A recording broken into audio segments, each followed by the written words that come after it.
Hey my watchers, welcome. Today we are gonna see. What if Harry Potter fallen for new Vempiress student at Hogwarts? Join Patreon for early access exclusive content of Super Op stories. Also contents that's too far for YouTube. You will get 400 content there, please do check that too.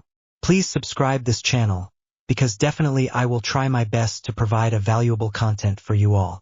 Also check the description to support the original author for this beautiful creation. A stunning new girl comes to Hogwarts. What you don't know is that she didn't come there by chance. She has a purpose. I'm really bad at summaries, I'm sorry. What you don't know, funny little feeling of movies and somewhat Muggleborn's Gryffindor unit break me. Shake me discovery the girl the history books forgot about gifts and curses beating hearts baby remember to feel real the lesser of two evils dear loved one. Please listen my damsel. A confession to an adversary your stories, my alibis. Call me a safe bet. I'm betting I'm not ever you. Every me run and hide until memories fade away high wire escape artist don't let me go. Don't let me drown reaching out and falling short the beauty and the tragedy scattered pieces of who I am pick me up now. I need you so bad braver than you're given credit for. To be a monument for the rest of them remember writes that I've done wrong the man without fear is only in our minds hear the whispers in the dark a memory forsaken this life is anything but certain put me to sleep evil angel ending note funny little feeling I hope you like the story and tell me what you think. Every person in the wizarding world knows Harry Potter's name. He was the baby that survived the killing curse cast by Lord Voldemort himself. He was the boy who lived. But what you don't know is that there was another Lord Voldemort was after. What you don't know is that Harry is not alone. Harry Potter walked into the Great Hall and immediately felt a rush of comfort come over him. He was home. Unlike other kids, Harry loved school. For the last 3 years Hogwarts School of Witchcraft and Wizardry was the one place he could escape to from the Dursleys. He smiled to himself. What is it, mate? Harry's best friend Ron asked. Nothing. Just missed this place. Ron winkled his forehead in confusion. Oh yeah, me too. I mean, come on, who didn't miss writing those 1,000-foot-long essays? And I don't know how I got through the summer without Snape there to make my life miserable. Oh, shut it. Harry replied. He looked around the large room with its 4 tables trying to take in the whole scene. The ceiling of the Great Hall was enchanted to look like the night sky. On this particular night, the sky was clear with glowing stars specked all around. Harry glanced over at the Slytherin table and spotted Draco Malfoy. Everything about Draco repulsed him. There was no doubt in Harry's mind that Malfoy and his father were under those Death Eater masks the night of the World Cup. Everyone knew whose side the Malfoys were on. He was pulled out of his thoughts by a tug on his shirt. It was Hermione, his other best friend. Harry, come on, Ronald found us a place to sit, she said with a smile. Harry followed Hermione to the Gryffindor table where Ron was waiting. Harry plopped down next to Ron and Hermione sat across from them. It wasn't until they sat down that Harry realized how hungry he truly was. Dinner wasn't served until after the sorting of the first years, so his stomach would have to wait. Welcome students to another fantastic year at Hogwarts, Headmaster Dumbledore said. I am happy to announce that Professor Lupin will be joining us for part of the term, but sorry to say that he could not join us for tonight's festivities. Of course, Harry thought it's a full moon tonight. Harry, Ron, and Hermione were the only students who knew that Professor Lupin was a werewolf. In their 3rd year, the trio caught their teacher during a full moon which led the professor-turned-werewolf to chasing Harry and Hermione through the Forbidden Forest and trying to kill them. Dumbledore listed off all the rules and regulations of the school like he did every year, then handed the podium over to Professor McGonagall, who proceeded to sort the first years. By this time Harry's stomach was growling so loud that Fred and George Weasley could hear it and started to laugh. How can there be so many first years? Harry thought to himself. To Harry it felt like the sorting lasted years, decades even. But finally the first years were all sorted and settled. Now before we put the sorting hat away there is one more who must be sorted, Dumbledore said to the crowd of hungry students who at this point were getting very angry. Dumbledore continued, we have a 4th-year transfer from the Duchesne Academy of Sorcery in America. Her name is Allie Cullen. Mississippi Cullen, could you come out here please? All the heads in the Great Hall turned to see the new girl. Harry's jaw dropped along with all the other boys into hall. Allie was gorgeous. She had medium-length blonde hair that shone in the light illuminated by the candles placed throughout the room. Harry noticed that she was short, She had to be shorter than Hermione, who was only 5 feet 3 inches. Her skin was pale, as if she hadn't been in the sun much. Her skin wasn't a gross, pasty pale but more like porcelain. But the thing that kept Harry's attention was her eyes. Allie's eyes were as blue as sapphires but were dotted with flecks of brown. She was simply perfect. There was something about her that Harry couldn't quite place. Something about her seemed familiar to him. There was more to this girl than looks, and Harry could feel it. By the time Harry came out of his trance, she made it up to the dais and was standing next to Professor Dumbledore. "Bloody heck," Ron said with his eyes still glued to the new girl. Harry shot him a look, then placed his attention back on Dumbledore. At her old school, Allie was top in her class. She excelled in every class but exceeded in potions and defense against the dark arts above all others. "I hope you all make her feel welcome." Dumbledore motioned to the stool where the Sorting Hat sat. "Mississippi Cullen, if you would please sit, we will begin your sorting." Without hesitation, Allie went to the stool and sat down. Dumbledore placed the hat on her head, and the room waited in silence for its decision. "Gryffindor," the Sorting Hat exclaimed after a minute of deliberating. All the Gryffindors stood and cheered to welcome their new housemate. Harry couldn't help but smile. "Oh, come off it, you git. She's been here 3 seconds and already you are acting like a love-sick puppy." A small voice in Harry's head was yelling at him. He knew that she would probably never notice him. She could have any guy in the school. Why would she pick him with his glasses and messy hair that would never behave? Harry shook his head in hopes that the voice would go away and take those thoughts with it. Allie walked down to the Gryffindor table and then stopped, confused as to where to sit. Hermione, being the friendly person she was, waved to Allie and motioned for her to sit in the empty seat next to Hermione. Allie flashed a gleaming smile and walked over to the bench and parked herself next to Hermione. "Thank you so much. I would have had no idea where to sit," Allie said in a sing-song voice. She looked around and waved to the people in her general vicinity. Harry thought she looked even more beautiful close up. "No problem. I'm glad to be of service. I'm Hermione Granger. This is Ron Weasley and Harry Potter." She motioned to both Ron and Harry in turn. Allie said hello to Ron and then turned her gaze to Harry. Her blue eyes met Harry's green ones and they both smiled. "It's very nice to meet you all," she said, eyes still locked with Harry's. Allie dropped her gaze, then refocused her attention on Hermione, and the girls started chatting away. Still staring Harry, Ron informed him in a whisper. Harry snapped his eyes down and looked as if he found his plate to be suddenly very interesting. Ron laughed. "Let the feast begin," Dumbledore's voice roared. Every kind of food imaginable appeared on the tables. Ron didn't even bother to put food on his plate, he just dug in. All the Hogwarts students were eating as if there was no tomorrow. All the students, that is, except for Harry. His stomach was too full of butterflies to eat anything. "Of movies and somewhat muggleborns, I hope you like the story and tell me what you think. Oh my gosh, I shouldn't have had that last chicken leg." Ron burped out. The feast had been going on for 45 minutes and most of the students had had their fill. Ron was starting to turn 7 shades of green due to his overindulgence. Harry, Hermione, and Allie laughed. The trio already thought of Allie as a friend and Allie felt the same about them. "I think you should have probably stopped about 5 chicken legs ago, Ron."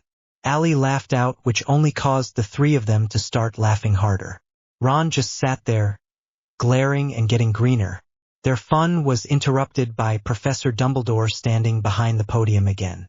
"Now, before we retire for the evening, there is one more matter that needs to be addressed."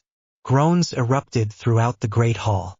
All the students wanted was another lecture about not going into the Forbidden Forest. Dumbledore skimmed the room with his eyes before continuing. "Hogwarts has been selected to host the Triwizard Tournament." Allie and Hermione left the Great Hall early and decided to head to Gryffindor Tower to claim the good beds before Lavender and Pavarti got there. From what Hermione said about those two, Allie knew this was a good idea. Unlike most of the students, neither of the girls had any interest in the Triwizard Tournament or the girls from Beauxbatons, so the corridors were pretty deserted. So Hermione started, "What do you do for fun?" The girls rounded a corner and then started to head up a flight of stairs. Allie looked down at her feet and smiled before saying, "I like to read and listen to music. I also really like movies, well, Muggle movies." Hermione stared at her companion. You like Muggle movies? You must be a Muggle-born then? Allie thought about it for a minute and said with an edge of uncertainty. Basically. She furrowed her brow at Hermione. Confused as to why Allie was acting like that, Hermione kept walking. When realization finally dawned on her and she understood. She thinks I'm like Malfoy, that I care about blood status. Oh no, it's not like that. Hermione blurted out. I'm a Muggle-born too. Allie stopped walking. Hermione kept walking for a distance before coming to an abrupt halt and turned back to Allie. Allie walked up next to Hermione and gave her a half-smile. I'm sorry, I shouldn't have assumed. It's just that my old-school blood status was more important than money and people would get very weird when you told them you were a Muggle-born. Hermione placed a head on Allie's shoulder. I hate to be the bearer of bad news, but it's no different here. Not all of us care how pure your blood is, but if you start asking the Slytherins, they'll tell you a different story.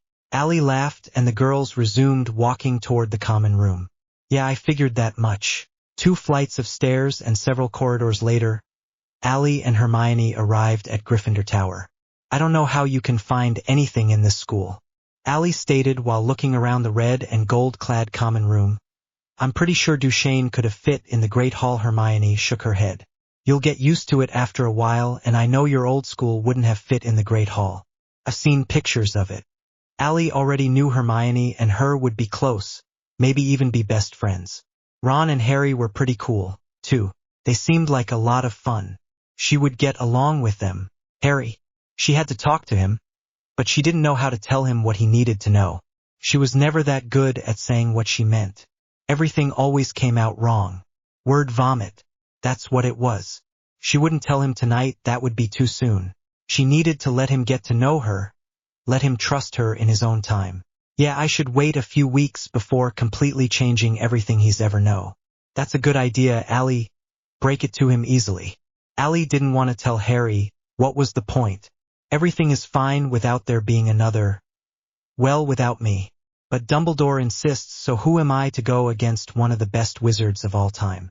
Allie? Hermione said from the staircase leading up to the dorm rooms. A look of concern etched her face. Everything okay? Yeah, everything's fine. Just taking it all in. Well, you want to check out the room? Hermione responded. Sounds good, Allie said with gleaming grin. The girls headed upstairs to see that their trucks had already been brought up. They picked the 2 beds closest to the windows and each other. They unpacked their things in silence. Hey, Allie? Allie turned around to see Hermione looking at her. Yes, Hermione? I was wondering what you meant when you said that you were, basically, a Muggle-born. Allie stared at Hermione for a minute. She didn't know what to tell her, what she was allowed to tell her. She didn't want to lie, but she didn't think the truth would cut it either. So she came to decision that she would tell her neither. I'll tell you later. Hermione, she turned back to her things and started to unpack some more. Gryffindor unit noise flooded up from the common room into the 4th-year girls' dormitory. The duo went downstairs to be greeted by the sounds of loudly talking boys and obnoxiously giggling girls. The room was packed. Hermione was standing on tiptoes trying to see over the heads of some 6th-year boys in hopes of finding Ron and Harry. There are the guys. She pointed to the couch closest to a window overlooking the lake. The girls made their way through the sea of never-ending people. When they made it to Ron and Harry, Allie noticed that they were deep in discussion with a few other people. There was a red-haired girl with freckles who looked to be about a year younger than her and a set of twins with the same traits. They must be related to Ron. On the ground by the girls' feet were 2 more boys. The group's discussion was getting heated. Allie could hear the tone in their voices starting to rise. She and Hermione still had no idea what was getting this bunch all worked up until, "What are you talking about, Harry?" One of the boys on the floor flew up his hands in frustration. An acromantula could totally take out a basilisk. It's got 8 legs and a basilisk has none. Voices from all boys involved came crashing together as they started to debate the issue more. The red-headed girl rolled her eyes. Boys, actually, the basilisk is the only thing that frightens an acromantula, so I'm pretty sure it couldn't take one out. And the number of legs a creature has doesn't really say how powerful they are. The voices came to a halt and the boys they belonged to stared at Allie. They were hanging on every word she said. Ah, thank you. That's what I have been trying to tell them since we left the Great Hall, but they wouldn't listen. Harry stuck his tongue out at the boys on the floor. They grunted in response. The boy with brown hair was still not convinced. Ali could tell. He was not admitting defeat that easily. Yeah, but having 8 legs helps them to run away faster. You can't kill what you can't catch. He looked at Ali with a look of triumph on his face. Tough guy, huh? You want to play that way? Fine, bring it. The others in the group looked at Ali, eager for a response. She narrowed her eyes. Okay, so you have a pair of rollerblades and I have a car. You following me? The boy furrowed his eyebrows, wondering where she was going with this. Yeah, I think so. Okay. Let's say you stole my purse and start rollerblading away with your amazing 8 wheels. Well, I'm coming after you in my car that only has 4 wheels. Half of the wheels that you have. Chances are I'm gonna catch your butt in about 3 seconds flat. The boy's mouth was open. He tried to find a comeback, but all that came out were stutters before he gave up. Everyone laughed. The red-headed twins got up and walked over to stand on either side of Ali, pushing Hermione out of the way in the process. They each placed an arm around her. One at her neck and one wrapped around her waist. That was brilliant, they both said in unison. Ali looked up at each twin and gave them a smirk. They stood at least a head taller than her. They seemed like a fun pair. Thanks. Down, boys. Leave her alone, Hermione said. She took Ali's hand and led her to stand in front of the group. Ali, let me introduce you to everyone. This is Ginny. She pointed to the girl seated on the couch. She waved her hello. Dean and Seamus, she motioned to the boys on the floor. Hermione rolled her eyes in the general direction of the twins. And these 2 fine gentlemen are. Hermione was cut off by one of the twins, stepping in front of her and extending his hand toward Ali. I am Fred Weasley and this is my brother George. Ali took his hand intending to shake it. Instead, Fred swept into a bow and kissed her knuckles. Lovely to meet you. Ali shook her head. It would take a lot to keep up with these 2, but she knew it was a challenge she was willing to accept. Harry stood up from the couch. Okay, Casanova, that's enough. Let the poor girl relax on her first night. He put his hand on Ali's shoulder and led her to the couch. Harry sat down between Ron and Ali sat next to Ginny. Fred and George gave each other a look before sitting down on the floor, leaning against the coffee table to face everyone. Hermione sighed before joining them. So Ali, love the boy Hermione identified as Dean said. What part of American are you from? I was born in Washington State, but I spent most of my life living in Chicago. Everyone wanted to know what Chicago was like. So Ali spent the better part of half an hour telling them about the Sears Tower, which then led into having to explain the concept of skyscrapers to those who grew up in the wizarding world. After a while, she thought they started to understand. What do your parents think of having you so far away? Dean asked her another question. If I left the continent to go to school, my mum would freak out. Ali gave him a small smile. Actually, my parents died when I was a baby. The faces of Ali's 8 companions all held some degree of shock and sympathy. Ali turned to look at Harry. He was staring into her eyes with such intensity that Ali had to look away. I'm sorry. I shouldn't have said anything. Dean muttered. It's all right. You didn't know. It was a long time ago. Ali's voice was sweet and gentle. She didn't want them to feel sorry for her. She didn't need them to feel sorry for her. She never let the death of her parents make her weak. She missed them every day of her life, but she couldn't let that affect her. You know. Ali turned to see that the voice speaking belonged to Ron. Harry's parents died when he was a baby, too. Harry sat there unmoved. It was common knowledge how and why Harry's parents were dead. I'm sorry for your loss. Ali placed a hand on Harry's knee. He nodded in response. Ali moved her hand and tried to think of a change of subject. So how about that Tri-Wizard tournament? Sucks that you have to be 17 to enter, huh? She questioned. The voices of all 8 Gryffindors started to overlap. The tension was broken and they were back to acting like teenagers with nothing better to discuss than the ridiculousness of authority. Break me, shake me, ugh. It was 3 in the morning and Harry still couldn't get to sleep. There was something about her that got to him. He knew there was something about her. But what?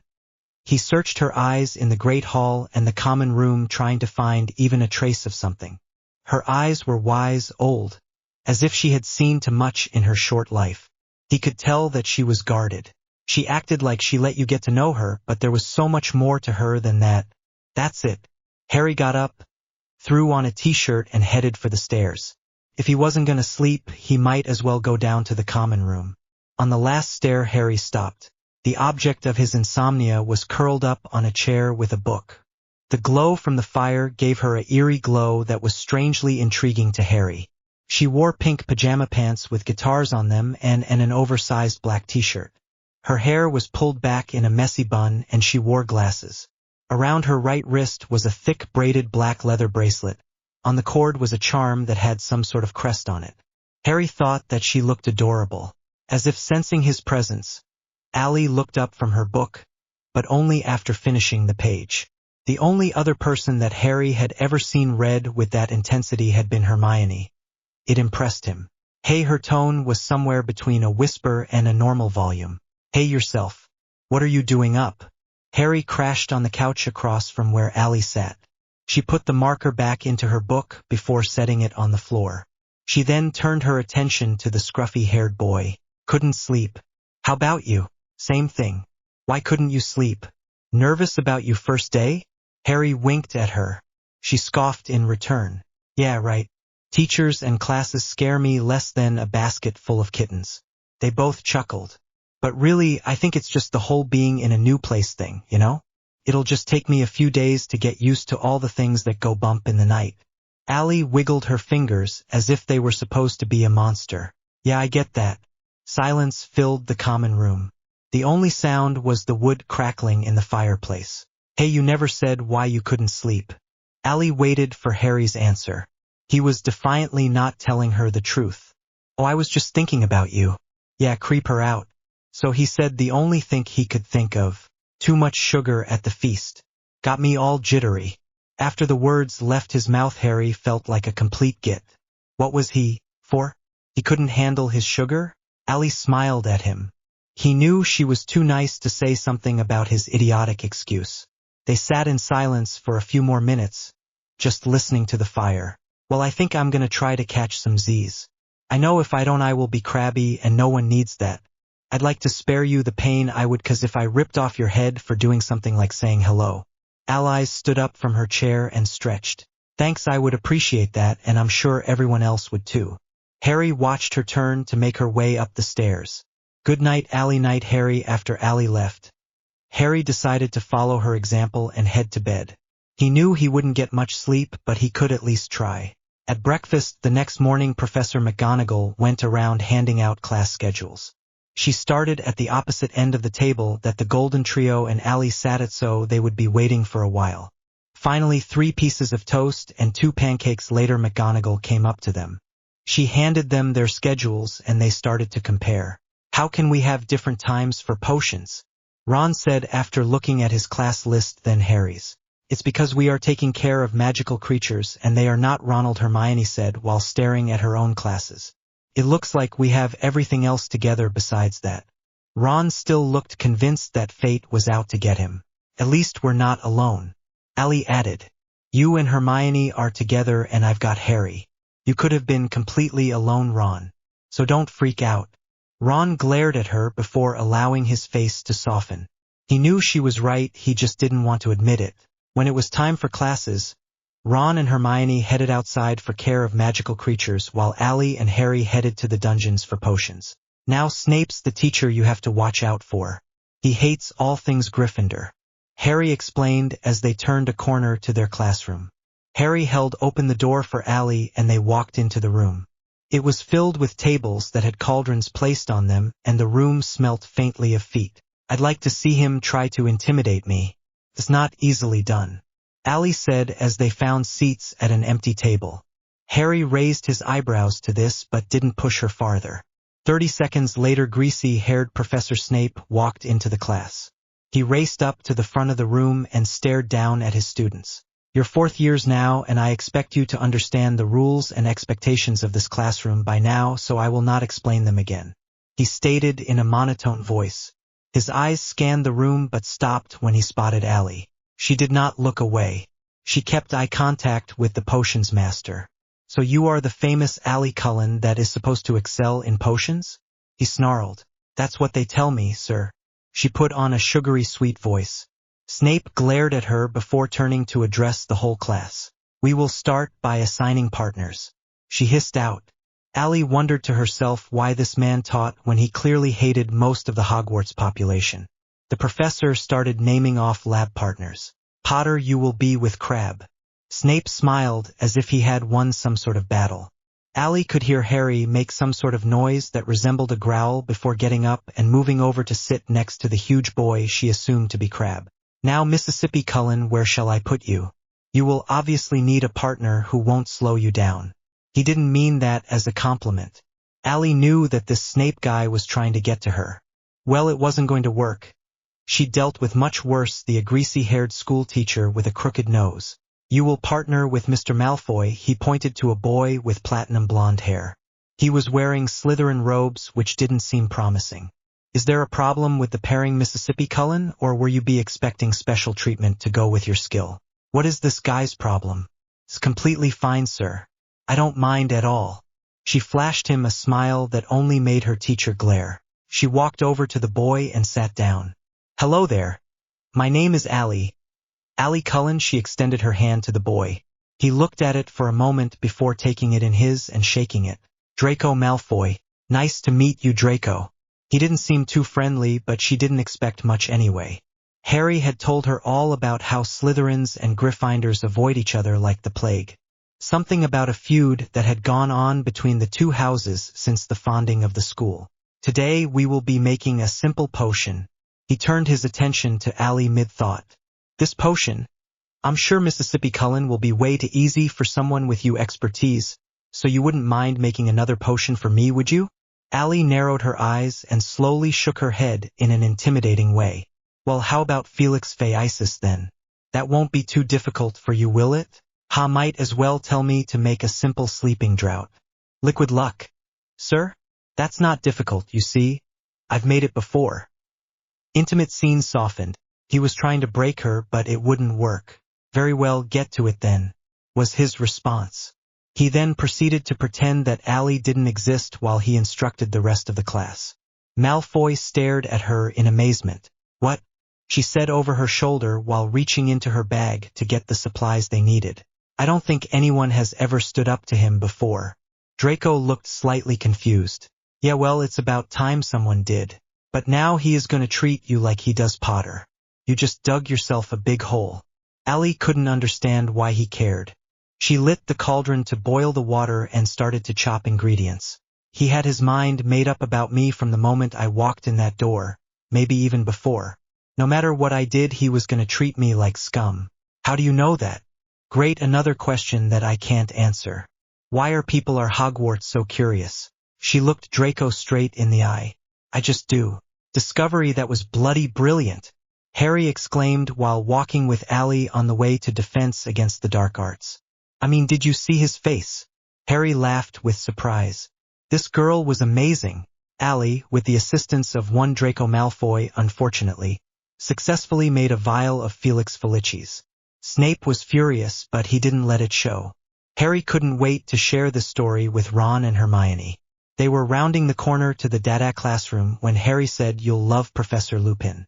He's a great teacher and a nice guy. He was friends with my dad when they were in school together." Harry was excited to see his favorite teacher. Ali was excited to meet him as well. Harry once again held the door open for her when reaching their destination. But she stopped dead in her tracks when she entered the classroom. This cannot be happening. She smelt it the minute she walked in. That smell somewhere between a wet dog and a sweaty football player. There was a werewolf in the room. She couldn't tell if it was dangerous or not, but she had her guard up. She looked around the room trying to find the creature, but it was all the same kids she had seen before. She never even had a whiff of the smell before that moment, which could only mean she shot her eyes to the front of the room only to find that the eyes of her teacher were staring back at her with the same shocked intensity. Professor Lupin was a werewolf. Of course, you didn't smell it before now because he wasn't at the feast last night. It was a full moon. Ali knew that there were different kinds of werewolves. She also knew that the kind that changed unwillingly were the worst sort. They caused the most damage. Allie. Allie only vaguely hear Harry call her. Come on, I want to introduce you to Professor Lupin. Harry didn't even wait for her to answer, he just grabbed her by the arm and led her to the desk that Lupin was standing next to. He didn't notice Harry at all. His eyes never left Allie. Professor, I'd like you to meet Allie Cullen. She transferred here from Duchesne Academy in American. Professor Dumbledore told us she was wicked good at defense against the dark arts.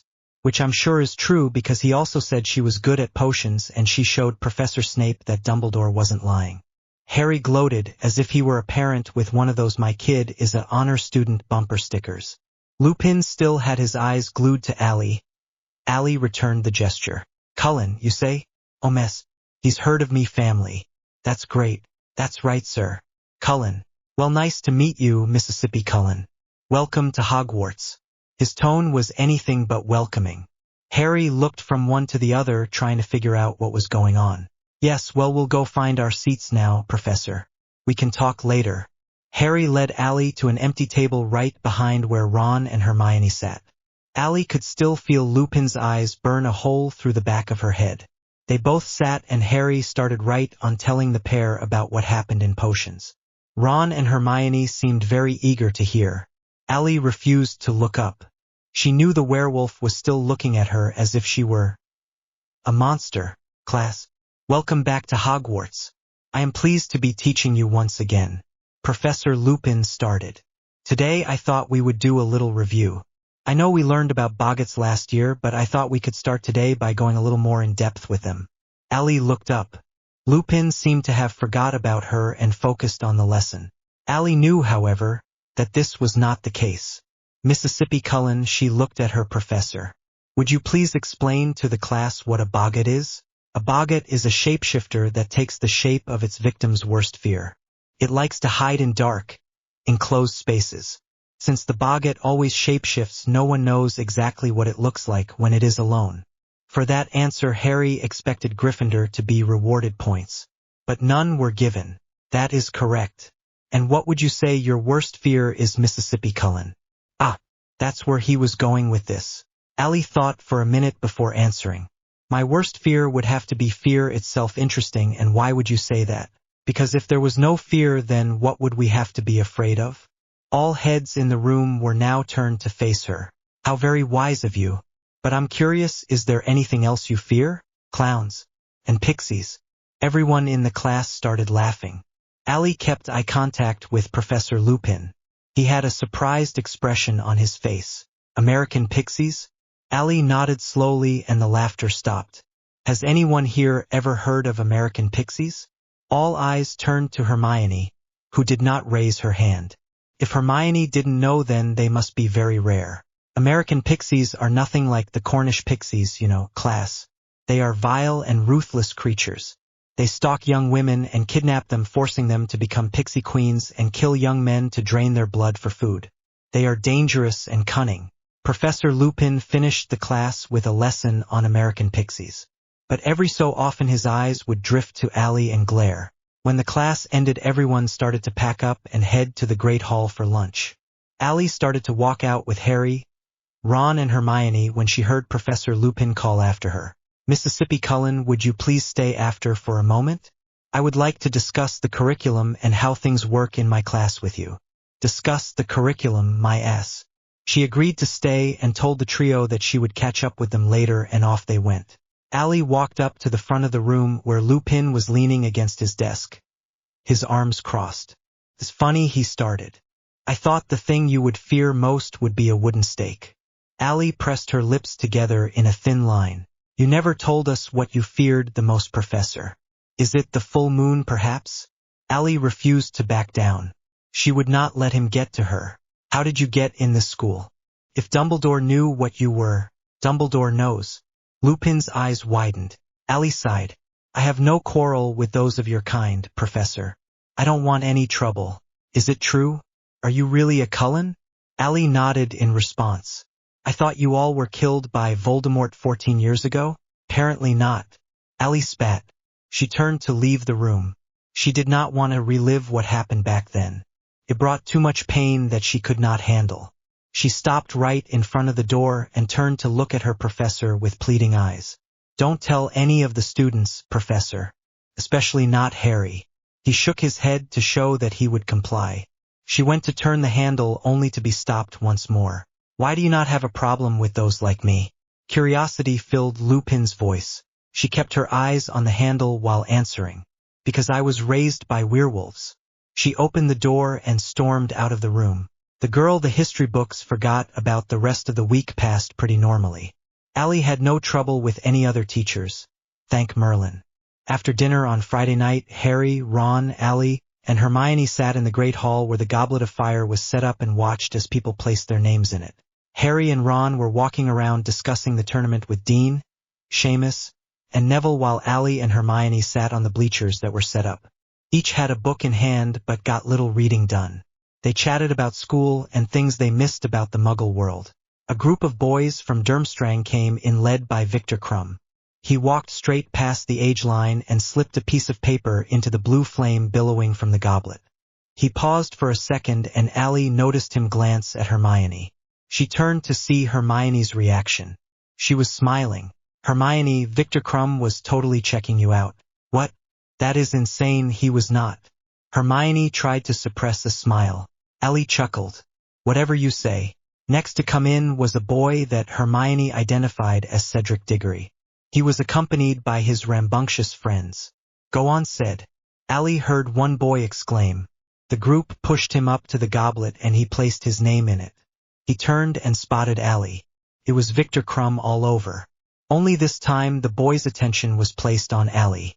He glanced at her and flashed one of the best smiles she had ever seen. She felt a little tug where her heart was. "Oh, come on, Allie. You're not one of those girls that faints when the handsome young man smiles at you."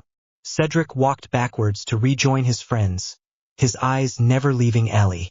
He was really handsome. He reminded her of someone she knew once, but she couldn't place it. He broke eye contact first, and this caused Allie to snap out of it. She flushed red, not believing that she was acting like such a teenage girl. Cedric started walking out of the great hall, but before exiting he turned to glance at Allie once more. She smiled. As Cedric left, the Weasley twins walked in, which caused all the Gryffindors in the room to erupt in applause. They were up to some harebrained scheme, but Allie was too focused on the boy that made her feel something that she hadn't felt in a long time to even notice what the redheads were up to. She felt happy. "Knight to E3. Harry said to the magic chessboard that sat in front of him. Him and Ron were in a very heated game of wizard's chess. Harry's knight went where instructed and took out Ron's bishop. Ron studied the board, trying to find a move. After a few seconds he grinned wickedly and ordered his rook to D5. "Checkmate," Ron stated, not even trying to hide his gloating. Harry wasn't surprised. Ron always won when they played wizard's chess. Harry sighed. He spotted Allie in the same chair she occupied the night before classes started. She was again reading. He was still trying to figure out what happened between her and Professor Lupin that first morning in defense against the dark arts. It almost seemed like they disliked each other. But how could they? They've never met before then, had they? Yet another question surrounding the beautiful girl sitting 5 feet away from him. "Hey, Allie," Ron asked while setting up the chessboard for round 2. "Where's Hermione?" "I last left her in the library. She was catching up on some reading." "Well, aren't you reading?" Ron raised an eyebrow. "Is that a rhetorical question, Ronald?" Allie questioned. She'd known Ron for a week, and she still couldn't figure out where he went with his questions sometimes. "Well, if you can read while in the common room, why can't she?" "Because Hermione has more trouble multitasking than I do. I can listen to you guys argue about what color you want to be in chess while Hermione needs peace and quite to concentrate," was Ron's only reply. "But if you ask me, I don't think reading is the reason she went to the library," Allie whispered to Harry, who only tilted his head to one side, puzzled. "Harry?" Colin Creevey came up to the trio. He seemed excited to be around the boy who lived. "Yes, Colin?" Harry didn't seem to notice the younger boy's giddiness, or he was just used to it. "Professor Dumbledore would like to see you in his office." "Thanks." Harry started to get up. Colin was still standing there, doting on Allie. To Harry she looked a little uncomfortable under the boy's gaze, but she smiled at him sweetly anyway. Was there something else, Colin? Harry asked with a sharp edge to his voice. For some reason he was suddenly annoyed with the young Gryffindor. Oh right. Allie, he said her name slowly, as if savoring it, is supposed to go with you. Oh all right. Allie seemed surprised, and something else. Was it nervous? Harry wasn't sure. He had no clue what Dumbledore would need with them at this hour. No time like the present to find out. Allie and Harry walked out of the portrait hole and headed to the headmaster's office. They walked in silence. The only noise to be heard was the sound of their footsteps. Harry took the lead. Allie still had trouble finding her way around the school. Hermione insisted that it would take some time, but she would be able to find the bathroom on her own eventually. Allie knew she was hopeless with directions. No matter how many times Hermione told her the way to the library, she would still get lost and end up in the astronomy tower.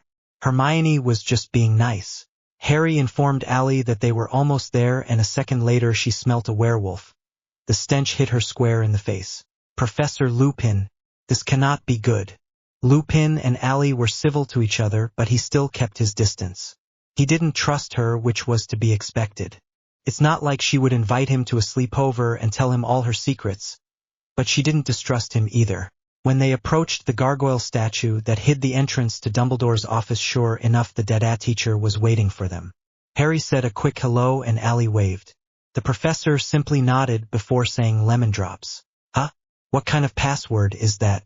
Allie whispered to Harry as they stood on the escalator-like stairs. Professor Dumbledore has a thing for candy. He seemed a little confused by the headmaster's choice too. That was a good enough answer for Allie. Her password for everything was the name of her favorite actor. She liked him, Dumbledore liked candy, same difference. The spiraling stairs stopped and they were face to face with a large wooden door. Professor Lupin opened the door for them and motioned that they enter. The office was spectacular in Allie's eyes. There were books everywhere, on shelves and just piled up on the floor. Moving portraits of the past headmasters of Hogwarts covered the walls.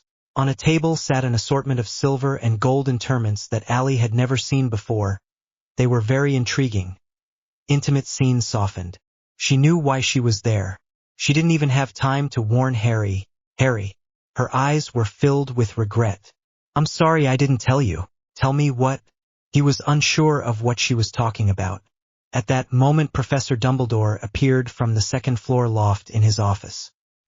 Harry, Allie, welcome. I'm sorry I could not have called this meeting earlier in the day, but I had things to see to. Remus, how are you? The two adults shook hands. To me, honest Albus, I'm kind of confused as to why I was summoned to this meeting. His glance strayed to where Allie was standing next to Harry, her hand resting on his arm. I thought that you should hear this story too, considering it somewhat concerns you and your condition. Dumbledore's eyes twinkled. Please won't everyone take a seat? The three did as instructed.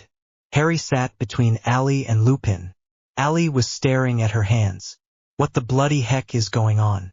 And why is it making her so uncomfortable? Now Harry, I understand that you have no clue why you were called here tonight, is that correct? Yes, Professor. Very well. Now Harry, you remember what you were told about the night your parents died? Harry nodded. Voldemort killed my parents in hopes of getting to me and killing me, sir. That is correct. Now Harry, that was not the first time, believe it or not, that Voldemort tried to kill an infant and failed. Harry's eyes widened. What are you talking about, Professor? Instead of addressing Harry, Dumbledore turned to Allie. Mississippi Cullen, if you would please. Allie lifted her gaze to the headmaster, then laid her blue eyes on Harry. She looked down at her wrist before rolling up her sleeve and started to untie the bracelet she wore there. She slid the bracelet off and put it in her pocket. Harry could see nothing abnormal about her skinny wrist. But then she flipped her arm so that her palm pointed up to the ceiling. Harry instinctively reached over to stroke the lightning-shaped scar etched into the underside of her wrist with his thumb. Harry, meet the girl who lived. Dumbledore stated simply. Harry was feeling several emotions at the same time, confusion and shock being two of them. Lupin stood up to inspect the scar identical to Harry's. How could this be, Albus? He might have been even more shocked than Harry at this point. Ally pulled her wrist away from the staring men but did not roll her sleeve back down. We had better start from the beginning, Dumbledore said. Before Voldemort was destroyed, he went around the world trying to find witches and wizards, along with a variety of other creatures such as werewolves, giants, and vampires to join his cause. At the word vampires, Ally's head shot up. Voldemort heard of a very powerful coven of vampires that resided in Washington state in America. The headmaster knew that Harry would start to understand now. If possible, Harry's eyes grew even wider. This cannot be heading where I think it is. He turned to Ally, who would not look at him, but just stared straight at Dumbledore. He went to America in hopes that the Cullens would join him. They refused to be a part of his army. He didn't take very kindly to that. Silent tears rolled down Ally's cheeks. This was almost too painful for her to bear. The next night, a group of Voldemort's werewolves showed up at the Cullens' house and slaughtered them, tore them about and burned the body parts. Ally's silent tears turned into sobs. I'm sorry, Mississippi Cullen, if you would like. No, please, continue. He needs to know. She choked out. Lupin placed an awkward hand on her shoulder. Her sobs subsided a little. Dumbledore nodded, then continued. For some reason unknown to us, Voldemort told the werewolf pack to leave the vampire baby alive. After the werewolves left, Voldemort went to the nursery to kill the child. He sent the Avada Kedavra curse on the baby, but nothing happened. I assume he was weakened significantly by this. Soon after his attempt, a band of local werewolves, friends of the Cullen vampires, stormed the house. They saw the smoke from their reservation. But when they arrived, all that they found was the child. Voldemort must have fled when he heard the wolf howls. One of the werewolves was a friend of Ally's mother. He took her home with him and raised her. Little did they know at that time that Ally was not only a vampire but also a witch. Harry's brain was having an information overload. He was for some reason angry at Ally for not telling him and angry at Dumbledore for telling him. So not only are you like me, you're also a vampire? Harry muttered. Ally hesitated, then answered. I'm only a half-vampire. My mother was mortal when she gave birth to me. Professor Lupin looked at Ally in amazement. Ally is very special. She is the only one of her kind that we know of. Dumbledore stated matter-of-factly. But Albus, why has the world never heard of her and her story? Probably because she did not kill Voldemort that night, only weakened him, which I believe is the reason why Harry destroyed him the night he was attacked. Voldemort overestimated his strength. Thought he had rested enough to go after the Potters. This mistake cost him his life. And a half-vampire? I didn't even know that was possible.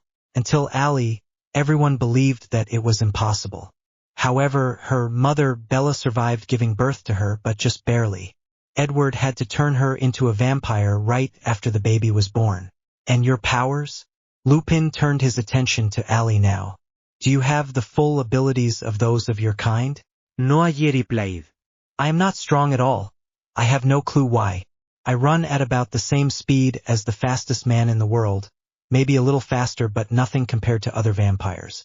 My blood is only about 20 degrees lower than humans and my skin isn't like marble. I do have vampire hearing. I'm just a hybrid, but I do have my father's ability, however, it's just a little different. What did your father do? Lupin asked, curiosity taking over him. He could read minds. But unlike my father, I can turn it on and off. I can hear everyone's thoughts in Hogwarts if I choose to, but I usually just turn it off, if you will, so I don't hear them. If I find it necessary to read someone's thoughts, I just channel into that significant person's mind. Amazing. Lupin and Dumbledore started to discuss Ally and her past once again. The teens just sat there. Ally couldn't stand the hurt look on Harry's face. He thought she had betrayed him. And he was right. She should have told him. They had gotten so close. Besides Hermione, he was her best friend at Hogwarts. Harry, I'm so sorry. Ally whispered to him. What do it matter? Harry yelled, no longer able to control his anger. Ally saw the blood pounding in the veins in his neck. You lied to me. You knew this whole time who you were, and yet you said nothing. Harry, please calm down. Just hear her out. Lupin told him, raising his hands as if the gesture itself would lower Harry's temper. Why should I? She's a vampire. A monster. Harry didn't know where this rage was coming from. He was hurt that she didn't share the secret with him, but he knew that it was under orders from Dumbledore. He still could not calm down. A monster. Nothing had ever hurt her as much as those words. Harry thought she was a monster. He wanted nothing to do with her. Allie stood up to leave. She didn't want to be here anymore. She should have never came to Hogwarts. Lupin stopped her by gently grabbing her elbow. Dumbledore remained calm. Because Harry, you two are now in this together. You are not alone anymore. You and Allie and connected in a way that no one else in the world is to another human being. Harry relaxed a little at the headmaster's last comment. He nodded his head slowly. You two have a lot to discuss. I will excuse you from classes tomorrow to do so. If you have no more questions, you are free to leave. Harry stayed still for a moment, allowing his breathing to return to normal before leaving. Allie gave the two adults a small smile, and after giving Harry a 20-second head start, she left the professor's office. Gifts and curses. Allie walked about 10 feet behind Harry on the way back to Gryffindor Tower. She tried not to read his mind because she wanted to give him his privacy. But once it became too much of a temptation, she tuned into his thoughts. His mind was just a jumble of words that she couldn't make out. He was so confused. Harry, will you please talk to me? She called after him. He spun around so quick that it startled her. His eyes held less anger than they had before. He could see that she had been crying and she was just about as upset as he was. His features softened even more. He couldn't stay mad at her. It wasn't her fault who she was. Allie couldn't control what happened to her any more than he could. No matter where she came from, she was still Allie, his Allie. I'm sorry for the way I reacted. He turned his gaze downward toward his shoes. And I'm sorry for calling you a monster. I'm so sorry for that. I was just confused and... Allie tilted his chin up to look her in the eyes. She had to crank her neck up to look at his face. I know. I don't blame you for that at all. You have the right to be upset. I should have told you. Allie bit her lip. They just looked at each other for what felt like an hour before smiling small smiles and turning to continue on their way to their dorm. They walked into the common room to find it deserted. Harry looked at his watch. 12:30. They had been in Dumbledore's office a lot longer than he thought. Allie started to make her way to the stairs that lead to the girls' dormitory. Harry watched her go up but stopped her when she got to the landing. Hey Allie? Harry called. She looked down at him, putting her hands on the ledge. We'll talk tomorrow? She gave him a half smile. Yeah. I'll be around. Find me when you want to. She turned to go but then shot her head back in his direction and said, Harry, don't say anything to anyone. Not yet anyway. Harry shook his head to show that he would do what she asked. He stayed in the common room for another hour before heading up to his room. It was dark and he could hear his roommate snoring. Harry dropped onto his bed, not even caring to change. Within 5 minutes, he drifted into a deep sleep where he dreamed of beautiful vampires being torn apart while a baby with sapphire blue eyes watched on in horror. Mate, wake up. Harry jumped when Ron's pillow hit him in the face. He was so tired. Get up or you'll miss breakfast. Harry groaned. He reluctantly sat up and put his glasses on. He glared daggers at the redhead. He got up out of bed and walked over to his dresser to get his clothes for the day. Ron didn't seem to notice Harry's annoyance. So what did Dumbledore want? Intimate scene softened. He had forgotten about the events of last night. The memories of what he had discovered came back to him in a flash. Allie was a vampire. A half-vampire, and she had a lightning-shaped scar on her wrist that matched the one he had on his forehead. He wasn't alone. Easy on there, Harry, Ron said while helping him put the drawer back in its place. You okay? Yeah, just tired. His head was pounding. He decided not to wear his school robes today since Dumbledore said that he and Allie would not be attending classes. He selected a pair of dark wash jeans and a plain gray t-shirt. So? Ron asked. So what? Harry said while throwing on his black Converses. What did Dumbledore want? Oh, nothing really. We just talked, and since he kept us there so late, he is letting us skip classes today. Ron saw nothing wrong with this answer and just shrugged his shoulders and muttered something under his breath that sounded to Harry like "lucky you." They walked down the Great Hall for breakfast and found Hermione sitting by herself reading the Daily Prophet. Harry scanned the Gryffindor table looking for Allie, but she was nowhere to be seen. They walked over to where Hermione was and sat down. "Where's Allie?" Harry asked Hermione. She looked up from her paper and grabbed for a piece of toast. "Not sure. She was already gone by the time I woke up. I thought she might be down here already, but she wasn't. She didn't seem too worried." "Harry, why are you dressed like that?" Ron grumbled the reason why to Hermione. Harry was deep in thought, wondering where Allie could be. Maybe I hurt her more than she let on last night.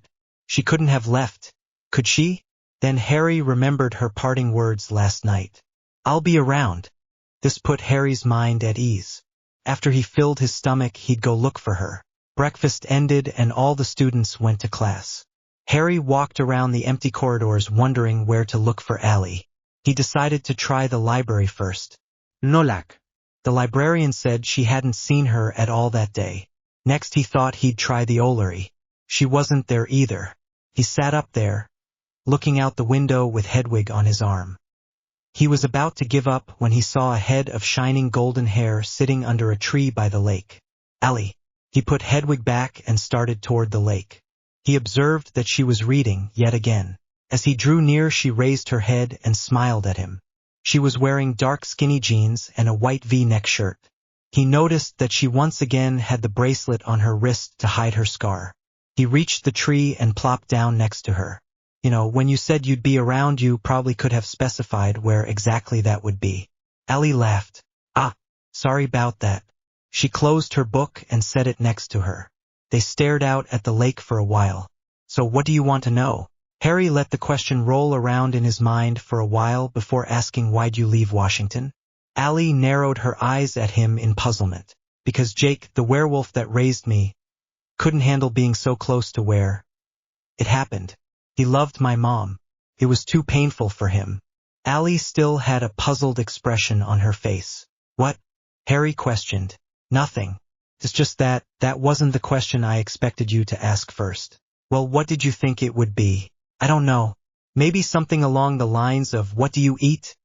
Or, are you dangerous?" Her face grew red with embarrassment.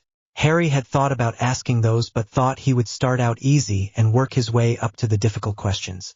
Deep down, Harry knew the answer to the second question she mentioned. "You're not dangerous. You wouldn't hurt anyone." She opened her mouth to say something but shut it quickly.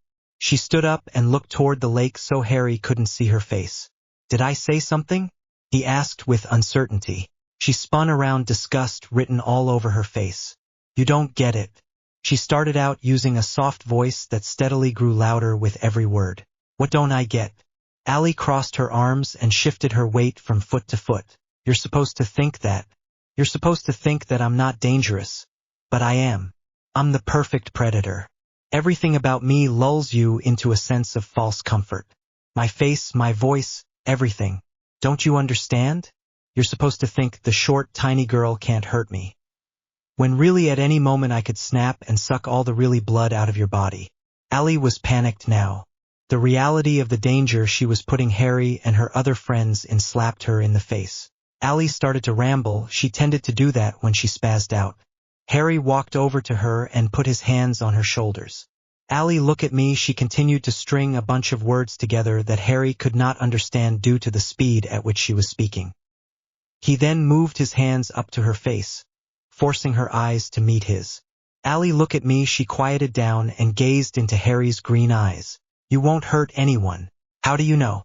she said quietly. "Because I do. You're not evil, you're Allie. Probably the sweetest and weirdest girl I have ever met." Allie half smiled at Harry's words. A breeze started up, bring Harry's scent with it. "Oh no." She backed away from Harry. Terror streaked her face. She held her breath. He smelled so good. Better than any human had ever smelt to her before. "Oh no, no, no, no." Harry moved closer to her, concerned that she might be having a panic attack. "What is it? Are you okay?" "Harry, please back away." She held her hand up to make sure he kept his distance. This was her parents all over again. History is repeating itself. Why the heck does it always have to repeat itself? What's going on? "Your blood." Allie's conscience screamed at her to be honest with him. "Smells really good. I just need a minute for it to pass." Harry gave her space, not wanting to make her test her self-control. She pressed her lips together and pinched the bridge of her nose. Her eyelids were closed tightly together. After a moment the thirst left her and she was back to normal. Allie took a deep breath and then went back over to where Harry stood. His features were the very essence of concern. Not for himself, Allie noted, but for her. Everything good? He cocked an eyebrow, mentally kicking himself for his choice of words. She chuckled. Yeah, I'm fine now. Thanks. They were soundless for a moment. Want to take a walk? Yeah, Harry replied. Ido. They started to walk along the edge of the lake. Allie knew that she would have to attempt to keep Harry away from her as her father tried to do when her mother got too close to him. She was also sure it would have about the same effect on Harry's decision as it did her mother's, but she had to try. Harry, you have to stay away from me. For your own safety, that's not going to happen, he said with not a hint of hesitation in his voice. I call the shots when it comes to my own safety and I say that you are not dangerous. Allie started to protest, but Harry placed his hand over her mouth. His hand covered most of Allie's face. Everything from nose down. He laughed a little. She really was tiny. She rolled her eyes and then pinched her thumb and pointer finger together and slid them over Harry's hand where her mouth was. Saying that her lips were zipped, he removed his hand. Her mouth remained closed. I'm not going anywhere. Allie chewed over everything he had said. If he wasn't going to stay away, she had to lay down the law. Fine, but if I say get the heck away from me, you have to do it. Do I make myself clear? Or else you're going to be made into a nice little snack and I don't want that to happen. Harry made an X across his heart. Allie nodded her head, still not happy about how stubborn Harry was. He was almost as bad as her. You're my friend Harry and I don't want anything to happen to you. Harry's smile dropped. Friends. That's all we are. Yeah. Friends. He said in a low voice. Let's head back to the school. It's gotta almost be lunchtime. They started walking, then another inquiry popped into his head. Hey Allie? What do you eat? Allie threw her head back and laughed out loud. I eat human food. Then how are you a vampire? Oh, don't get me wrong, I want blood, I just choose not to drink it. If I can survive on the mess you eat, why shouldn't I? But it's like eating tofu. I'm never quite satisfied. Harry was awed by Allie's openness to discuss the subject. He could not picture the pale girl leaning over a body sucking blood from its neck. He shook the image from his brain. It was going to take a while for Harry to get used to this new side of Allie. Beating hearts, baby, thank you so much for reading. On with the story. By the way, I don't own anything, sadly enough. Bye. The next day Allie and Harry attended classes. Snape was an idiot to Allie like always, but Professor Lupin was oddly nice to her. She looked into his mind and saw that he accepted her. Any awkwardness between them evaporated. Even if they were on good terms, Allie still thought he smelt bad. She had gotten used to Jacob's scent growing up, but Lupin's was worse. Probably because he didn't have a choice when it came to changing his form. The wolf part of him was in control. In Jacob's case, he decided when he wanted to shift his shape. Jake's ability was a blessing while Lupin's was a curse. During the free period, Allie and Hermione went to the library. They read quietly and once in a while would pass a note, just like the schoolgirls they so desperately didn't want to be like. So you think Krum will be the Durmstrang champion? How would I know? I thought we didn't care about this tournament? We don't, but that doesn't mean you don't care about Hottie McQuidditch. Allie, what? I'm just saying you two have been sharing some glances at mealtimes. And don't even try to deny it, I've seen you. Hermione scoffed and threw the note away. Allie flashed a very Malfoy-like smirk. She was pretty sure Hermione had never had a boyfriend before, and she thought it was cute that she was trying to hide the little flirtation her and Krum had going on. When the free period was over, the two girls reluctantly headed to divinations. They both thought the subject was ridiculous. Hermione quit last year, but it's a required class, so she had to rejoin. Allie knew that you can't be taught to see the future, you either see it or you don't. Jacob told her that her Aunt Alice could see the future, and when someone would ask her father what was going to happen, he would always respond, I don't know, but I'm betting on Alice. The memory made her smile. She missed Jacob. She would have to write him soon. They climbed up the stairs into the dark room that reeked of incense. They sat at a table that was in front of Ron and Harry's. They said their hellos to the pair. The sound of Professor Trelawney's bangles rattled and the students turned to see their teacher enter. Welcome, students. It is a good day to be looking into the beyond. Ali and Hermione rolled their eyes, which caused Pavarti and Lavender to glare at them. Everyone grab a crystal ball and start your journey into the future. They did as instructed, but Ali didn't bother trying to connect to anything. She didn't see the point. When she looked in that stupid crystal ball, all she saw was smoke. She didn't see that fact changing today or any other day.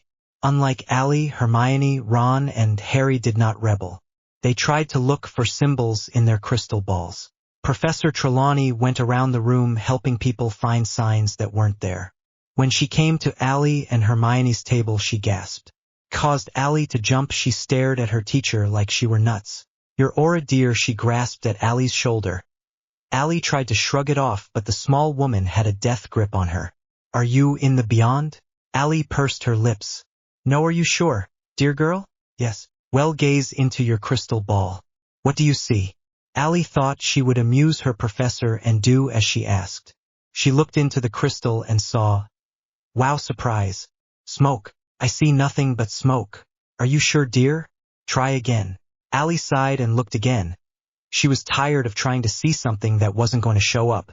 So now she was going to have some fun. You will die in 7 days. Ali said in grave voice. What?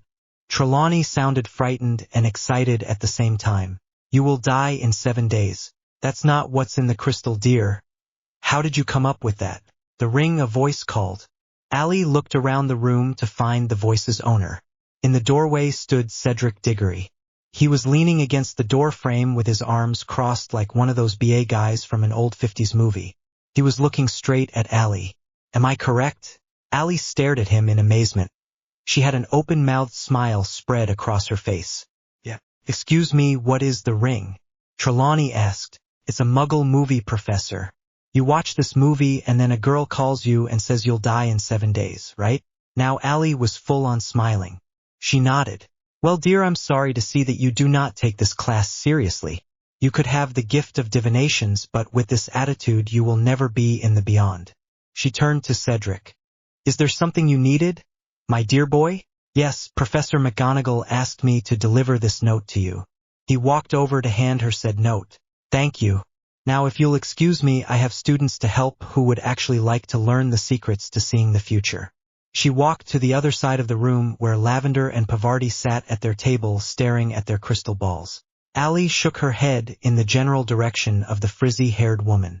She looked to her right to see that Hermione had went back to Harry and Ron's table to help them make out some sign in their crystal balls. Ali then turned back to the front to see that Cedric was still standing in front of her. He said. I'm Cedric Diggory. He extended his hand to Ali. She gladly accepted. Ali Cullen. I know who you are, he replied with a smile. Nice going with trying to pull off that stunt with Trelawney. Quoting the ring, it's a good one. It would have worked if you wouldn't have ruined it with your knowledge of Muggle movies. She teased. He frowned. Yeah, sorry about that. Didn't mean to get you in trouble. He rubbed the back of his neck. No problem, I'm actually quite impressed. Not many people here would have got that. And I was being a smart ass anyway. I deserve to get in a little trouble. You're impressed with me? Ali nodded. Well, mission accomplished then, he said in a flirty voice. He chuckled a nervous chuckle. Ali grinned in response. Well, I'd better get back to class. Are you going to be there tonight when they announce the champions? Yeah, I'll be there. Great, I'll see you later then. He turned to leave.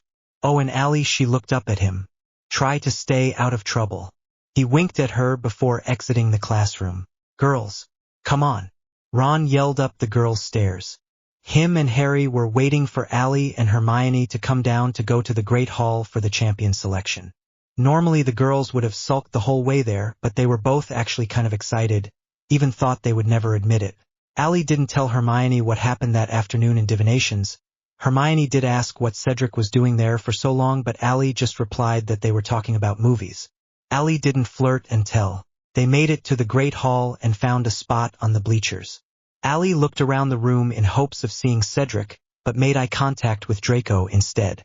He smiled at her and she waved back to her potions partner. Harry had said nothing but bad things about him, but she had not seen any of the nasty traits Harry had described. In potions the two got along and Draco turned out to be very helpful. She continued to scan the room but still didn't see Cedric. Looking for someone? A deep voice whispered in her ear. She suppressed a smile that was trying to break across her face. She turned to see the handsome boy she had been looking for. Harry also turned to see who was talking. When he saw Cedric with Allie, he snarled. He had to turn away so Allie would not see, or hear thanks to her ability, how jealous Harry was. Nope, not at all. She responded, lifting her chin in defiance. She refused to let Cedric know she was looking for him. He raised his eyebrows at her. Ok, troublemaker. I just thought I would come over to say hi and see if maybe I could get you to wish me luck. Oh man, why is he such a smooth talker? Good luck. Thank you. From a far-off bleacher, she heard someone call, "Come on," said. He turned to wave at the boy to leave him alone. The natives are growing restless without their leader. You'd better get back. She would have liked him to stay, but she knew it wasn't going to happen. Yeah, I probably should. He made no movement that indicated that he was going to leave. Was there something else? Allie asked, her heart beating in her throat. He started to say something then stopped. Nope, that's it. Okay, she said, a little disappointed. See you around then. Defiantly he walked away, perfectly. Allie finally let her smile out, not having act cool anymore. Allie Cullen. Hermione all but shrieked. You snagged the attention of Cedric Diggory, one of the most eligible guys at Hogwarts. Allie giggled very uncharacteristically. It was nothing, Hermione said sarcastically. I'm sorry, did you want to talk about Victor Krum? That shut Hermione up right away. What about Krum? Ron demanded to know.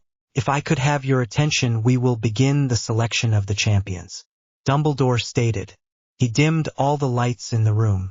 Ron leaned over to Harry and whispered, here we go. Remember to feel real. Thank you guys so much for reading.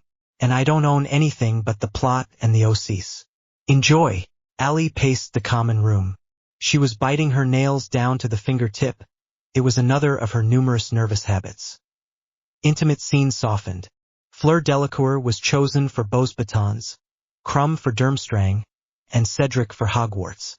Then Harry's name came out of the goblet, accompanied by a great deal of freaky magic. No one knew how it happened or even why. There were only supposed to be 3 champions, and they all had to be over 17. Allie read Harry's mind after his name was called. It was a big jumble of nothing. He was as stunned as everyone else. Allie knew he didn't put his name in the Goblet of Fire. He's not that stupid. But if he didn't, then who did? Ron and Hermione were waiting in the common room with Allie. They wanted an explanation too. Ron was sulking on the couch. He had the audacity to be mad at Harry for being called. Allie could have smacked him for being such a child. Hermione was looking out the window. She had her arms wrapped securely around herself, trying to keep warm in the crisp England night air. It had been 3 hours since the students exited the Great Hall and Harry still had not returned. Allie was not known for her patience. She was sick of waiting. She started to tap her fingers furiously on the table near her. It wasn't a coincidence that Harry's name came out of that cup. It couldn't be. She'd had enough. This waiting thing was not for her. Oh, this is ridiculous. She all but screamed. Ron and Hermione looked up at her, startled at her sudden outbreak. They hadn't talked in the last hour or so, and it took them by surprise. How long does it take to say that Harry can't compete? I am competing. Harry's voice came from the direction of the portrait hole. He was standing there with a blank expression on his face. Allie concluded that he was trying to be calm, but he was shaken up a bit. You cannot be serious, Hermione said from her position by the window. He shrugged his shoulders at her like it was no big deal. He glanced at Allie. She was frowning, clearly showing her disapproval. She didn't look at him but at the floor by his feet. Allie was not a happy girl at the moment. Could have told your best mate that you entered the bloody contest. Ron growled at him. Harry was taken aback by Ron's attitude. Why was he so mad? I didn't ask for this, Ron. Harry trying to explain, the words came out more angry than he meant them to. Yeah, right. I'm sure. He stalked off up the stairs to the boys' dormitory. Hermione looked at Harry before saying that she was going to bed and headed up the opposite staircase. She wasn't mad at him, just shocked. For once in Hermione Granger's life, she didn't have anything to say. Allie and Harry were left in the common room, alone. She had her arms crossed. A hand ran up and down one side of her arm more out of defensiveness than the cold. In fact, she rarely felt the bitter temperatures of England. Her blue eyes shot up and mixed with Harry's green ones. "Why are you doing this?" she asked. "Dumbledore thinks that I should. He says that it will lure out whoever put my name in the cup. Harry, this tournament is dangerous. So dangerous. Please don't do this." Her eyes were pleading with him now. Harry knew she was thinking that he was a complete moron for doing this tournament willingly. He really considered dropping out, but Dumbledore did make a good point. Harry wanted to find out who was after him too, and if this was the only way then he would do it. "I have to," he stated flatly. She took a deep breath and nodded her head. Intimate scenes softened. Harry hated to make her worry, but it was for good reason. Eventually she'll realize it. "I'm gonna head to bed." "Okay," he told her, trying to keep his voice as reassuring as possible. "Don't worry about me. I'll be fine." She made no response. The small blonde pushed past him to get to the window and look out on the Black Lake. Harry sighed and started to head to the stairs. "I wouldn't go up there just yet if I were you." She didn't turn to face him as she talked. "You should wait till Ron falls asleep. He's pretty upset at you." "Thanks." She murmured something that Harry didn't quite catch, then stomped up to bed herself. Harry plopped down on a couch, utterly exhausted, mentally and physically.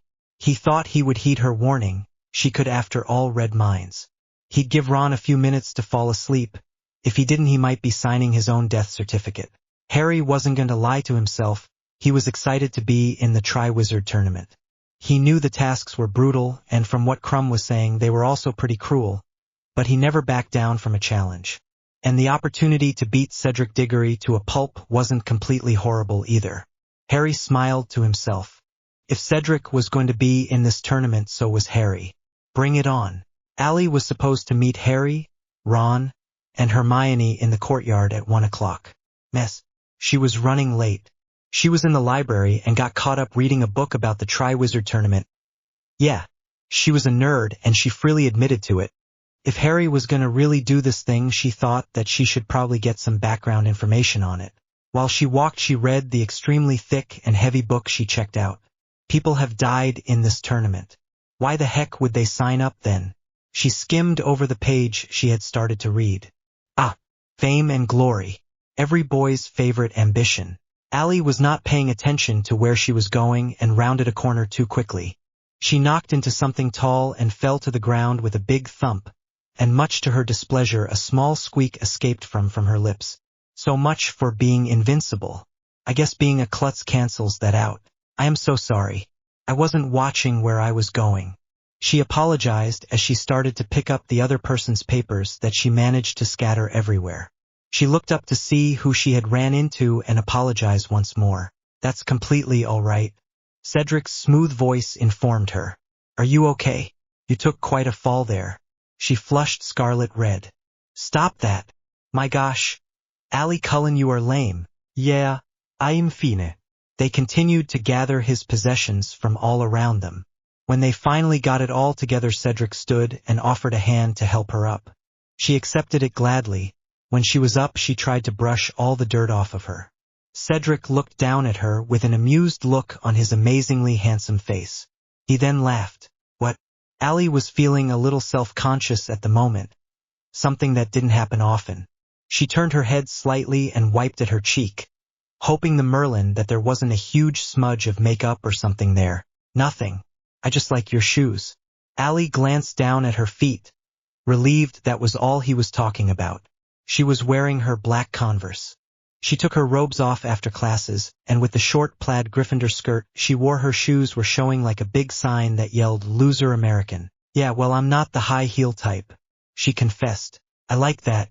Allie scrunched her eyebrows at his comment. You do? She was pretty surprised by this. Yeah, I find it refreshing. Why? Allie didn't want to say the reason why she questioned him, but her fantastic friend, word vomit, got to her and she ended up saying not to be rude, but you seem like the kind of guy who would be into the high-heeled pretty girls. He half smiled at that. Well, I'll let you in on a little secret. He leaned in to whisper in her ear, just like at the champion selection. I'm not. I'm into sneaker-wearing pretty girls. Allie snorted very unladylike. What? He questioned. Do those lines work on all the girls around here? Allie asked. He cannot be like this all the time, and to be honest, she didn't like it if he was. When he said his last compliment, it reminded Allie of a guy from her old school. He fed pretty lines to girls he wanted too, but when he got what he wanted from them, he kicked them to the curb and went on to find his next plaything. What lines? He seemed to shrink back a bit. Allie knew she could be intimidating at times, so it didn't take her by surprise. You're good. Allie scoffed. She started to walk away, but Cedric stepped in front of her, cutting her off from the way she needed to go to meet her friends. What did I say? Whatever it was, I'm sorry. He seemed sincere to Allie. She looked into his eyes. There was no hint that he was trying to play her, but she wasn't sure. Guys were tricky tricksters sometimes. I've known boys like you, Cedric. They say whatever they need to get what they want. Well, I'm not some bimbo that's going to do whatever you ask me to do just because you compliment me. If that's what you're after, you've got the wrong girl. She started to walk around him, but he grabbed her arm. Wait, you've got the wrong impression of me. She stayed facing the way she was heading. He still held her arm as he spoke. I say those things because I don't know how to act around you. I like you and I can't think of anything to say.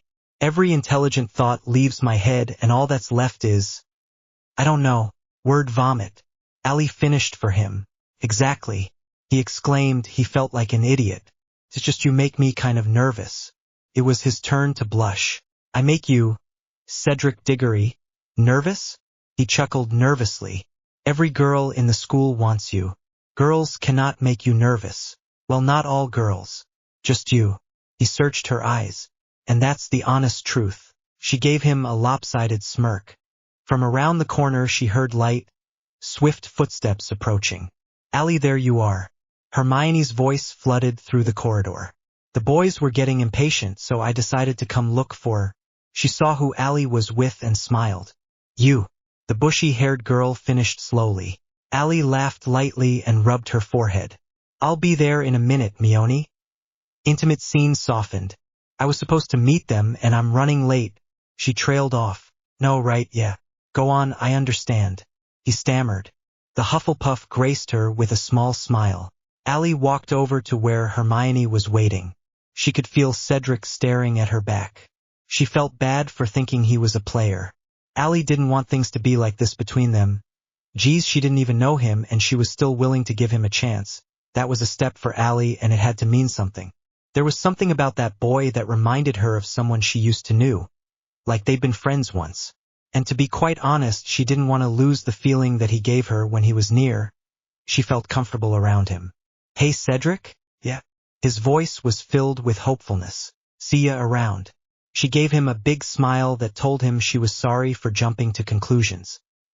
He returned the smile with a gleaming one of his own and told her what he had said before definitely. Okay. You might be confused about why Allie jumped to conclusions about Cedric, and the truth is that she doesn't trust people easily. In later chapters it explains why. The lesser of two evils, ha. Okay, so here's the deal. I was proofreading this chapter, and I realized that it sounds weirdly like a scene from The Notebook. Yeah. To know how that happened, but it works. So enjoy. Potter stinks. A boy called when Harry and Allie were passing on their way to potions. It had been 2 days since Harry had been announced as the 4th Triwizard Champion, and some of the kids weren't taking it too well. Allie thought that they were just jealous that Harry was in it, and they weren't. Stupid boys. Read the badge, Potter. Cedric could beat your arse any day, Scarhead. Harry had reached his boiling point. He had taken it all through breakfast, and he had enough. He spun to face the 5th year who said the last comment. Harry growled at the smug look on the boy's face. Do you have a problem with me? Harry snarled. Allie grabbed his arm, trying to calm his down. No such luck. He began to walk toward the guy. He was planning on beating the mess out of him, and Allie wasn't going to let it happen. Allie planted her feet, trying to make him stop, but he just dragged her along with him, with her feet skidding across the floor. Darn. Why can't I have vampire strength? I said, do you have a problem with me? He went up to the boy and pushed him. The boy staggered back a step, only step closer and get right in Harry's face. The fifth-year Hufflepuff looked down at where Harry's hands touched him and brushed away invisible dirt on his robes. Yeah, Ido. He pushed Harry back. I don't like cheats. Harry stumbled back, bumping into Allie in the process. He asked her if she was okay before glaring at the older boy. Allie didn't like where this was headed. She kept her eyes on the boy while grabbing onto Harry's arm like she was going to restrain him if need be. Harry, let it go. The boys kept glaring at each other, their eyes narrowing more and more every second. Yeah, Harry, let it go. The Hufflepuff mimicked her. Harry took another step closer to the fifth year and stood up to his full height. Allie pushed her in between the angry men and placed her hands on Harry's chest, hoping it would calm him down. Stop it. Just stop. Allie pleaded with him. The Hufflepuff started to say something, but Allie was faster. Shut up, she hissed with an uncharacteristically scary voice. The boy backed away a step. The faint red tint in Allie's eyes intimidated him. She'd had it with the two's testosterone. Guys were completely idiotic. Harry, move. She pushed on his chest, causing him to walk backwards. When they were what Allie considered a safe distance from the boy, she released her hold on him. He started it. Harry murmured, well, I finished it, didn't I? Keep moving, mister. Allie stayed positioned, walking behind him in case he changed his mind and tried to fight the boy. After a fair distance, she caught up and resumed her place walking next to him. Don't let them get to you. You're better than that. She laid a supportive hand on his shoulder and gave it a gentle squeeze. They continued en route to potions where Snape was waiting to give them heck. I cannot believe he's making you write that essay. That's so unfair. Harry complained to Allie, well, more like yelled it at her after potions. All you did was answer that stupid question that no one else in the class would possibly know the answer to. Harry was a lot more heated about the assignment than Allie, but she was sure it was due to what happened that morning with the Hufflepuff. Yeah, well, it looks like Snape has a new favorite, huh? Allie said sarcastically. Snape did make an unfair call, but she wasn't going to make a fuss about it. She answered his question on where Wolf's Bane in northern England could be found and gave him way more information than he was looking for. He wasn't too pleased with her after that. Seeking revenge, he assigned Allie an essay as tall as her, 5 feet 1 inch, on what it means to be an insufferable know-it-all. The essay was due tomorrow. The look on Snape's face while he recited her punishment was enough to make her want to stupefy his butt into next year. You're not going to actually write the thing, are you? Of course I am. Snapey thinks he's going to break me. Well, he has another thing coming. She laughed evilly, trying to sound like those villains in cheesy superhero movies. Harry just kept a stunned look on his features. She's nuts. But she's good. In an evil way. And I actually think I might need more room to write. So my paper might actually have to be longer. She told him sarcastically. Harry pushed her lightly and she smirked at him. You're insane, Allie Cullen. Thank you, she replied. They reached the Dada classroom. They entered the room and were surprised to see that Professor Lupin was not sitting at his desk in that sweater with the elbow patches. He was nowhere to be seen. It was not a full moon then night before, so there was no reason for him to be gone. In Lupin's place was an older, burly man. He was balding and scars covered 75% of his face. But the most unusual thing about the man was that he had a glass eye that was rolling around in his head. It was a fascinating magical invention, but Allie couldn't get over the creepiness of the man it belonged to. The duo sat down at their normal table behind Ron and Hermione. All the students in the room were openly staring at the new teacher. Some of the girls' faces held traces of fear, but mostly people seemed curious about the man. He stood up and went to write on the green chalkboard. My name is Alistair Moody. He wrote his name in chicken scratch as he spoke. Ex-Auror for the Ministry of Magic. And I am only here because Professor Dumbledore asked me to be. End of story. Allie thought him to be very bitter. We will start off the class today by discussing the unforgivable curses. The ministry says you're too young to learn about them, but I say differently. Is it me or this guy off his rocker? Allie whispered to Harry. Mississippi Cullen. Moody yelled. Everyone in the room jumped. Give us a curse, will you? How the heck did he know my name? He is off his rocker. Without thinking about it, Ali answered the imperious curse. Sir Moody nodded his head at her in approval. Good, very good. Come up here, please. You've got to be joking me, you crazy old man. She stood up and walked to the front of the class. Ali heard Hermione gasp out in terror. She leaned over to Ron. He cannot do that. Practicing an unforgivable curse on a student. Dumbledore would not approve. She reached the front of the class and stood facing the professor. Now this curse will not hurt her at all. It simply works by allowing the caster to control the mind and actions of the person the curse is cast on. He addressed the class, then turned to Ali. Now focus and try to resist what I'm telling you to do. You probably will not be able to, but at least try. Imperio. Ali felt nothing. She did not have any sudden urges to pat her head and rub her stomach at the same time or anything else along those lines. Maybe she was broken? Moody looked at her with confused eyes. Imperio, he stated once again, this time with more force in his voice. Still nothing happened. Ali stood there looking around at her fellow students like a dummy. Maybe the vampire side of her was resilient to it? The professor lowered his wand. He seemed to be stumped on the reason why the curse wasn't working on her. Well, Mississippi Cullen, he cleared his throat. I guess you can resist the curse on the first try. You may return to your seat. She did what he told her to and resumed her spot next to Harry. Her face held a look of confusion. The scruffy-haired boy, along with everyone else, was impressed by her ability to reject the curse. Yes, well, give us another curse. Alistair Moody taught the rest of his barbaric lesson with a spider that demonstrated the remaining 2 curses. Every student was appalled by what he was doing, but none had the guts to tell him that he was a scary dude in Ali's opinion. They were all too filled with fear to do anything. After classes, Ali went down to sit under her tree by the Black Lake and read. The lake was probably her favorite place on the entire grounds besides the Forbidden Forest. The forest reminded her of Washington. But they weren't allowed there, so she settled for the lake. She looked out over the water for a moment before taking off her robe and placing it on the ground for her to sit on. She was left in her white fitted button-down shirt, Gryffindor tie, and the plaid red and gold short skirt. She wasn't sure why Hogwarts gave their female students skirts that went an inch above the knee, which some girls tried to make even sluttier, but they did. Strange. She rolled up the sleeves of her white shirt and loosened the tie around her neck.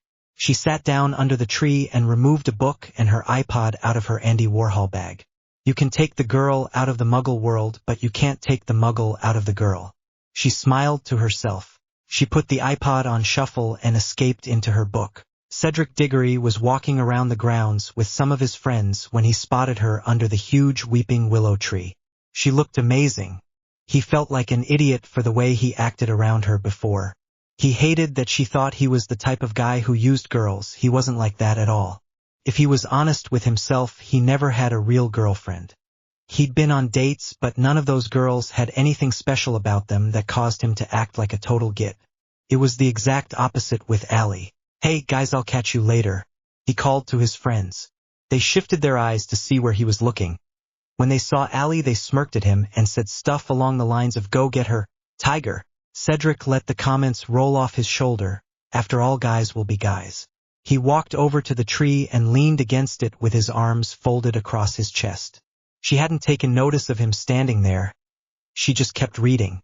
He studied her for a minute, watching the way she read her book with such enthusiasm. He sat down next to her. She still didn't look up to greet him. Are you sure you aren't supposed to be in Ravenclaw? He asked the blonde next to him. She acted as if he were invisible. Cedric was puzzled by her attitude. She said they were all right yesterday in the corridor. Why was she acting like this? He pursed his lips together, trying to figure how he would get her attention when she clearly didn't want any from him. But then he heard music playing. Ali's mouth moved along with the words coming out of the headphones, and her fingers tapped against the book in her hands. She wasn't ignoring him. She simply couldn't hear him. He tapped her on the shoulder. Her eyes shot up in a flash, and when she realized that it was Cedric, she smiled and took the earbuds out of her ears. She set them down next to her. Hey, she replied quickly. Have you been sitting there long? Only about 5 minutes. She laughed and then placed her head in her hands out of embarrassment. I'm sorry. she said through her hands. She looked up at him. You see, when I turn on my music and read a book, it's like I block out the world, you know? And everything else just gets sort of quiet. Yeah, I get that, Cedric said. He liked that she was being open with him. She didn't seem like the type to do so. He realized how deep she really was.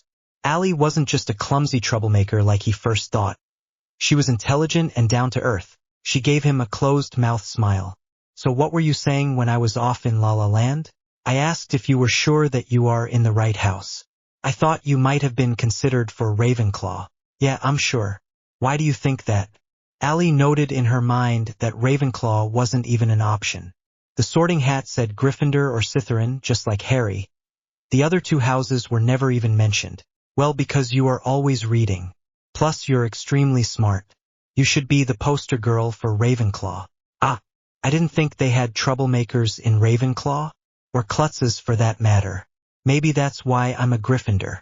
Wait a minute. Troublemaker, smart. Allie had to write a nice long essay for Snape. She had almost forgotten about it. Oh no, I've got to go.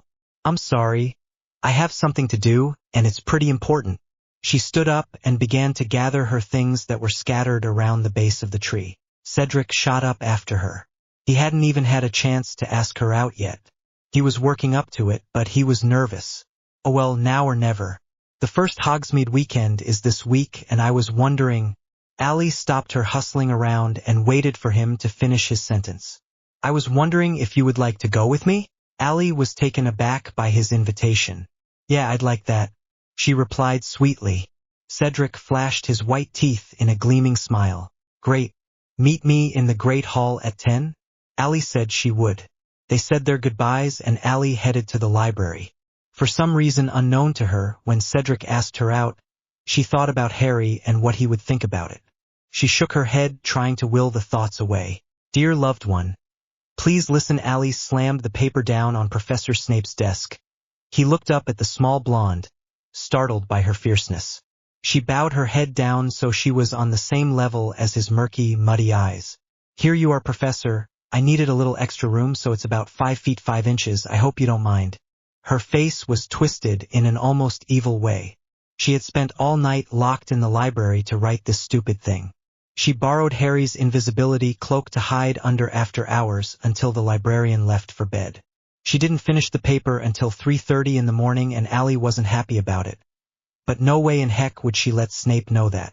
She was cranky, and the sight of the potions master didn't improve her mood any. Snape was stunned to see the essay on his desk. He didn't think she would finish it. That will teach him to mess with her. Is there anything else you require of me, sir? It was a challenge, not a question.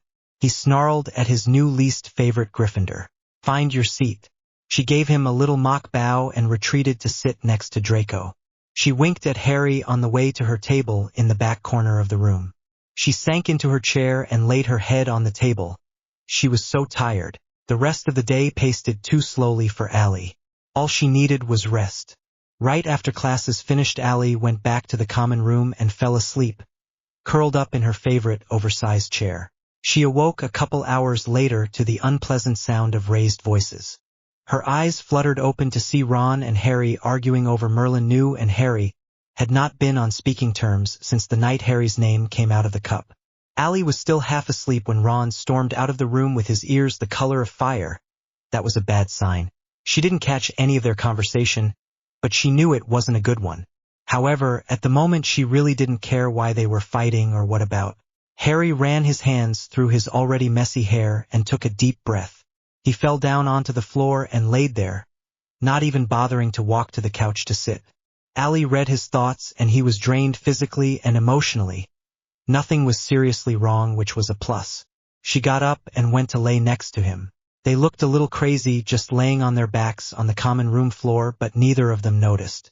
They stared at the ceiling for a while, taking in the different patterns that were there.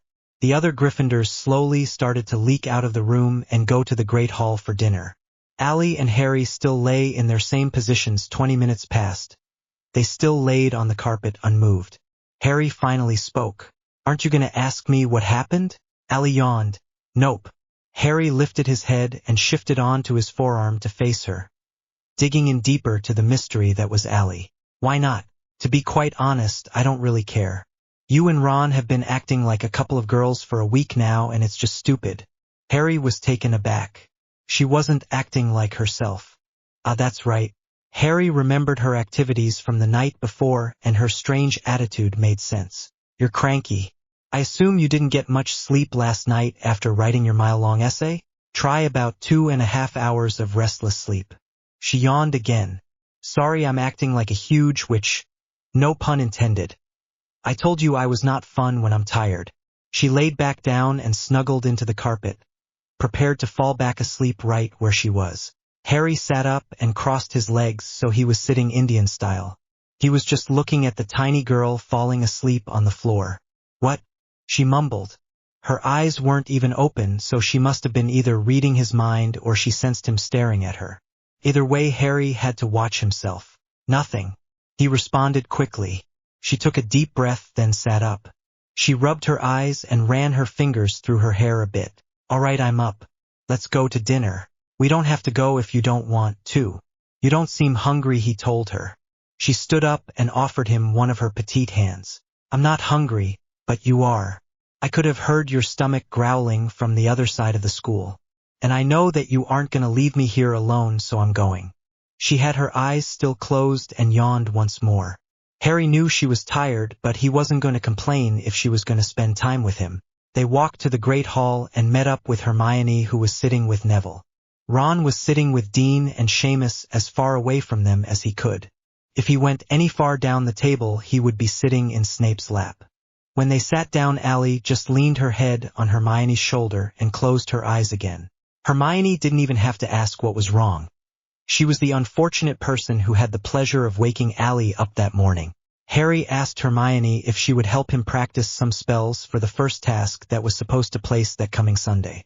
She agreed to help him. Harry was beginning to get nervous about the task. Since he learned that dragons were involved in the challenge, he really needed to make sure that he was well prepared. On the way back to the common room after dinner, Hermione and Allie walked together while Harry walked a few steps behind them talking to Neville. Allie and Hermione had their arms linked as they walked through the endless maze of corridors. So, Allie, what's this I hear about you and Cedric? Harry stopped mid-sentence to listen to what Hermione was talking about. What do you hear? Allie questioned. Just that you are going to Hogsmeade together this weekend. She nudged Allie in the ribs lightly. Allie rolled her eyes at the bushy-haired girl next to her. She heard someone's heartbeat quicken. She glanced around and caught Harry looking at her. When their eyes met, he looked away and started his conversation back up. So is it true? Hermione interrogated. Yes, it is. Allie stated matter-of-factly. She lifted her chin to Hermione, silently telling her that was all she was going to say. She heard Harry's heartbeat speed up more, like he was running a marathon. She looked back to see the blood pounding in the veins beneath. It hurt her to make Harry feel this way, but the closer she got to Cedric, the safer Harry was. Cedric's blood didn't have the same effect on her as Harry's did. Plus, she liked Cedric. She didn't need to feel bad for liking someone. Did she? The rest of the journey to the common room was filled with small talk. Gryffindor Tower was filled with its inhabitants. The Weird Sisters were playing loudly from a wireless set placed on an end table. Allie didn't usually care for magical bands, but the Weird Sisters weren't half bad. All the couches and chairs were full, which made Allie cranky. Curse Lavender for taking her chair. Oh my goodness, you are a freak. Mentally cursing people in your head is weird. You need sleep. Her mind was yelling. The four just stood around talking since there was nothing else to do. Allie saw Fred and George Weasley whispering to each other and gazing over at her. Something was going down, and it pretty much scared the mess out of her, especially since it involved the twins. Hey George, Fred said loudly. The two made a wide circle through the crowd of Gryffindors. Are you hungry? They closed in on either side of the small blonde girl. Oh no, she said, trying to find an escape route. None were to be found. She was blocked in on all sides. Great. Just freaking great. Why yes, I am Fred. He gave her an evil glare. I'm hungry for an Allie sandwich. They lunged at her and trapped her in between them. They laughed loudly along with the others around them as they squished her in a hug on both sides. This was not Allie's night. Intimate scene softened. They surprisingly staggered back a step. No more Allie sandwiches, she firmly stated. They put their hands up in defeat. She walked away and went over to the window. She sat down on the ledge and looked out over the black lake. She seemed to be doing that a lot lately. It had a soothing effect on her. It made her feel like she was back in Chicago with Jake looking at Lake Michigan. Harry followed her and sat on the opposite edge of the ledge. So you and Cedric? Contempt laced his voice and made it deeper. Harry. She didn't want to talk about this at all, especially not with Harry. He's a little old for you, don't you think? No. Allie scoffed at him. She could not believe he just went there. She crossed her arms defensively. This was none of his business. Why are you going out with him? Harry said bluntly. I thought you. She looked at him with sad eyes. Allie knew what he was trying to say. She felt the word vomit starting to rise up her throat. We did. She told him quickly and quietly. Harry looked at her. He was somewhere between ecstatic and depressed. She said, did not do. He felt his muscles start to tense up. But, then why? He questioned, begging her to give him an answer. Because, Allie cut him off. She couldn't tell him the reason why. She liked Cedric, but she was connected to Harry. If her and Harry begun dating, he would be in even more danger than he was by being her friend. She was keeping him safe. Just like her dad tried to keep her mom safe, only this time she was going to make sure it worked. Because why? He demanded to know. Harry, don't, she said weakly. She got up to leave, Harry grabbing her wrist and spun her around so she was inches from him. He didn't relinquish his hold on her even after he had had her full attention. Allie cranked her neck up to look at his face and glare at him with wide blue eyes. Don't walk away. You always walk away. He was mad. Allie noted the blood surging through the veins in his neck. He calmed a bit and his grasp loosened on Allie's wrist. You know what I think? I think you're scared. His eyes searched hers, trying to get even a small clue as to what she was thinking. Intimate scene softened. Scared of what? She asked quietly, but her voice held an angry tone. Harry didn't answer her. She yanked her wrist from his hand. She was upset that he was trying to convince her not to go out with Cedric, and that it was working very well actually. Harry. Think of Harry. The voice in her head reasoned with her calmly. She signed deeply before turning around and taking a step away from him. What are you doing? Harry demanded. Doing what I do best according to you. I'm walking away. Allie went over to Hermione and sat with her while she discussed an assignment with Ron, who seemed to be more confused than usual. Allie sat there quiet and thoughtful, every once in a while glancing over at Harry. Intimate scene softened. Once in a while his green eyes would meet hers and she would snap her gaze down at her hands. She was regretting the way she acted toward Harry. Her hot and cold moody swings confused the boy who lived. She wanted to be around him, but she couldn't get close. Just like my parents. A lump formed in Allie's throat. All the things that have happened to her since coming to Hogwarts seemed to come back to her parents and their story that she had been told so many times. Maybe it was the place, or maybe it was a certain boy with glasses that was getting to her. She wasn't sure. All Allie knew was that she had to make things right. Harry went up to his dorm room that night to see there was a note waiting for him on his bed. On the front of the folded piece of paper it read to Harry in girly chicken scratch. He knew it was from Allie because no other girl would send him a note, and Hermione's handwriting was way too neat to ever look like that, even if it was just to Harry. He opened the letter in a fury, wanting to know what the half-vampire had to say. Harry, tonight you said that I was scared of something. And it's true, I am.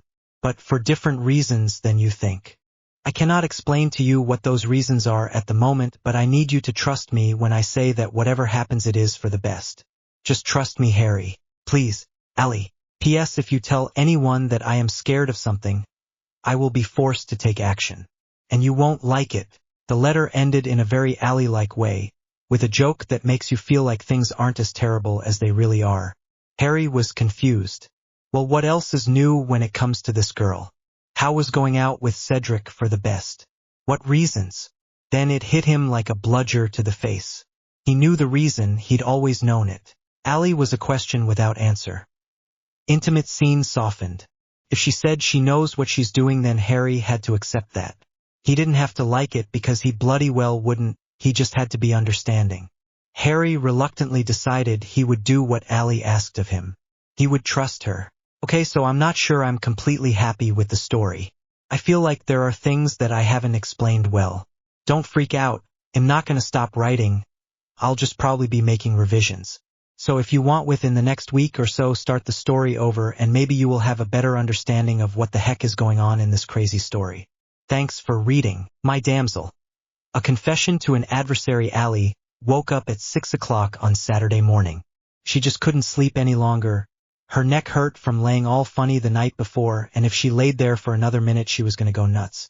She sat up, threw on her glasses, and stretched her arms over her head. Allie hated being practically blind. She was a vampire, they were supposed to be invincible. Things like bad eyesight defiantly didn't happen to them. She wondered if it was a side effect of surviving the killing curse. After all, Harry couldn't see anything without his glasses either. She made a mental note to talk to Dumbledore about it. She tumbled out of bed and went over to her dresser. She opened the top drawer and retrieved her toiletry bag. Allie proceeded to go down to the girls' bathroom to shower, do her hair, and put in her contacts.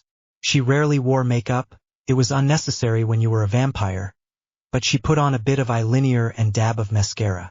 The black makeup emphasized her shocking blue eyes even more than usual. She nodded her approval to the mirror. Allie didn't know what she wanted to do with her hair for her date in Hogsmeade with Cedric. She didn't want to straighten it because that was what she did every day. Intimate scene softened. Allie decided on giving her blonde hair soft waves. A cute and playful style that was also easy to do. She would look relaxed, and that's what she wanted.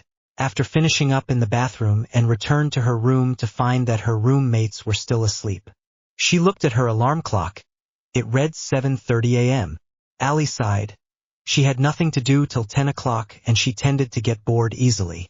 She thought she could try to act like a teenage girl and worry about what to wear on her date. But that seemed like it would be near impossible. She went to the closet that she shared with Hermione and started to look through her clothes. Allie's choice was a pair of ripped dark jeans with a double-breasted button-up gray hoodie. Under the hoodie she wore a white lacy tank top. She slipped her bracelet with the Cullen crest back on to hide the lightning bolt scar on her wrist, and then put on a black dangling necklace. She thought she looked decent enough. She looked at the clock again. 8:15. She couldn't try to get ready any longer. There was nothing in the world she hated more than getting ready in the morning. Well, she hated Voldemort way more, but at the moment he didn't count. Getting ready sucked. She went to the foot of her bed and slipped on her black sneakers. She went down to the common room to see a few students had waken up since she last was down here. Most were still in their pajamas, though. Kids at Hogwarts would sleep all day if they could. She spotted Neville and went to talk with him. Allie liked the somewhat awkward boy. He reminded her of a friend she used to have when she was little. They would play when her and Jake went to visit his dad back on the reservation in Forks. They talked about herbology and other school topics for the better part of an hour before Hermione came down. She joined them for a moment before Neville excused himself to go to breakfast. "So are you excited about your date?" Hermione asked. She was happy for her friend. Hermione thought Allie and Cedric worked well together. "Yes, I am, if you must know. Are you hanging out with Harry and Ron today, or are you going to find Hottie McCooditch?" Allie smirked. Hermione's face reddened. "Stop calling him that. And nothing's going on. I'm just hanging out with Harry." She looked away for a moment before changing the subject. Ron came down in a less than chipper mood. He wanted to go get something to eat and asked the girls to join him. "What about Harry?" Allie asked. "What about him? He doesn't need me to enter the Triwizard Tournament. I'm pretty sure he doesn't need me to go get breakfast." Allie rolled her eyes and let out a deep breath that caused her bangs to fly up. "Grow up, Ron. You guys go ahead. I'll wait for him." They left for the Great Hall and Allie was once again left alone. Harry and her had made up and everything was fine between them now. By fine, she meant that they were back to normal, but at the mention of Cedric's name Harry would stomp away from whoever it was that said it like a little child. Speaking of Harry stomping, Allie could hear him coming down the stairs. She knew it was Harry by the way his footsteps fell. Harry was not in a good mood today. It was the dreaded day when Allie would go out with Cedric. Even thinking the name made Harry clench his teeth. What was so special about that perfect Hufflepuff Cedric? He still had no idea why Allie was going through with this. When he reached the bottom of the stairs, he saw the girl who had turned his life upside down in the common room. All negative thoughts left his brain, and all that was left was her. She was standing by the bookshelves reading the spins of the books. Allie had her arms folded across her chest as she slowly paced the length of the shelves. She sensed his presence and turned to give Harry a lopsided smile. Harry noted that her hair was different than normal, but he liked the way it looked on her. Her outfit was simple but still stunning, as always. Once again, Allie Cullen left Harry speechless. "Hey, sleepyhead," she said in her sing-song American accented voice. "Hey." He gave her a smile. "You look great." She looked down at her feet before responding. "Thanks. So do you." Harry chuckled. He was in a plain red t-shirt with a black zip-up track jacket. He looked like he always did. "What are you still doing here?" he questioned. "Oh, I decided to wait for you. Ron and made Hermione go down to breakfast with him, and I wasn't going to leave you up here by yourself, so here I am." Harry's face lit up. He walked over to her and motioned to the portrait hole. "Shall we?" "We shall." I'm starving. They walked down to the Great Hall and sat down. Hermione was nowhere to be seen. Harry and Allie must have just missed her, so they sat alone. Things were quiet for a while during the time they were eating. "So do you have any special plans for Hogsmeade?" Allie asked Harry after she finished her breakfast. Harry had finished off his food a good 5 minutes before her. Even though Allie was very small, she could out-eat him and Ron put together. "Nope." Allie nodded her head in response. Harry noticed her glance down at his wrist. Her eyes widened a bit. Allie yanked his wrist and turned it so his watch was facing her. "Dang it. I have to meet Cedric in 2 minutes. I gotta run." Harry felt as if his heart stopped. He just remembered that he would not be showing Allie around Hogsmeade. She did not take any extra time to look good for him. It was all for Cedric. She stood up and adjusted her clothes. She stopped her last-minute preparations and stared at Harry. She had a regretful look on her face. "Maybe I'll see you are around? Me, you, and Hermione could get a bite to eat or something." He didn't look up at her. He stared at his hands in his lap and responded, "Yeah, sounds fine. Have fun with Cedric." She pursed her lips together. Allie opened her mouth to say something but thought better of it and just walked away. Harry watched her go. He could feel his blood boiling under his skin. He had never cared for anything more than her. He didn't know how he knew that. Harry just felt that way about her. And to watch Allie walk away to meet another guy was almost too much for him to handle. Allie looked around to try and find a glimpse of her date. There were so many students that the task was almost impossible. She stood on tiptoes, but it didn't help any. She still only came to the boy's shoulders that stood in front of her. She planted her feet on the ground and stood there with her arms crossed in frustration. All of a sudden she smelt a familiar cologne. She looked to her side and saw that Cedric was coming up to her through the sea of people. He wore that amazing smile of his that made Allie's legs feel like jello. He was wearing jeans and a button-down navy blue Oxford. He had a few buttons undone and rolled the sleeves up to his elbows, which gave his look a relaxed feel. "Hello." He smiled down on her. "You look absolutely beautiful." "Thanks. So do you." She scrunched her eyebrows at her words. She sounded like a complete moron. She chuckled nervously. Cedric did the same. The Great Hall emptied a bit as students began to walk down the small village. "Ready to go?" he asked her. She nodded in response. They headed down to the gate that led them into Hogsmeade. The two walked in silence until they reached the small town. Allie thought that it was the cutest little village she had ever seen, even cuter than quaint little Forks. She whipped her head in every direction, trying to take it all in at once. Cedric smiled at the tiny blonde. Her eyes landed on his gray ones. He was still grinning at her. "What's wrong?" she questioned uncertainly. She thought that she would die if that was possible. No one quite knew how that worked with her. If she had food stuck in her teeth or something equally embarrassing. "Nothing. Nothing at all," he told her cryptically. They continued walking. The couple turned a corner and Cedric stopped in front of a frilly pinkish-colored building. Allie looked at the flowery sign that read Madame Pudafoots. She then turned her attention to the window. She glanced in and saw a bunch of couples. Well, coupling. She looked up at Cedric. He had an uneasy look on his face. Allie was started to feel uncomfortable. How could just one guy make me feel uncomfortable and embarrassed in one day? That never happens. For the most part, Allie rarely cared what people thought, and feeling like this was close to impossible for her to handle. Cedric started. You don't want to go in there, do you? He finished the question and lifted his gaze to meet Allie's. Not particularly. Allie rubbed her hand up and down her arm. Really? His uneasiness melted away at her words like they reassured him. Yeah, that kind of stuff isn't exactly my thing. He let out a deep breath. Good. Allie lifted her eyebrow. That wasn't the reaction she was expecting. Good? Yeah. I've been on dates before, and that's usually the place the girls pick to go. And honestly, I can't stand that place. It's so pink frosting. Allie said, disgusted. She faked a gag that made Cedric chuckle. Yeah. For some reason, Allie's strange logic made complete sense to him. So what would you like to see first? They fell back into step and strolled down the lane. I'm not sure.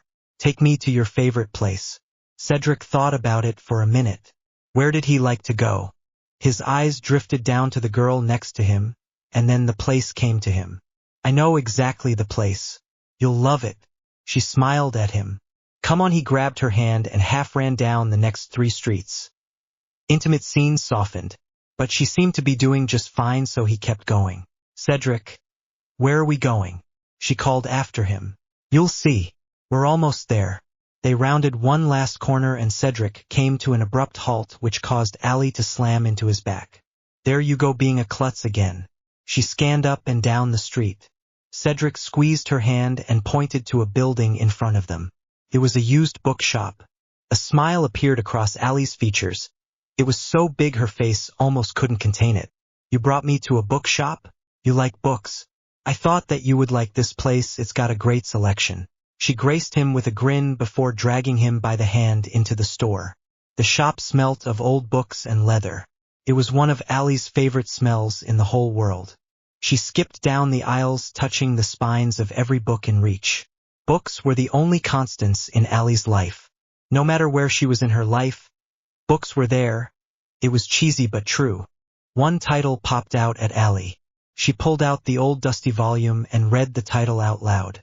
The Tales of Beetle the Bard? She asked. Cedric came up behind her and took the book from her hand. I remember this book. It's a bunch of children's tales. My father used to read these stories to me when I was little. He gave the book back to Allie. She gazed at it. Allie loved fairy tales when she was little. Back when she was 5 or 6, she wished she could have been a Disney princess instead of a vampire.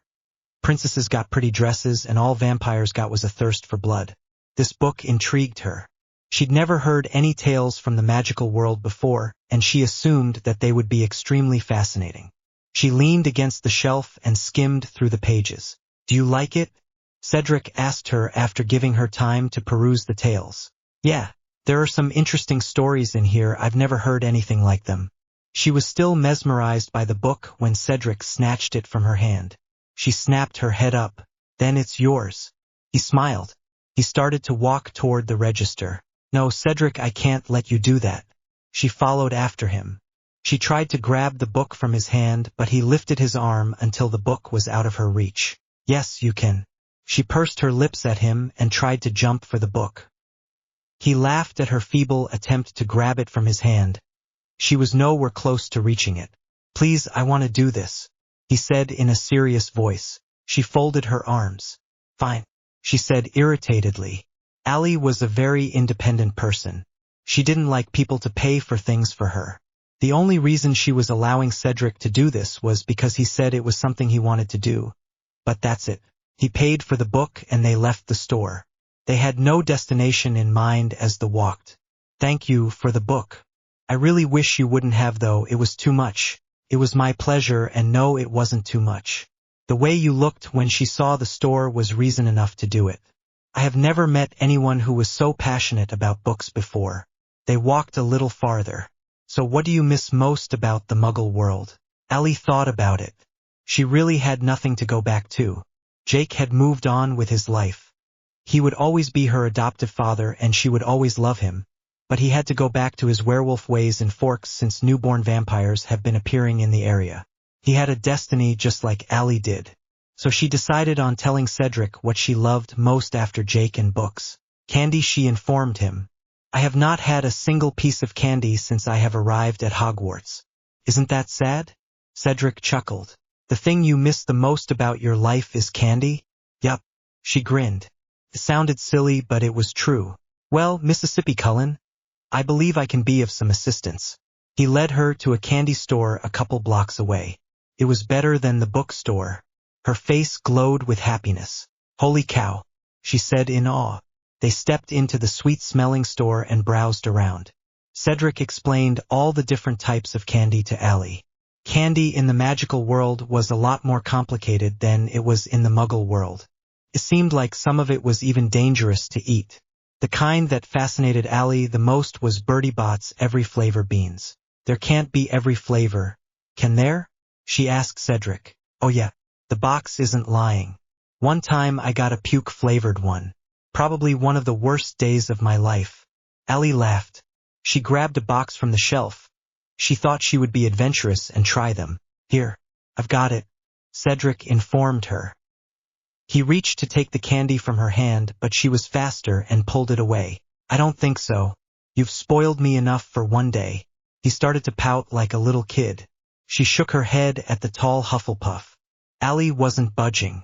She noticed that he had some candy in his hands. I'll tell you what. I'll let you pay for mine if you let me pay for yours. Cedric didn't seem to like that idea. But she read his thoughts and he was about to give in. He realized that she was stubborn and she would stand her ground. Smart boy, she thought. All right, you win. He handed her his candy and he took hers.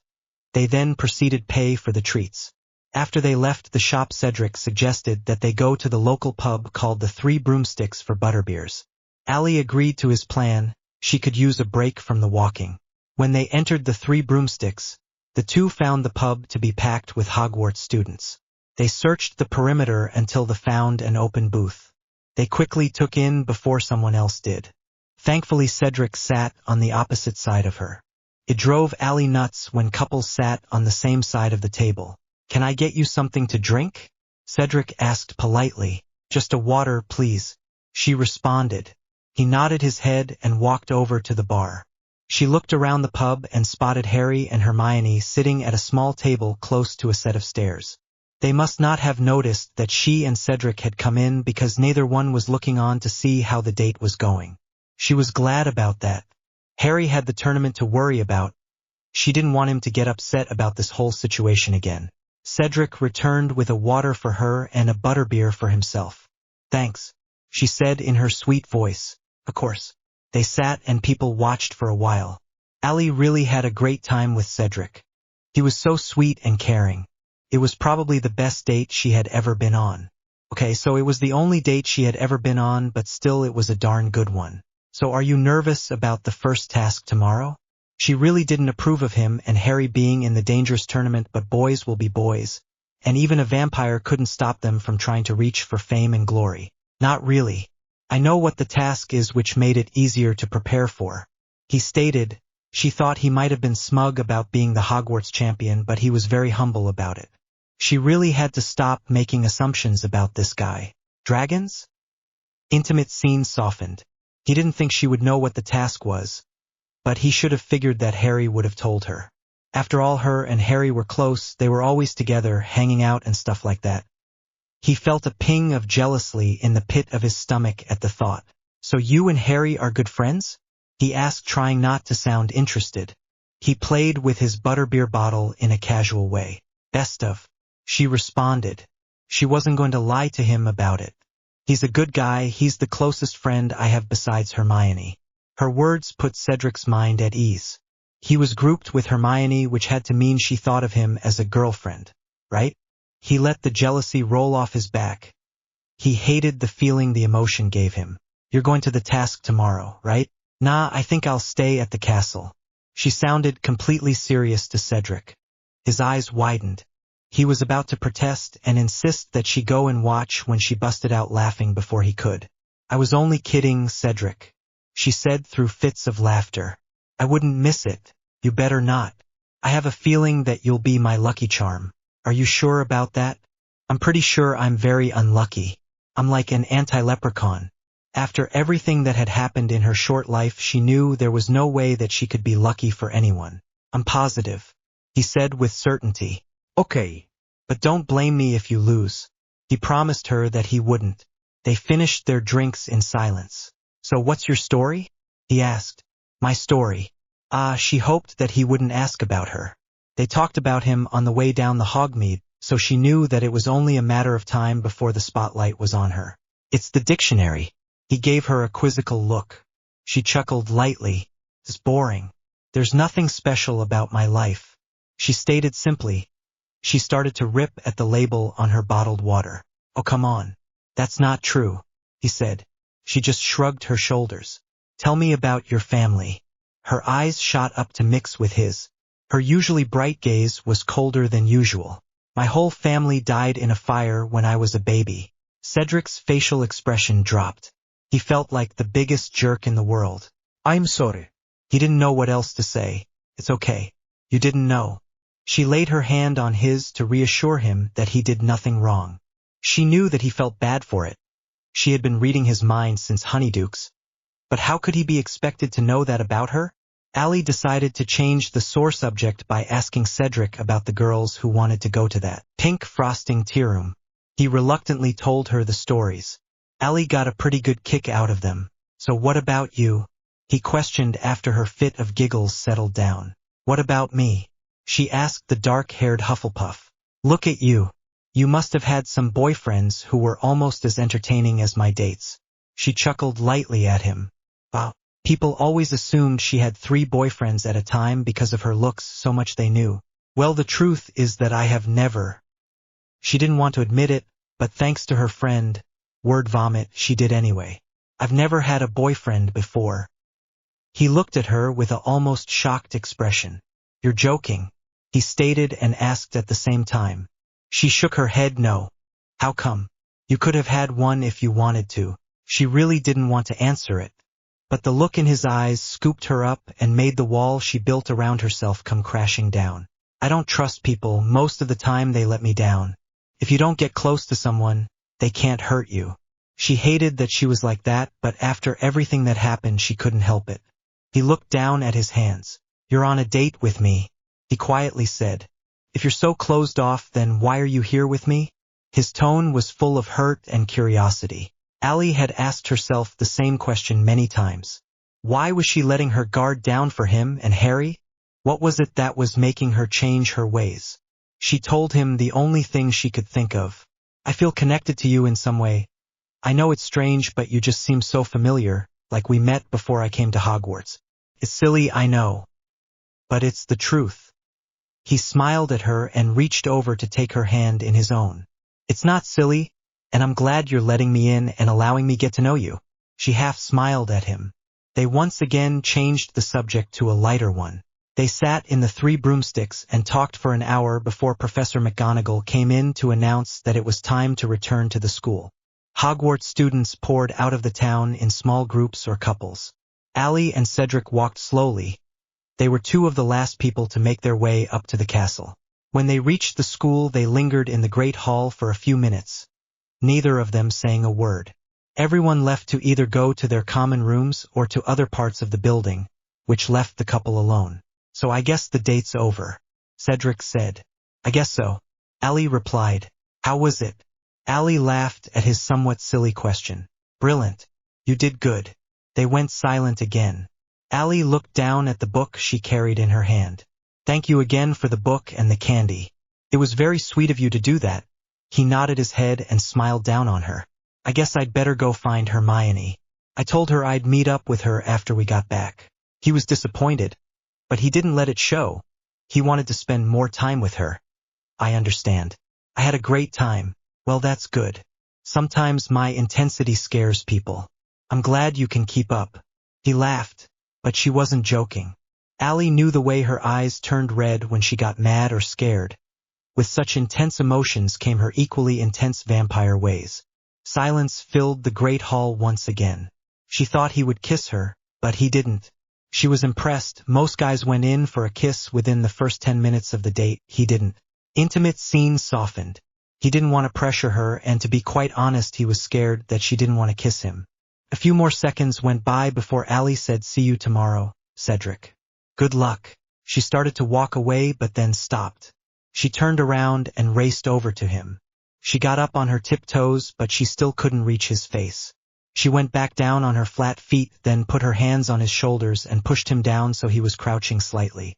Once he was at a level that she could reach, she leaned in and gave him a sweet kiss on the cheek. When she pulled away, he smiled at her. She returned the gesture, but before he could say anything, she was already halfway up the stairs that led to Gryffindor Tower. Your stories, my alibis. Hey guys, thanks for reading. I don't own anything. Harry Potter and Twilight belong to their respective authors. Allie reached Gryffindor Tower and began to search for Hermione in the huge crowd of kids. She found her sitting on a couch placed in the center of the room with Ron and Ginny on either side of her. She went over and sat on the floor facing them with her back against the coffee table. It was a little uncomfortable, but she didn't mind much. How'd it go? Hermione asked. Great. How was your day? Allie pulled her knees to her chest, resting her chin on them. Hermione informed her that her and Harry had fun in Hogsmeade. She did say that he dragged her to some kind of joke shop that sold products she did not approve of, and she just rolled her eyes at him the entire time they were there. But it wasn't a big deal. Allie made a mental note to check out the shop during the next Hogsmeade weekend. It sounded pretty fun. She just couldn't tell Hermione that was where she was going. Allie thought she'd probably ask the twins, Ron or Harry, to take her. How'd what go? The little red-headed girl questioned. Allie furrowed her eyebrows at Ginny. She had never been particularly close to the youngest Weasley. She wondered why she seemed so curious about her day. I had a date with Cedric Diggory, Allie stated. Really? Interesting. Allie heard the thoughts running through the girl's mind and she couldn't believe it. Ginny was mad at her. She thought that Allie stole Harry from her, and she guessed that Ginny had a small thing for Cedric too. Wow, she didn't even know that Ginny and Harry liked each other at some point. Allie was suddenly furious at the redhead. She could feel the anger in her blood and her senses heightened. Calm down, you're fine. You cannot let your vampire side get to you. Someone could get hurt. The logical voice inside her head managed to once again calm her down. She took a deep breath and closed her eyes. When she opened them, Ginny was not in her spot on the couch anymore. Allie didn't even bother to look to see where she had gone. She really didn't care as long as she wasn't around Allie sending her bad vibes. Hey Hermione, did Ginny and Harry ever have like a thing? You know, like they liked each other and stuff? Hermione and Ron looked at her, then turned their heads so they were facing each other. They burst out laughing. Intimate scene softened. I'm glad my question amuses you, she snarled at them. When they finally quieted down, Ron was the one to answer. Ginny has had a crush on Harry since the first time they met. He has never liked her. She's my kid sister to Harry. It's rather sad. He looked at his sister and shook his head. Poor girl. Ron was right, it was a sad thing. Ginny liked someone for 4 years who didn't like her back. The blonde could not imagine how much that would hurt. Allie was no longer angry with the 3rd year. She felt sorry for her. Harry came into the common room an hour later and plopped down next to Allie on the floor. When he arrived, Ron made his exit as if the sight of Harry repulsed him. Hermione watched him walk away from their little group. Go on, Mione. I can take care of Harry. Go hang out with pouting boy over there. Allie nodded in the direction that Ron headed in. Hermione rolled her eyes. She thought the two's fight was ridiculous, also. But there was an unspoken agreement between the girls that when they were in a setting where Ron and Harry were in the same room, Allie would hang out with Harry and Hermione with Ron. Hermione went over to where Ron was sitting on a couch by himself. He had his arms crossed. Allie thought he looked like he was a 4-year-old in a timeout after drawing all over the walls. She shook her head at the red-haired boy. How's it going, champion? She rotated herself so she was sitting face to face with Harry. She lightly punched him on the shoulder in a very Allie-like gesture. I'm okay. How was your date? Wow, way to ease into the question, Harry. He was so blunt sometimes. It was good. That was all she was going to say on the matter. One pouting friend was enough for one day, and she knew that Harry would be a pain in the butt if she said anything else. Allie was bored. They hadn't talked in a good 5 minutes and it was bugging her. She grabbed Harry's hand like they were doing a secret handshake. He looked down at her with an expression that showed he thought she was nuts. Tumpfa. She simply stated while making a face that had "duh" written all over it. Harry signed. She tilted her head at him and pursed her lips. He was refusing to play. What is Potter? You scared? She flashed him a smirk that would have given Draco Malfoy a run for his money. He scoffed and then accepted her challenge. It was an all-out brawl. Their arms were flying everywhere trying to catch the other's thumb. The kids who grew up in the magical realm had no clue what they were doing and stared at them like they should be in the psych ward at St. Mungo's and not at Hogwarts. After 4 rounds, Allie and Harry were tied. Scared, Potter? Allie evilly said. Harry thought she sounded exactly like Draco, only her voice was a lot easier on the ears than his. Harry gave her the same response he had given Draco in their second year when he asked the same thing. You wish. She grinned and the battle was on. Harry almost had her small thumb when they heard the portrait hole crash open. They turned to see who was coming through. Whoever it was, they were not happy about something. Allie thought it was probably some silly girl who had a fight with her boyfriend. To every Gryffindor's surprise, their least favorite teacher was storming their common room. He scanned the room with half-crazed eyes searching for something or someone. His gaze landed on Allie and he stomped over to her. She stood up, followed closely by Harry. The dark-haired boy stood a little in front of Allie. He didn't like the way that Snape was looking at her. His professor stopped in front of Harry and gave him a death glare. Move aside, Potter. Harry didn't move an inch. Allie took a step so she was standing next to him. She laid a hand on Harry's arm, making sure he kept calm. Harry tended to overreact when a situation involved Snape. Is there a problem, Professor? The tone in her voice was icy. Harry didn't know how, but it gave him shivers. Snape looked down at the tiny girl and then grabbed her wrist. He started to pull her out of the tower. Her feet skidded across the marble floor, trying to resist the greasy man. Harry followed after them. He had hold on Allie's other wrist. She was trying to free her hand from Snape's grasp, but it was no use. She was too weak. Let her go, Harry yelled. Yeah, I second that. Allie was still trying to wrench her wrist from the gross hands of her professor. Snape spun on his heels so that he was standing in front of Harry. This is none of your concern, Potter, and I suggest you stay out of it. The greasy-haired man spun back and headed for the portrait hole, pulling Allie behind him. It was dark. The sun had already gone down. Had it really been that late? They traveled through 5 corridors and down 2 flights of stairs. Snape was still dragging Allie behind him. He would not relinquish his hold on her. Allie could feel her vampire instincts kicking in. She was not afraid of the greasy man in desperate need of a shower. Intimate scene softened. Snape stopped walking and turned around to face her. His muddy eyes were blazing with fury. She had no clue what she had done to upset him off this bad. Okay, she had been a smart ass in Potions Friday, but that wasn't any different from any other day. Maybe he snapped like one of those guys you read about in the newspaper and went insane. It was a possibility. I know what you are. Allie's confidence drained out of her along with what little color she held in her cheeks. I knew there was something about you that wasn't quite right from the first moment I saw you. Took me nearly a month, but I have figured you out, vampire. His voice was deep and threatening. Allie stood there with her mouth hanging slightly open for a moment before regaining her composure and confidence. I am taking you into my custody until the proper authorities are called to transport you. He finished. What was she, a criminal? She couldn't believe she let herself be intimidated by this man for even a second. Wow, good job, Professor. You caught me. You deserve a cookie for being such a smart boy, Allie said in a sarcastically sweet voice. She patted him on the head. She looked at her hand and fake gagged before wiping the grease from his hair onto his own robes. His face grew so red with anger that he looked like a tomato. Now that she thought about it, she was guessing that wasn't the best idea in the world. Why, you little... He raised his hand and struck Allie across the face. Her head whipped to the side and her hand went instinctively to her stinging cheek. Yeah, definitely not a good idea. Ouch. Allie? She heard a voice call her name out of the darkness. She turned to see Cedric coming towards her. He wore a confused look on his face. He looked at the tiny blonde Gryffindor, then to the potions master, who still held her wrist in his hand. He had no idea what he had just walked into. What are you doing here, Mr. Diggory? Snape tried to control his voice.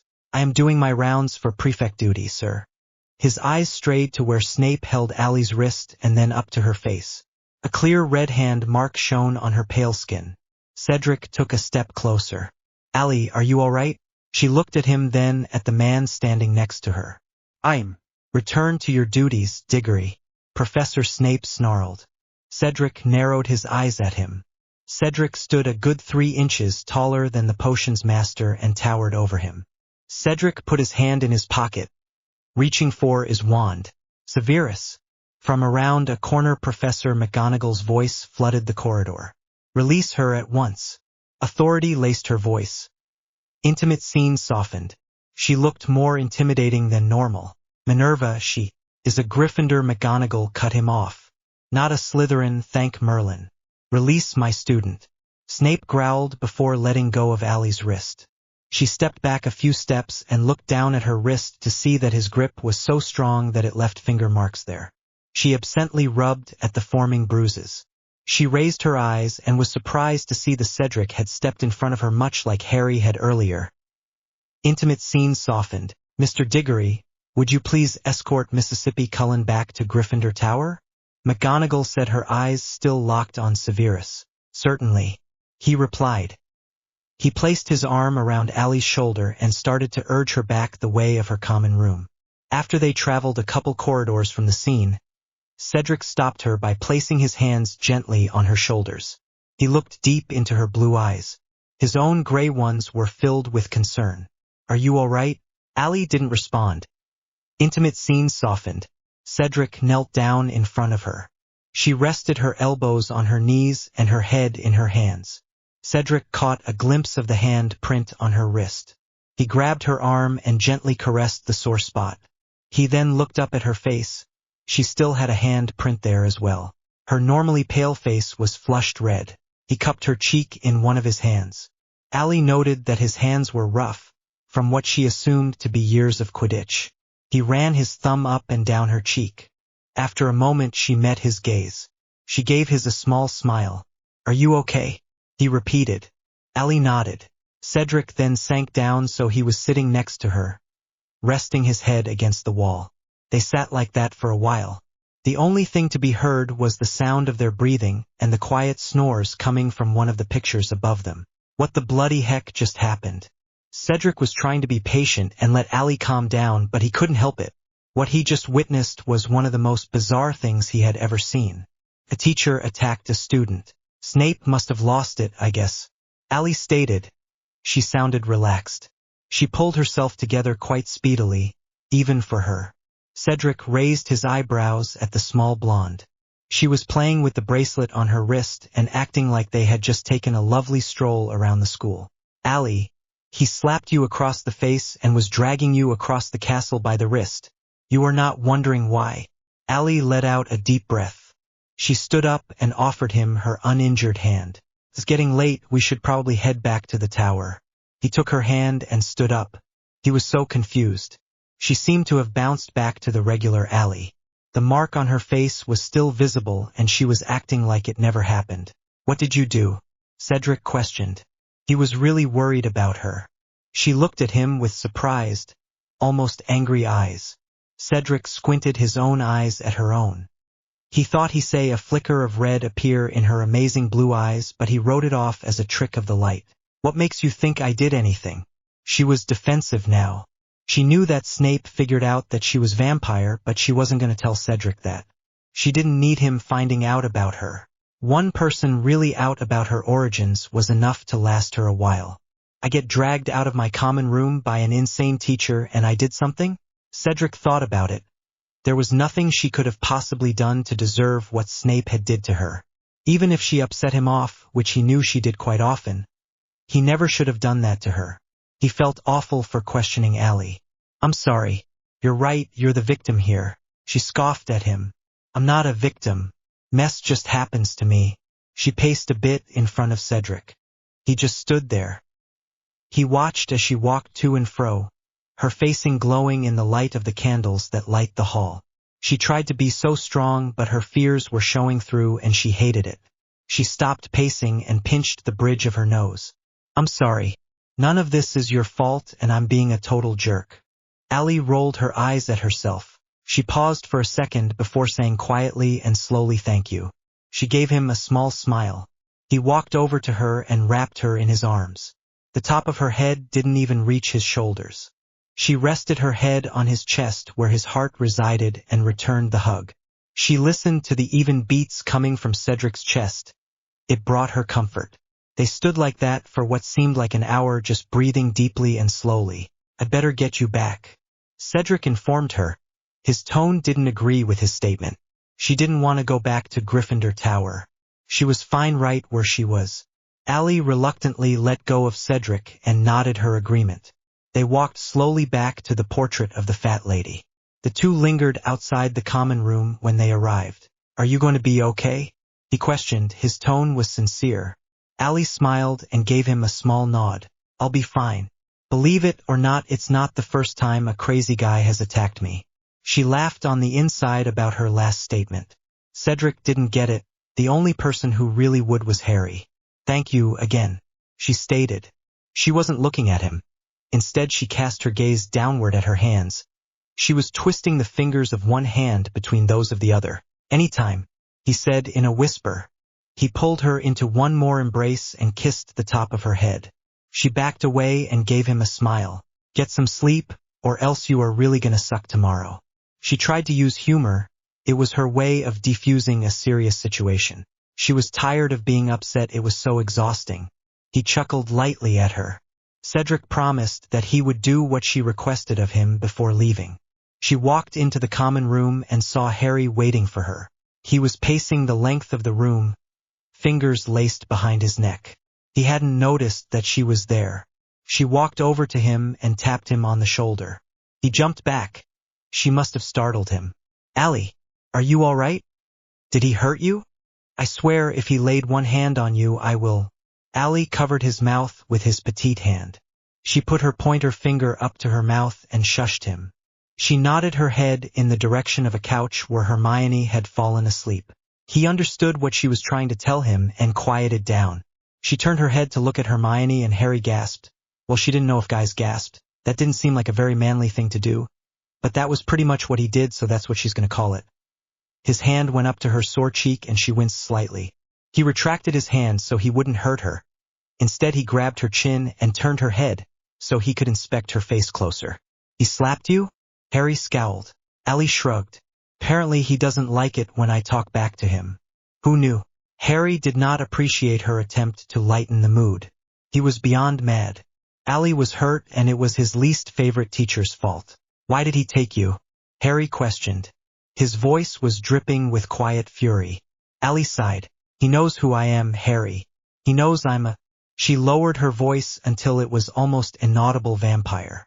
He said that he was going to hand me over the proper authorities. I mean, what is that? Vampire control. I personally think he's been around weird potions for too long and he went loopy. But that's just me. Does he know about the Voldemort thing?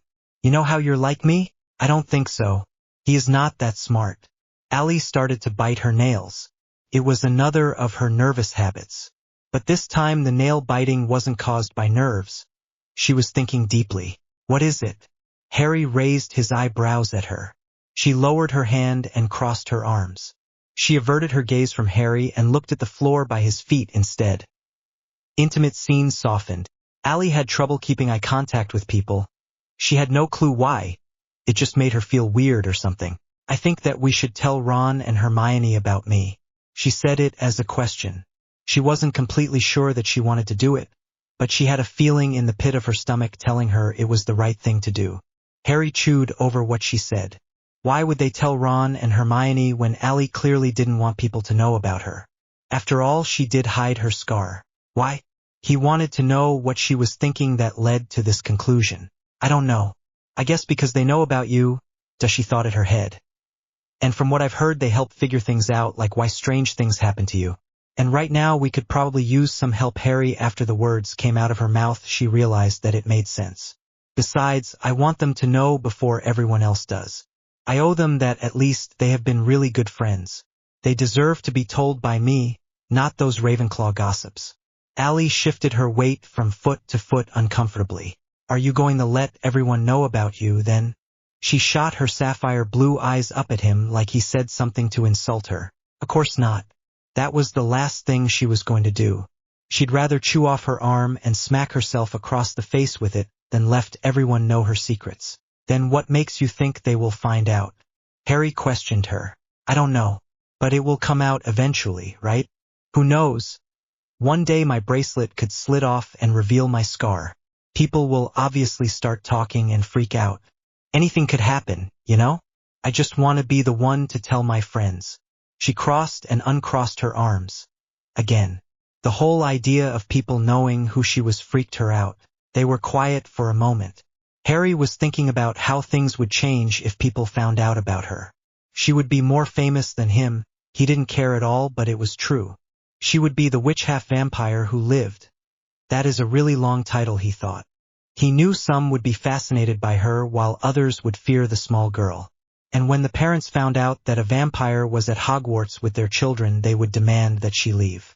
He couldn't stand the thought of Allie being escorted out of Hogwarts by a smiling Snape like she was a criminal or a monster. But he didn't know if she thought about that. He wondered if she wanted the fame that came with the terrible event that happened when she was just a baby. Do you want people to find out? He asked with uncertainty in his voice. She cast her intense blue gaze on him. She was taken aback by the question. She thought for a minute before answering. No. Allie walked over to a table, sat on top of it, and swung her legs back and forth. Harry was relieved to hear her answer, but still curious about why she answered that way. Why didn't she want the fame? He hated it, but most people would kill for that type of attention. He asked her the question floating around in his head. Because you can handle the fame better than I ever could. She stated matter-of-factly. Harry was still confused, and she sensed it. She continued with her explanation. I'm not the boy who lived. She used finger quotes to help make her point. That's your job, not mine. You're the chosen one or whatever. I'm just a spectator in your freaky life who happens to be like you. He was still confused. Allie let out a frustrated breath of air. She was no good with words. She didn't even know how to start to make him understand. Everything she said just came out stupid, like she was that kid in the back of the class eating glue, and when the teacher asked him a question he would answer with 2, even if it wasn't a math question. She tried to think of a simple answer that would sum up what she was trying to say without caused further confusion. There is only room for one person who lived in Hogwarts, and you, my friend, have that position. I don't want it. Something in Harry's mind clicked, and he pretty much understood what she was talking about. He nodded his head.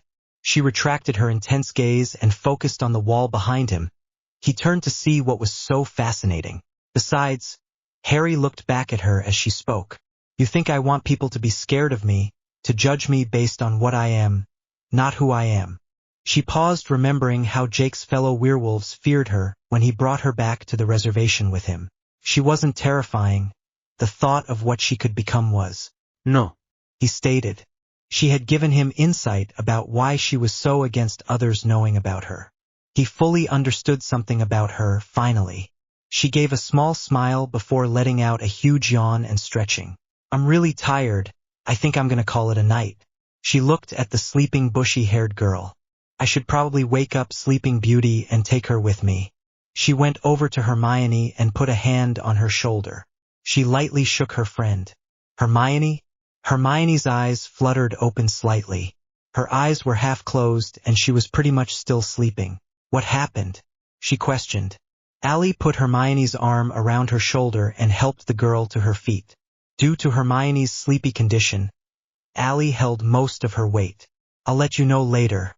Allie replied with that. She headed to the stairs, steering her friend and making sure she didn't run into anything and hurt herself. Before exiting the common room, she gave Harry the peace sign. Harry shook his head at the girl and chuckled slightly. He went up the boys' staircase and into the fourth-year dorm. He lay down on his soft bed and tried to sleep. He had to rest if he was going to beat Cedric in the first task and win Allie back. Call me a safe bet. I'm betting I'm not. Harry woke up the next morning to someone jumping on his bed. He instinctively swatted at the figure, but it was too fast for him to make contact. He thought it might be Ron, but then again he doubted it. His supposed best friend was being a total jerk. He didn't feel like opening his eyes, but the jumping didn't stop, and it needed to stop. My gosh, Harry, get up. The voice was strangely girly and familiar. Wait. There's a bloody girl in the boys' dormitory. He fell out of bed like the thought had pushed him. The figure stopped jumping and dropped down on the bed. She crossed her small legs Indian style. She had her elbows resting on her knees and her chin resting in her hands. What you doing down there? Allie asked, acting way too perky for so early in the morning. Harry saw her gaze slid down to his chest, then back up to his eyes. He looked down to see that he didn't have a shirt on. He scrabbled up onto his feet and to his dresser. He picked up the first shirt he saw and hurried to put it on. His cheeks were red with embarrassment. What are you doing in here? He scrunched his eyebrows. Are you allowed to be up here? She shrugged, then stood up to start jumping again. Dunno. I didn't have the stairs collapse on me like they did to the guy trying to go see his girlfriend in the girls' dorm, so I guess so. Harry was stunned. How did she have so much energy this early in the morning? He went over to the window and sat on the cushion placed on the bench there. He observed her and noted that she was wearing skinny jeans, a sparky silver tank top, and a long black short-sleeved cardigan sweater. Your beds are way better for bouncing than the ones in our rooms. He laughed at her. She looked like a little kid, having a blast on one of those moon bounces at a 6-year-old's birthday party. It must be exhausting to be you, he told her. Harry's observation only made her jump more. She liked jumping on the bed. What was wrong with that? She stuck her tongue out at him and supported his theory that she was acting like a 6-year-old. Why are you here? He questioned. He wasn't used to wake-up calls from extremely hot girls. Even though that would be so cool if I was. She stopped bouncing and just stood on his bed. I came to escort one of the Hogwarts champions to get some frosted flakes. A puzzled expression came over his features. VHY Frosted Flakes? The breakfast of champions. Duh. She started to jump again. Get dressed and hurry downstairs. She jumped from the bed down to the floor, causing a small thump. Ron shot up into a sitting position, terror etched on his face. Spiders. Get the spiders. He was trying to brush the invisible creatures off of him. When he started to function properly and realized that it was just a dream, he calmed down. His body relaxed and he let out a sigh. He looked straight at Allie and tilted his head to the side the way dogs do when they hear something. He screamed slightly and pulled the covers up to his chin. Bloody heck. There's a girl in the boys' room. Well spotted, Ron. 2 gold stars for you. She rolled her eyes, then turned to Harry. I'll meet you downstairs. Hurry up. She skipped out of the room while the 2 boys stared at her, retreating back in shock from their interesting wake-up call. Harry ate the frosted flakes that Allie shoved down his throat. Okay, she didn't shove them down his throat, but she did start doing the here comes the train bit, and he had to eat them to save himself the humiliation of being spoon-fed. Before leaving breakfast early to get ready for the task. While they ate, Harry sat next to Allie. When he was gone, she looked down at the spot he had occupied.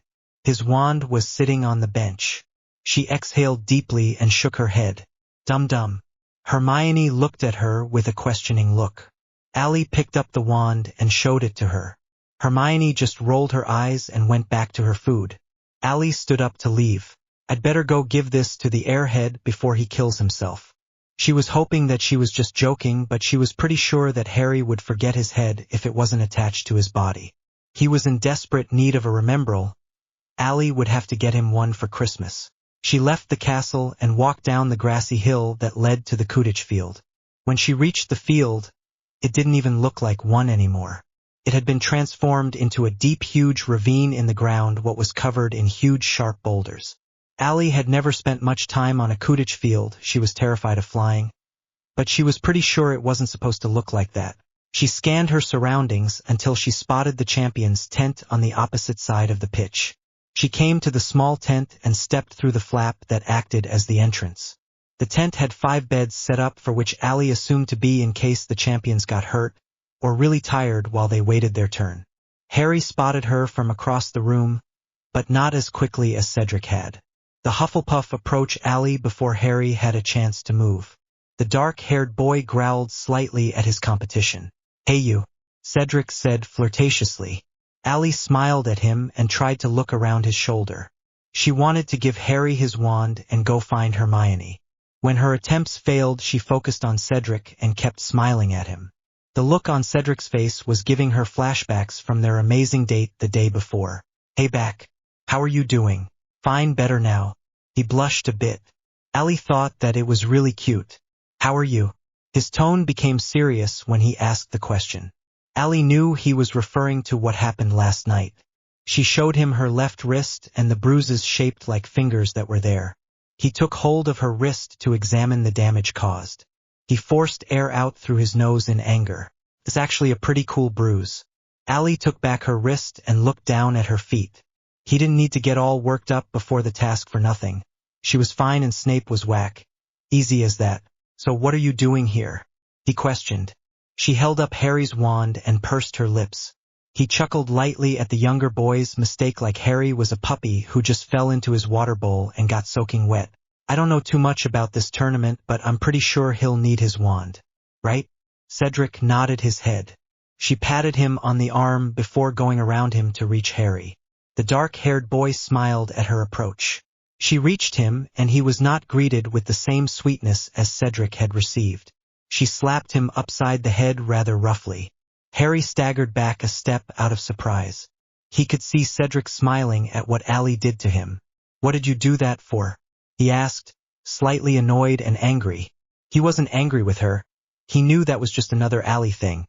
But he was mad at the Hufflepuff behind her. He didn't like that he was getting a kick out of this. She grabbed his hand and slammed the wand into it.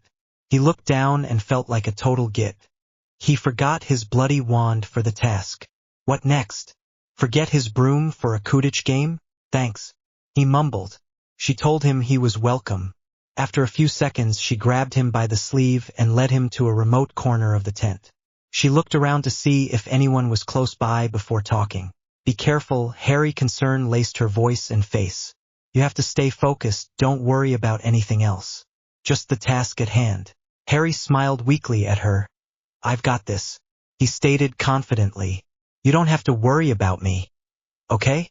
He leaned in and wrapped her in a hug.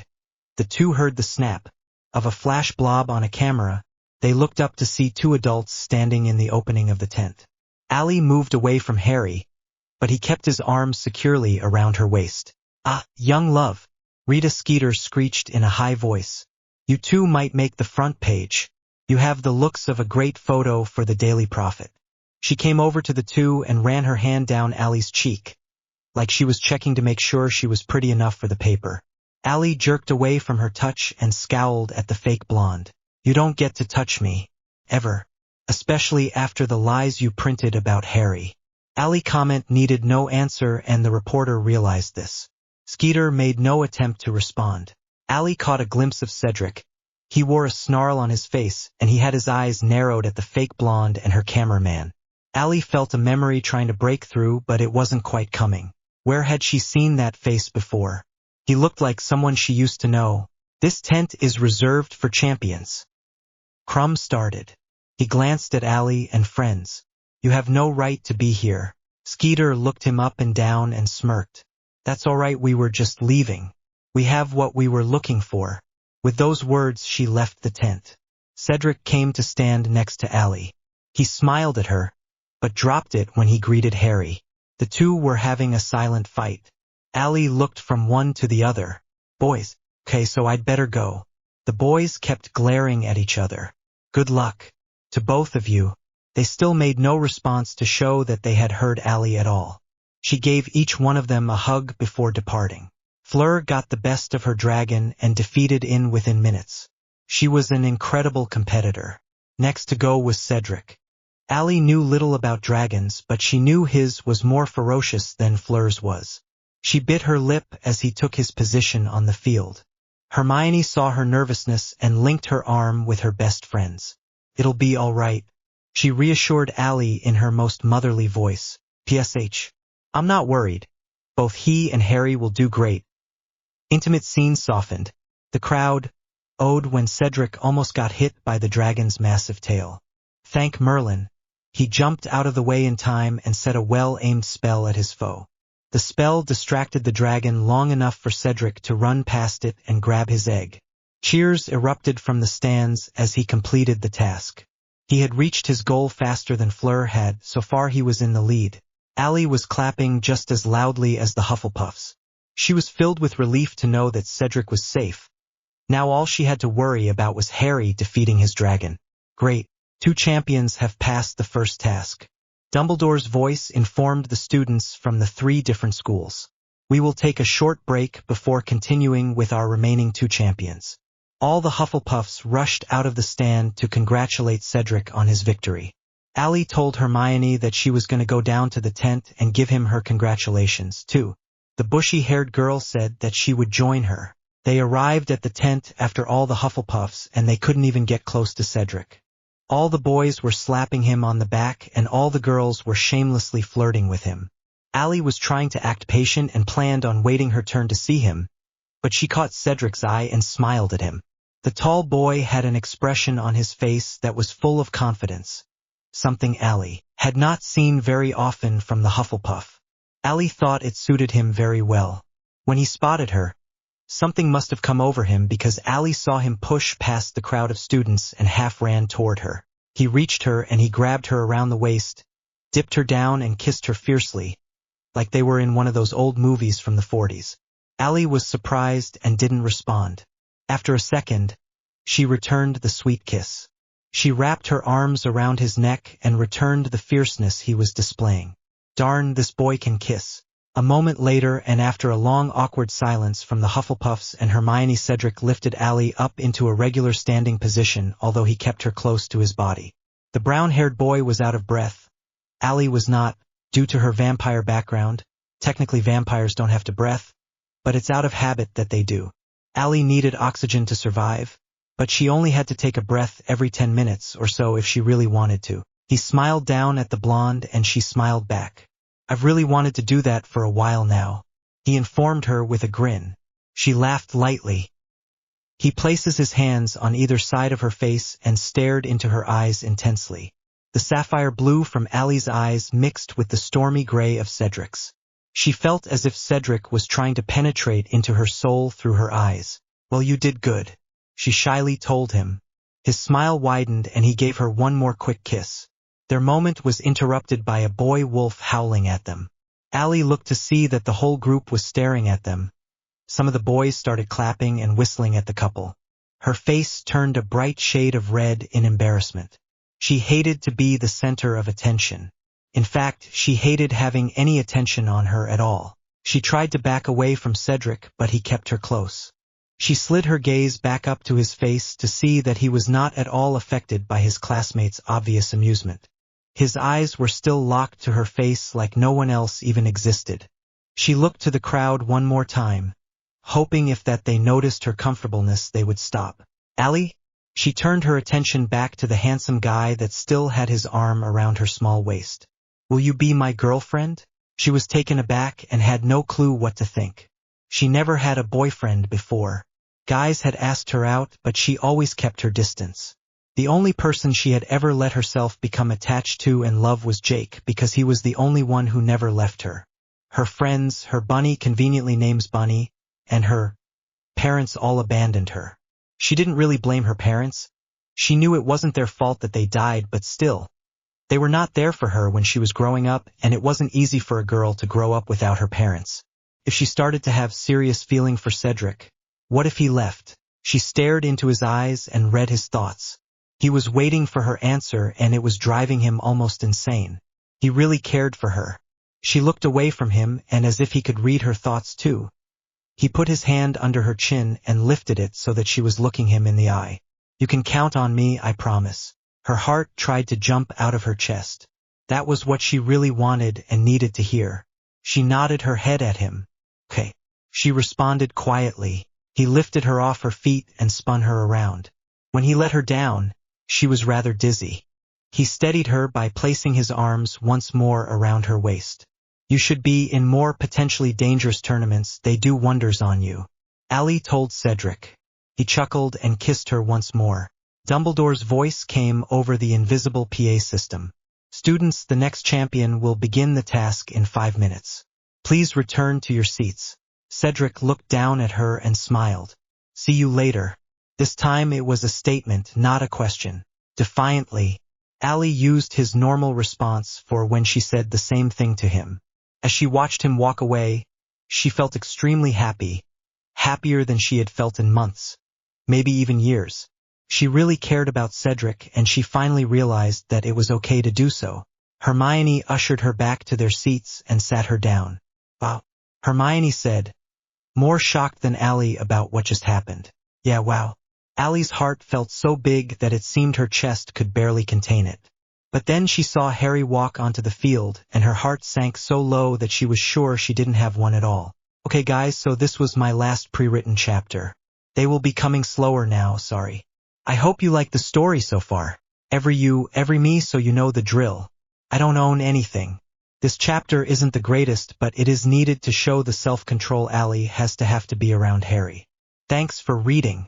Harry did a fantastic job with his challenge.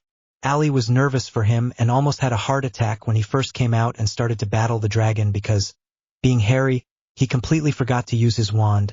Hermione had to yell at him to use it. He accio-ed his broom, which helped his performance tremendously. Once on his broom, he led the dragon away from the field and 10 minutes later came back, with no dragon following him.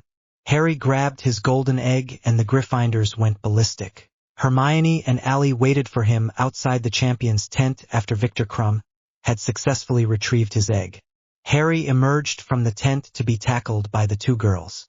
He fell to the ground with a thud. Ow guys! He laughed. They got off of him and sat in the grass. All of them talking at once. Harry, why didn't you use your wand? You could have gotten yourself killed. You did excellent with the accio spell though. That dragon was bloody psycho. The talking stopped after Ali and Hermione scolded him once more for forgetting to use his wand in a magic-based tournament. They stood up and each girl took one of Harry's arms. Come on, we are going to be late. Hermione informed them after she checked her wristwatch. Ali smacked herself in the forehead and began to power walk toward the school, dragging Harry behind her. Harry, hurry up. You can't be late for your own party. Harry was confused. They were throwing a party for him? Half the school thought he was a cheat. The only people he thought he would get any sort of congratulations from was Ali, Hermione, and probably Hagrid. What's the party for? He stupidly asked. For you, Harry. You just finished the first task in the Triwizard Tournament. Hermione told him. What else would it be for? Well, I thought I was a cheat and no one wanted me to win. He thought he sounded like a pouting child, but it was the truth. He had gotten a lot of mess from people since he was declared the second Hogwarts champion. I got a lot of mess from people. I am starting to sound like Ali. That was before you did so well, Harry. All of Gryffindor is routing for you, Ali said, still pulling him along corridors. He was pleased to hear that his house was on his side now. You're supposed to take care of your own, that's the Gryffindor way. They reached the common room and saw that it was more packed than it had ever been before. There was a banner that read, "Congratulations, Harry." Gold and red balloons were everywhere and a table was set up with all kinds of sweets. Harry wondered how they smuggled all the stuff into the school. He spotted Fred and George in a corner tying up the last of the balloons and arguing over whose were better looking. The Weasley twins were his party coordinators. He would have to thank them later. Harry, Neville cried from across the room, brilliant job. Mate, excellent. A load of other students came over to give him encouragements and other congratulatory comments. Harry, well done. George came over carrying 2 butterbeers. The twin pushed his way through the crowd and up to the trio. He gave one of the drinks to Harry and one to Hermione. Thanks to you, I am 5 galleons richer, Fred said. He carried a water and gave it to Ali. She wondered how he knew that she didn't drink butterbeer. The twins didn't seem like the most observant people she had ever met. Harry still held his golden egg in his hands. Hey, Gryffindors! Fred and George yelled in unison. How about a round of applause for our champion? Everyone started to cheer. The twins lifted Harry up so that he sat on their shoulders. Harry smiled and enjoyed the attention. It was the first time he felt truly accepted by his housemates all year. Open it, Harry, one of the fifth years exclaimed. Other students clapped in approval of the proposal. Yeah, open it, yelled another. Harry grinned wickedly at the pack of students. Who wants me to open it? He said loudly. Voices started to overlap. Clearly they all wanted to know what was in the egg. Do you want me to open it? The voices grew louder. Harry lifted the egg so everyone could see it, and he turned the little golden clasp that held the egg closed. An ear-splitting screech emerged from the egg. Fred and George dropped Harry in an attempt to cover their ears along with everyone else in the room. Harry regained his balance and scurried over to close the egg. The sound stopped and everyone regained their composure. What the bloody heck was that? Ron asked from the doorway. He had just came into the common room and no one noticed that he was there in all of the commotion. Harry got up and looked at his red-headed roommate. The room went quiet. Everyone knew that the two had been walking on eggshells. No pun intended. Lately. All right, everyone, Allie said through the silence. His voice was larger than her. There's nothing to see here. Things are going to be weird enough without you guys gawking at them. She gave Harry's hand a reassuring squeeze and winked up at him before helping Hermione push the twins away from the two fourth-year boys. The two boys did not speak for a while. Ron turned out to be the braver of the two and was the first to say something. So I realized that you would have to be completely mental to put your own name into the goblet. His voice was filled with shame. You think? Harry was angry. Ron would have realized that a lot sooner if he was really his best friend. Ron had been a total git for the last month. Harry James Potter. Allie yelled from the other side of the room. She narrowed her blue eyes at him and shook her head at him. He knew she wanted the boys' feud to stop, and his attitude wasn't helping. Bloody heck, with her hearing and mind-reading abilities, I can't win. He sighed. Ron was looking at Allie with wondrous eyes. How did she know that? She has really good hearing, Harry said quickly.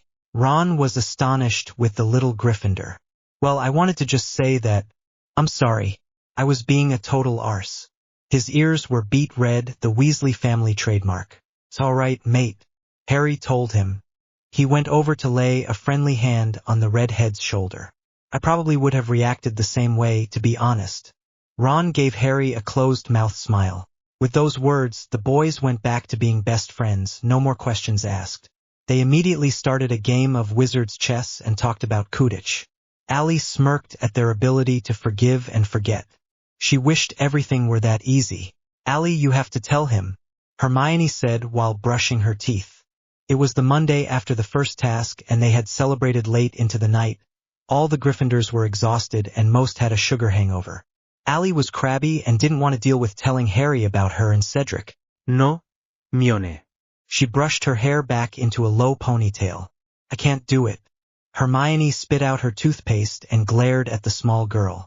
You're going to have to do it sometime. Allie exhaled deeply. She didn't have to, did she? She could keep her relationship with Cedric a secret, right? Who was she trying to kid? That would not work. The girls gathered their stuff and left the bathroom. They were walking back to Gryffindor Tower slowly. They had a half hour until breakfast was served in the Great Hall, so there was no rush. Hermione, I will tell him. Eventually. All I know is that when Harry finds out. She stopped short when they rounded a corner and was confronted by the boy who lived. He looked at the pair curiously. When Harry finds out what, girls? He narrowed his gaze, hoping to intimidate the information out of them. Hermione bent her head down and picked at a loose thread on her robes. Wow, look at the time. I have to go find Ron. She started to walk away, but Allie grabbed her sleeve. Why do you have to find Ron, Hermione? She snarled. Hermione looked over her shoulder at Allie. Oh, you know that thing we have to do for runes. She thought of the answer quickly, and didn't really think it over that well. Ron isn't in runes, Hermione. Allie gave the bushy-haired girl a pleading look, silently asking her to stay. Oh well, I need his help. And you two need to talk. So see you later. Under her breath, Allie heard her add a hopefully. Hermione all but ran out of the corridor to escape the coming storm. Ally stood there feeling betrayed by her best friend. Harry had not said anything more since he entered the corridor. Ally, when I find out what? Ally had a feeling he already knew what she had to say. She plopped down onto the floor in the middle of the hall. Harry raised his eyebrows at her. She was being a child again. It reminded him of when she jumped on his bed. He sat down facing her, realizing that it was better to join her than try to carry on a conversation while she was closer to the ground than usual. What do you have to tell me, Ally? You can tell me anything, you know that. She pulled her knees up to her chest and rested her chin on them. She shook her head at him, showing that she didn't want to discuss this at all. He had no clue what would make Ally so uncomfortable that she wouldn't want to discuss it with him. He saw her bury her eyes into her knees. She discussed everything with him, even things he didn't want to hear, like that time of the month things, gross. So how bad could whatever it is be? He was an idiot. You're going out with Cedric, aren't you? Harry, just listen, she said quietly. No. Say it. I want to hear you say it. He scooted over to her and gripped her forearms. She looked at him with tears in her eyes. She hated that this hurt him and her in a way. Gosh, why is everything so complicated when it comes to these two guys? Cedric asked me to be his girlfriend and I said yes. At that moment Harry felt nothing. He didn't feel anger or hurt, he just felt numb. He was pretty sure this is what it felt like to have a broken heart. He couldn't meet her eyes and she couldn't meet his. They just sat there. Harry still held her arms. He was so close to her that she could smell his cologne. She mentally noted that it was so much better than Cedric's. Oh no, not again. She couldn't restrain herself. She leaned closer to him, inhaling deeply. He smelled so good. What was that cologne? She realized that she had opened her mouth to take a taste of what she so desperately wanted. Her teeth made contact to Harry's neck. One little bite wouldn't hurt. She gasped as realization hit her. It was not his cologne at all. She backed away so fast Harry had no idea what happened. He felt her mouth on his neck and then he looked to see her in a corner 20 feet away, curled up in a ball in a sitting position. Ally rocked back and forth. She was starting to sob heavily. Harry inched his way over to her. Ally? At his approach, the sobs intensified and turned into hyperventilating. Harry, you need to go. She sat there, rocking back and forth. Fear was written all over her face. She was so terrified. Are you all right? He was scared for her now. Intimate scene softened, vulnerable and unsteady. Harry, go. She yelled at him. She quieted a bit before asking, remember our deal? Her body was shaking with sobs. He understood what was going on. He got too close to her for too long and she started to lust for his blood. Harry shivered slightly at the thought. Her mouth on his neck. It wasn't a kiss like he thought. It was something entirely different. Okay, I'll go. He backed away from her slowly. I'll just go get someone to come get you. Her eyes shot up in terror. Her beautiful blue eyes held a bright red glow that made Harry's stomach feel sick. She didn't look like sweet Ally right now. No. No. No one can see me like this. Harry, please. He put his hands up to calm her down. She once told him that if something like this were to happen, the key was to keep her calm. He couldn't leave her in this condition, he wouldn't. He had to figure something out. Harry, get away from her. As if on cue, Professor Lupin came around a nearby corner. He was moving in slow motion like Harry was, trying not to make any sudden movements. Harry felt himself relax slightly. If anyone could help Ally, it was Lupin. Lupin moved until he was positioned between Harry and a still sobbing, shaky Ally. Harry, I need you to leave, Lupin said calmly. But Ally, Harry started to protest. She cannot get over this with you here, especially since yours is the blood she wants. Now go. Lupin didn't even wait for Harry's response. He slowly moved to where Ally sat. Her sobs were subsiding slightly as she attempted to gain her sanity back. Lupin knelt in front of her and got a firm hold on her shoulder, as if ready to restrain her if necessary. Ally, focus. She looked up into the pale gray eyes of her former Dead professor. You control your vampire side. It does not control you. Her eyes began to return to their normal shade. Her sobs continued, but the longer she concentrated on Lupin, the quieter they became until they finally stopped altogether. She collapsed against older man. That fit, that's what Jake called it when she was little and wanted blood, not chocolate like a normal kid. Took a lot out of her. She had never had one that bad before. It took everything she had to resist the temptation. Allie was unbelievably tired. It had worn her out considerably. Well done. She heard Lupin tell her in a fatherly voice. She closed her eyes and leaned back against the wall. She felt her body leave the ground but didn't open her eyes. They were way too heavy. What are you doing? She mumbled to Lupin. I am taking you back to Gryffindor Tower. You will not be attending classes today. Not in your condition. No, I'm fine. She protested. She was giving in to her exhaustion and starting to fall asleep. I have she yawned. A history of magic test that I can't miss. I assume you will make the test up tomorrow and do better than you would have today while you were like this. She didn't even bother to say anything else.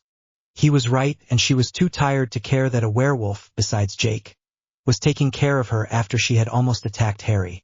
She gave in and let sleep take over. Run and hide until memories fade away. This chapter is pretty short, but it's because I couldn't really go too far with it.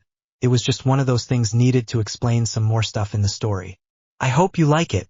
Harry sat in charms, tapping his leg ferociously on the ground. He had no idea what to think about what had happened that morning. What happened was Allie tried to suck your blood. No, she tried to, but she didn't. That's what matters. The voices in Harry's head kept arguing all through class. He had not heard one word that the teacher had said. In fact, he had no clue what he was even talking about. Harry asked Hermione to go check on Allie during break. She, of course, said she would. Hermione informed him that she was still sleeping like a baby in her bed. She asked him what happened to her. Harry responded with the only answer that he could. I don't know. The minutes passed slowly, feeling more like hours. The hands on the clock didn't even look like they were moving to Harry. When the class finally ended, he raced out of the door only to be stopped by Lupin. You need to come with me, he stated simply to the Gryffindor. He started to walk away, not checking behind to see if Harry was following. Harry ran down the hall to catch up to the werewolf.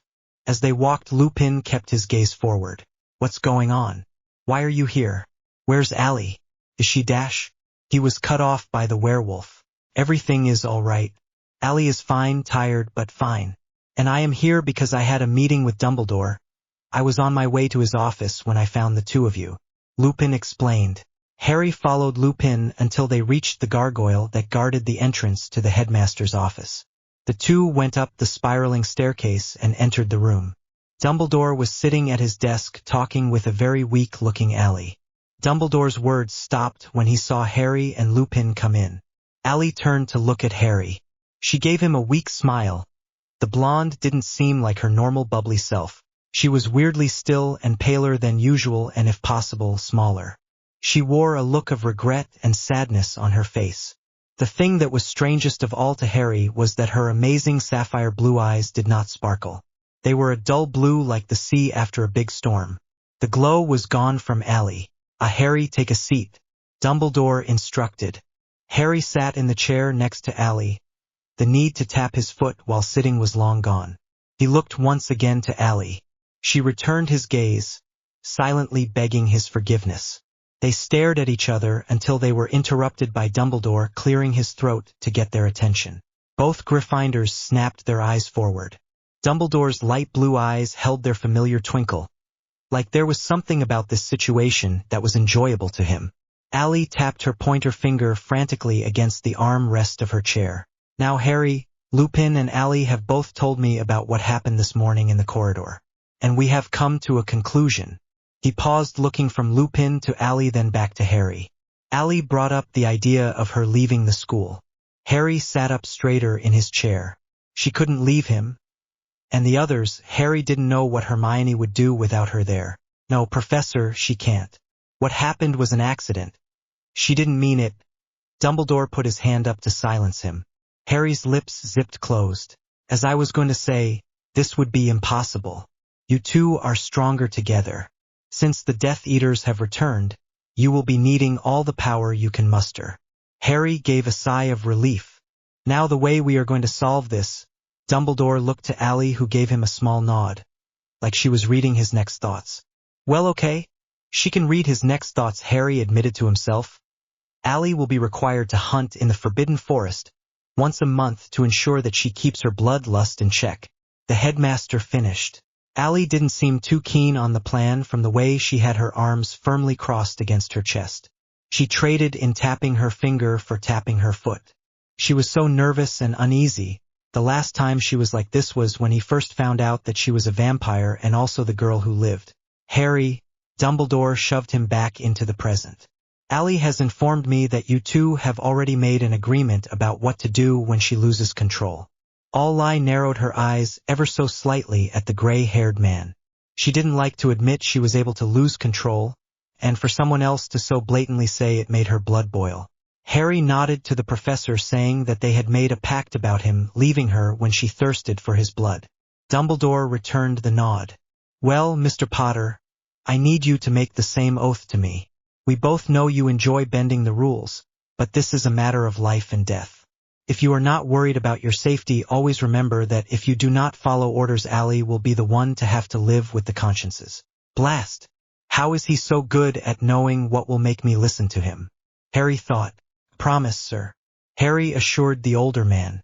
Dumbledore searched his eyes, trying to find a hint of dishonesty in them. There was none to be found. Very well, you two may be excused. Mr. Potter, if you wouldn't mind, please make sure that Mississippi Cullen makes it safely back to the common room. She is still slightly weak. Of course, Professor. I'd be happy to. Harry and Allie both left the office and went to the spiraling staircase. Allie held on to the wall to steady herself as they slowly went down. They walked down the corridor, leaving the gargoyle behind them. Harry and Allie didn't talk for a while. She felt so bad about what happened that she could barely look at Harry. They passed by students filing out of their last classes of the day, all heading in different directions to the various common rooms throughout the castle. They were almost to Gryffindor Tower, and they still had not said a single word. Harry needed to talk to her about what happened this morning and with Cedric. He suddenly stopped in the middle of the hallway. Allie kept walking a few steps before noticing her companion was not at her side. She turned back and tilted her head at Harry. Don't do that, he stated simply. She furrowed her eyebrows at him. She was not in the mood for games or cryptic words. Don't do what? Came out a little harsher than intended. Allie was tired and she didn't want to look at Harry. Every time she did it just made her feel worse than she already did. She tried to suck his blood. Don't feel so bad. You didn't do anything. He walked over to her. He looked deep into her eyes, trying to explain that it was all right, he was fine. No foul, no bruise. I could have killed you, Harry. Don't you get that? She looked around them, thankful to see that no one else was in the corridor they occupied. But you didn't. He was frustrated now. Intimate scene softened. That's what matters. She pursed her lips at him, still not convinced. Allie shook her head at the taller dark-haired boy. He forced air out through his nose. What Dumbledore said about you hunting. Will that help the bloodlust? Allie's sapphire eyes shot him a look. She nodded slowly. Then what's the problem? He questioned, not understanding what was so bad about that. It would make her more comfortable around him and others. Where's the bad? She scoffed and took a step towards him. What's the problem? She questioned angrily. The problem is I would be drinking blood, Harry. Like the monster I am supposed to be, like everyone who knows what I am accepts me to be. She turned around so she wasn't facing him. He stood there, shocked that she called herself a monster. He realized that was the really issue here. He came up to stand behind her. Is that what you think? That if you drink blood you will become a monster? She nodded slowly. He saw her try to casually wipe her face to hide the tears that had formed in her eyes. Allie, that is crazy. You are by no means a monster, and drinking animals' blood will not change that. Allie just stood there, her body full of tension and fear. She finally spoke. What if I can't stop at animals' blood? What if I need more? Harry thought about her words. What if she couldn't stop? Would the substitute for human blood make the lust better or worse? Harry concluded that whatever happens, she could handle it. Then I will help you get through the hungry pains. He chuckled at his own joke. Allie smiled and smacked his arm lightly. She was happy he was using her approach to defuse a serious situation. Humor made everything better, no matter what. Thanks for everything. And I'm sore. Harry held up his hand to silence her. What did I just say about apologizing? Harry asked, fully annoyed with her need to keep feeling sorry. She scrunched her eyebrows at him. He thought she had given up when she nearly shouted, "I'm sorry." She said it quickly and covered her mouth, fully knowing that Harry would be even more annoyed than before. His hair seemed to get messier as his mood got worse. She started laughing through her hands at the silly thought. Harry pouted for a few seconds before joining her. They calmed down and started back on their way to the common room. They entered and saw Hermione and Ron sitting on the couch, close to each other, deep in conversation. Ron and Hermione saw Harry and Allie come in. They stood up and raced over to them. Hermione hugged her best girlfriend and then smiled at Harry. "Are you all right, Allie?" Her hazel eyes were filled with worry. Allie looked at Harry and then nodded her answer. "Yeah, I'm fine. But guys," she addressed both Hermione and Ron, "now there's something I need to tell you." Harry gave her a shocked, wide-eyed gaze before leading the group to a secluded part of the tower to talk. "High wire escape artist, you know the drill. I don't own anything. Sorry it took so long to update. I have been trying to for a couple of days, but it wouldn't let me. Anyways, bloody heck." Ron trailed off, his eyes were wide and staring. The kids who lived had just explained to Ron and Hermione what Allie was and how she got that way. Not surprising to say, the news came as a shock. Hermione was inspecting Allie's scar closely. She traced the line on Allie's wrist with her index finger. "Yeah, Ron," Allie said. She didn't know exactly what Ron's words meant. His response to everything was, "Bloody heck." Hermione still seemed shell-shocked for the amount of information she had received in the last 45 minutes. It was a lot to take in one night. This is amazing, to think that there was someone else out there besides Harry, who lived with this burden. It's simply amazing. Hermione was intrigued by Allie's history. The fact that she was a half-vampire was also extraordinary. There was nothing else like her. "No, Ron. I'm not going to eat you, geez. I'm a vampire, not a cannibal," Allie informed him. He shook his head at her in surprise. He was not used to her reading his thoughts, then admitting to it. Allie was paying attention to his and Hermione's thoughts to make sure that their questions got answers, even if they were too uncomfortable to ask them. She wanted her friends to fully understand her and her situation. Hermione returned Allie's arm to her. She quickly placed the bracelet back on her wrist. Her friends' faces still held some shock, but the information was starting to sink in and take root. Allie gave them a sincere look. "So, are you okay with me?" she asked with uncertainty filling her voice. She would totally understand if they didn't want to be her friend anymore, but she was hoping that wasn't the case. "Of course," Ron said, still staring at her. Hermione noticed this and slapped him in the arm. He snapped out of it and gave Allie a grin. "Why wouldn't we, Allie?" Hermione asked her. "You're the same person you have been all year. Being a... You know what will not change that." Allie gave her friends a smile. She went over to hug Hermione and Ron. Harry stood up to join in their little group hug. Allie couldn't believe how fine they were with everything. They didn't doubt her for 1 second. Allie had to smile to herself. She had finally met some real friends who won't judge her or run away screaming. "I'm starving. Can we go eat now?" Ron asked. Not matter what, Ron was always hungry. For some reason it was comforting to Allie. She chuckled at the red head and gave him another hug. He furrowed his eyebrows at her, but his confusion ended with a smile as he returned the gesture. "Come on, let's go," Allie said.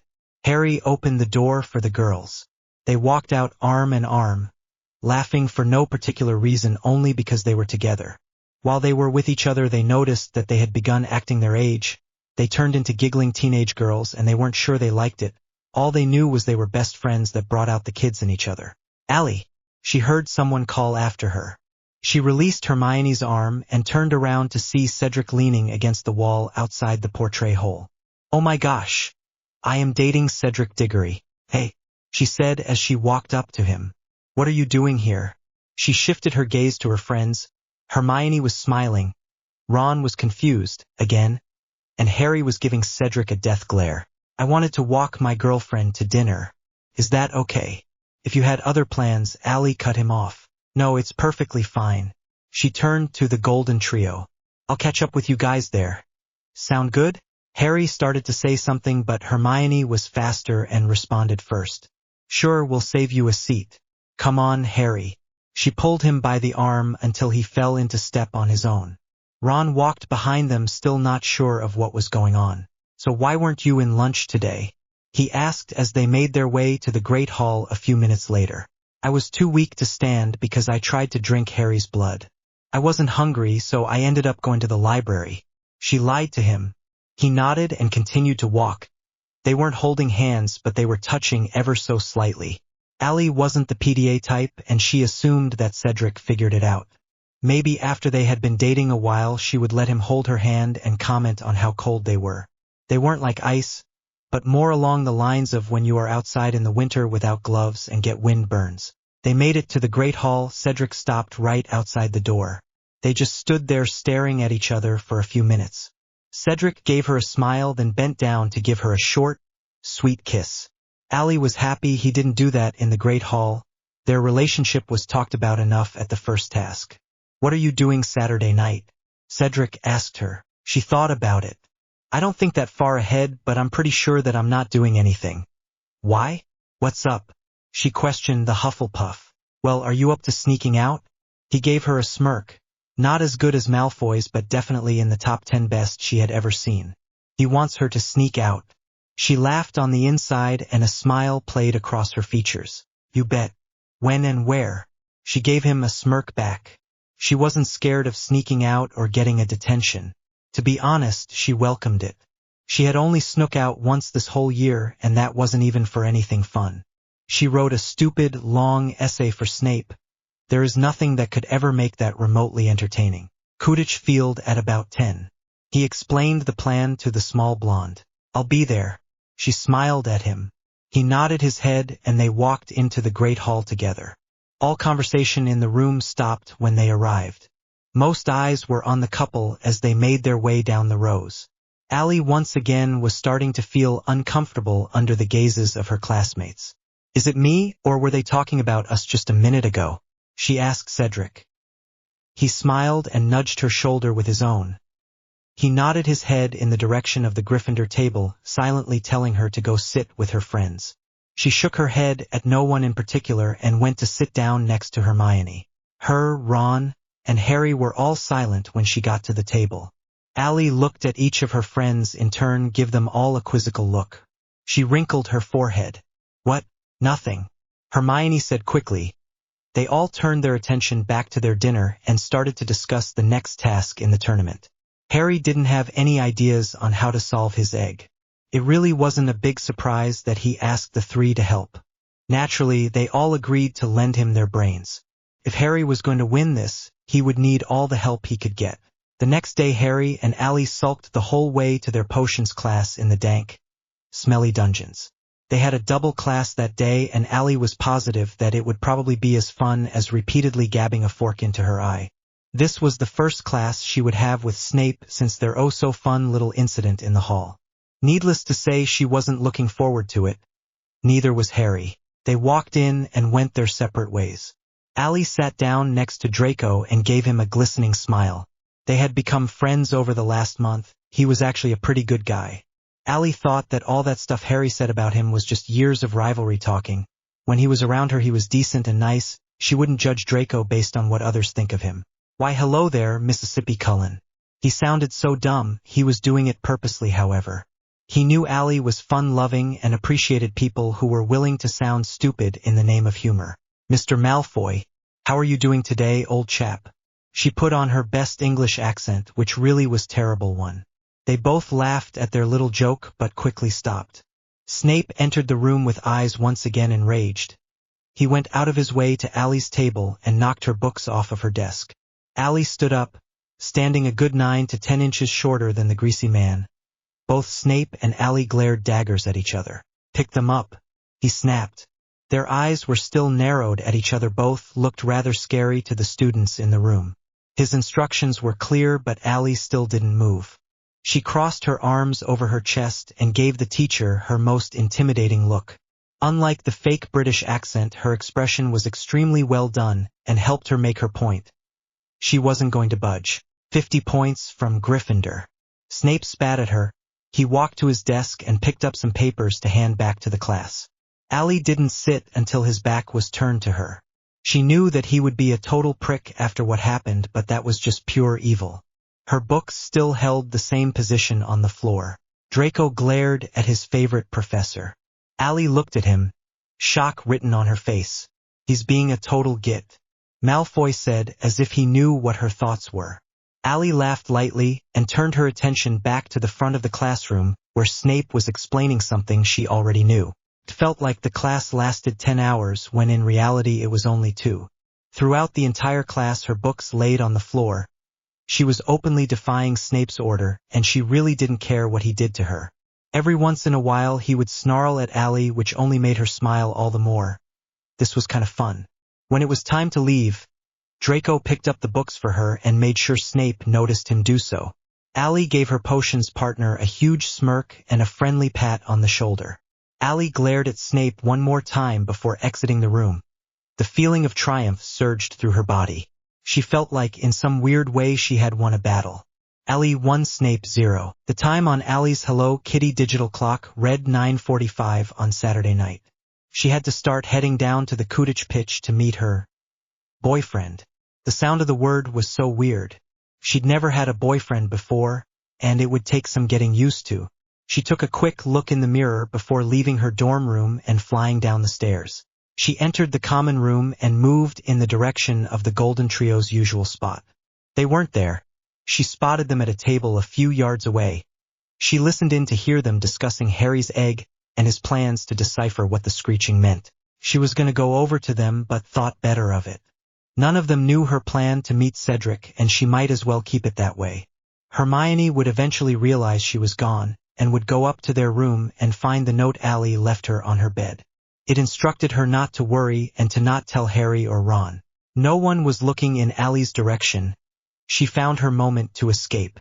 She slid out of the portrait hole and began walking down the endless maze of corridors. The school was so quiet at this time of night. It gave her the creeps.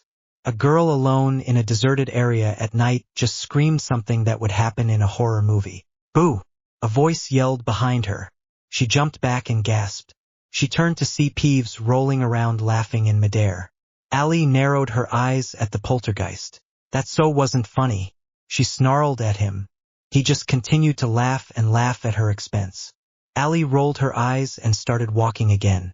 She wanted to get out of there before the dead man attracted the attention of Filch or the freaky cat of his. 10 minutes later the pitch came into view. Ali went down to the middle of the field and looked around for Cedric. He was nowhere in sight.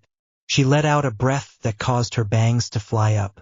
She laid down on her back so she could look up at the stars. Hey, beautiful. She raised her head and saw Cedric coming towards her. She smirked at him. You're late, Ali informed him while tapping at her wrist like it was the face of her invisible watch. He came over to where she lay and sat next to the Gryffindor. Cedric ran his hands through his wind-blown hair. Actually, I was early. I was waiting under the stands so no one would see me from the castle. You, Mississippi Cullen, were late. Ali sat up on her elbow. She pursed her lips at him before sticking out her tongue in a playful way. They chuckled and she laid back down this time, joined by Cedric. Ali saw Cedric raise his arm into the air and point to a group of stars. That is the Little Dipper, he told her. Are you sure? Ali asked. He turned his head so he was looking at her. He wrinkled his forehead at the tiny blonde. Yes, why? Cedric was curious to know why she questioned his observation. No reason. She replied casually. Ali knew that wasn't the Little Dipper, but she wasn't going to say it. She didn't want him to feel embarrassed. Oh, come on. Now you have to tell me. She turned her head so they both were looking at each other. She shook her head no. Please? He asked one more time. He was using the famous puppy dog eyes. Ali had never been a sucker for puppy dog eyes, but when it came to this particular pair of eyes, she was hooked within a second. All right, I'll tell you, she reluctantly said. That's not the Little Dipper, it's Orion. She tried to say it without a hint of her know-it-all voice that Snape commented on every day. She didn't mean to sound like a smarty pants, it just sort of happened. Cedric tilted his head to the sky. He squinted at the stars before he busted out laughing. His laughter was infectious. Allie cracked up right along with him. They were laughing for a good minute before both were out of breath. Allie furrowed her eyebrow, confusion taking over her. Why were we laughing? She asked Cedric quizzically. Because I have always been horrible at astronomy, and this is what I get for trying to show off. Allie shook her head at him and got up. She wiped the grass off her back before extending a hand to help Cedric up. He accepted it and stood but didn't let go when he was standing. Cedric's hand cradled Allie's small one. This time she didn't mind.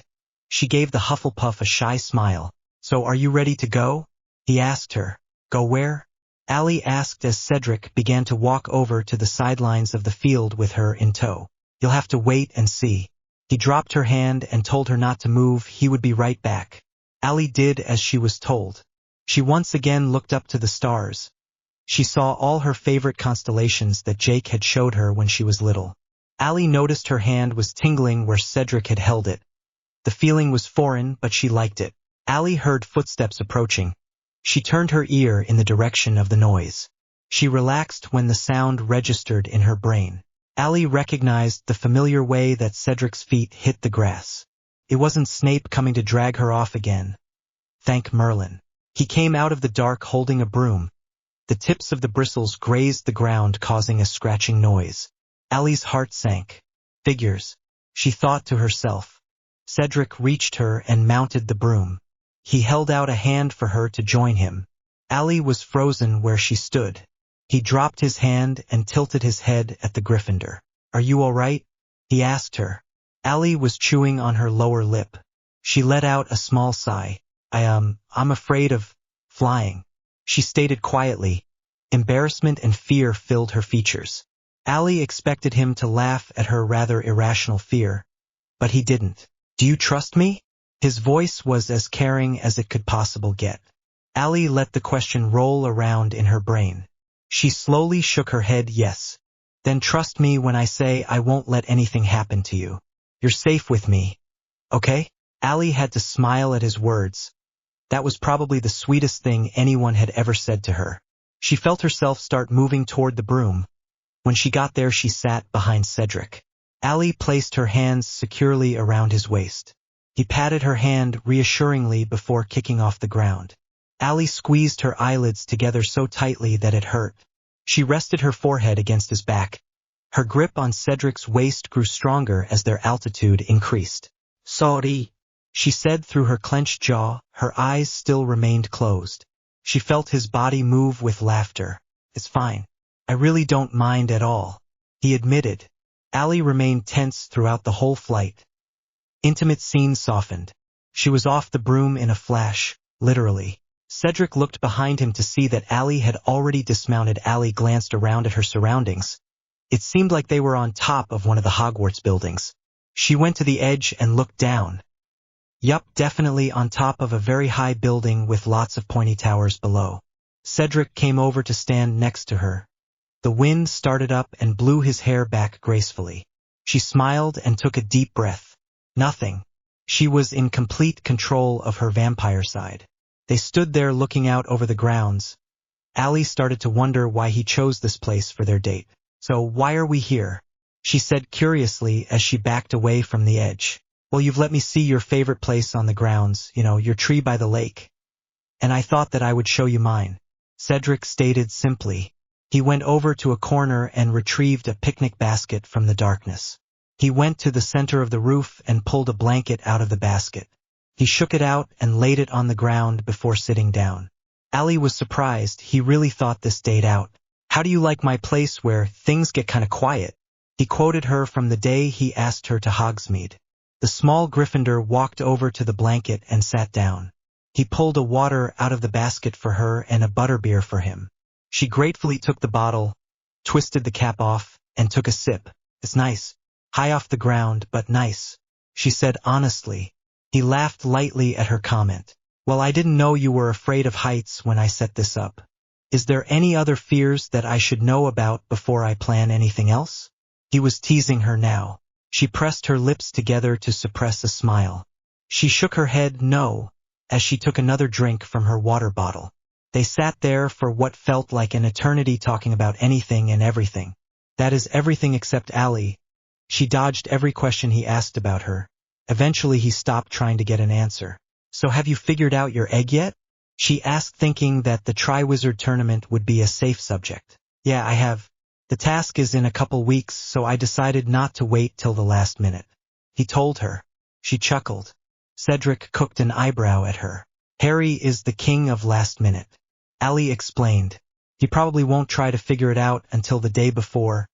Plus, I don't think he knows where to start. She shrugged her shoulders. He nodded his head to show he understood. Allie let out a huge yawn that she concealed with her hand. The moon that was high in the sky was beginning to go down. Cedric checked his watch. It was 1 o'clock. All right, sleepyhead. I better get you back before you fall asleep on me, he said playfully. Allie nodded her agreement and followed suit. Allie helped Cedric pick everything up and return it to the basket.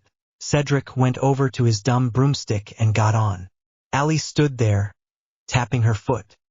He crossed his arms, deciding not to say anything and let her get on in her own time.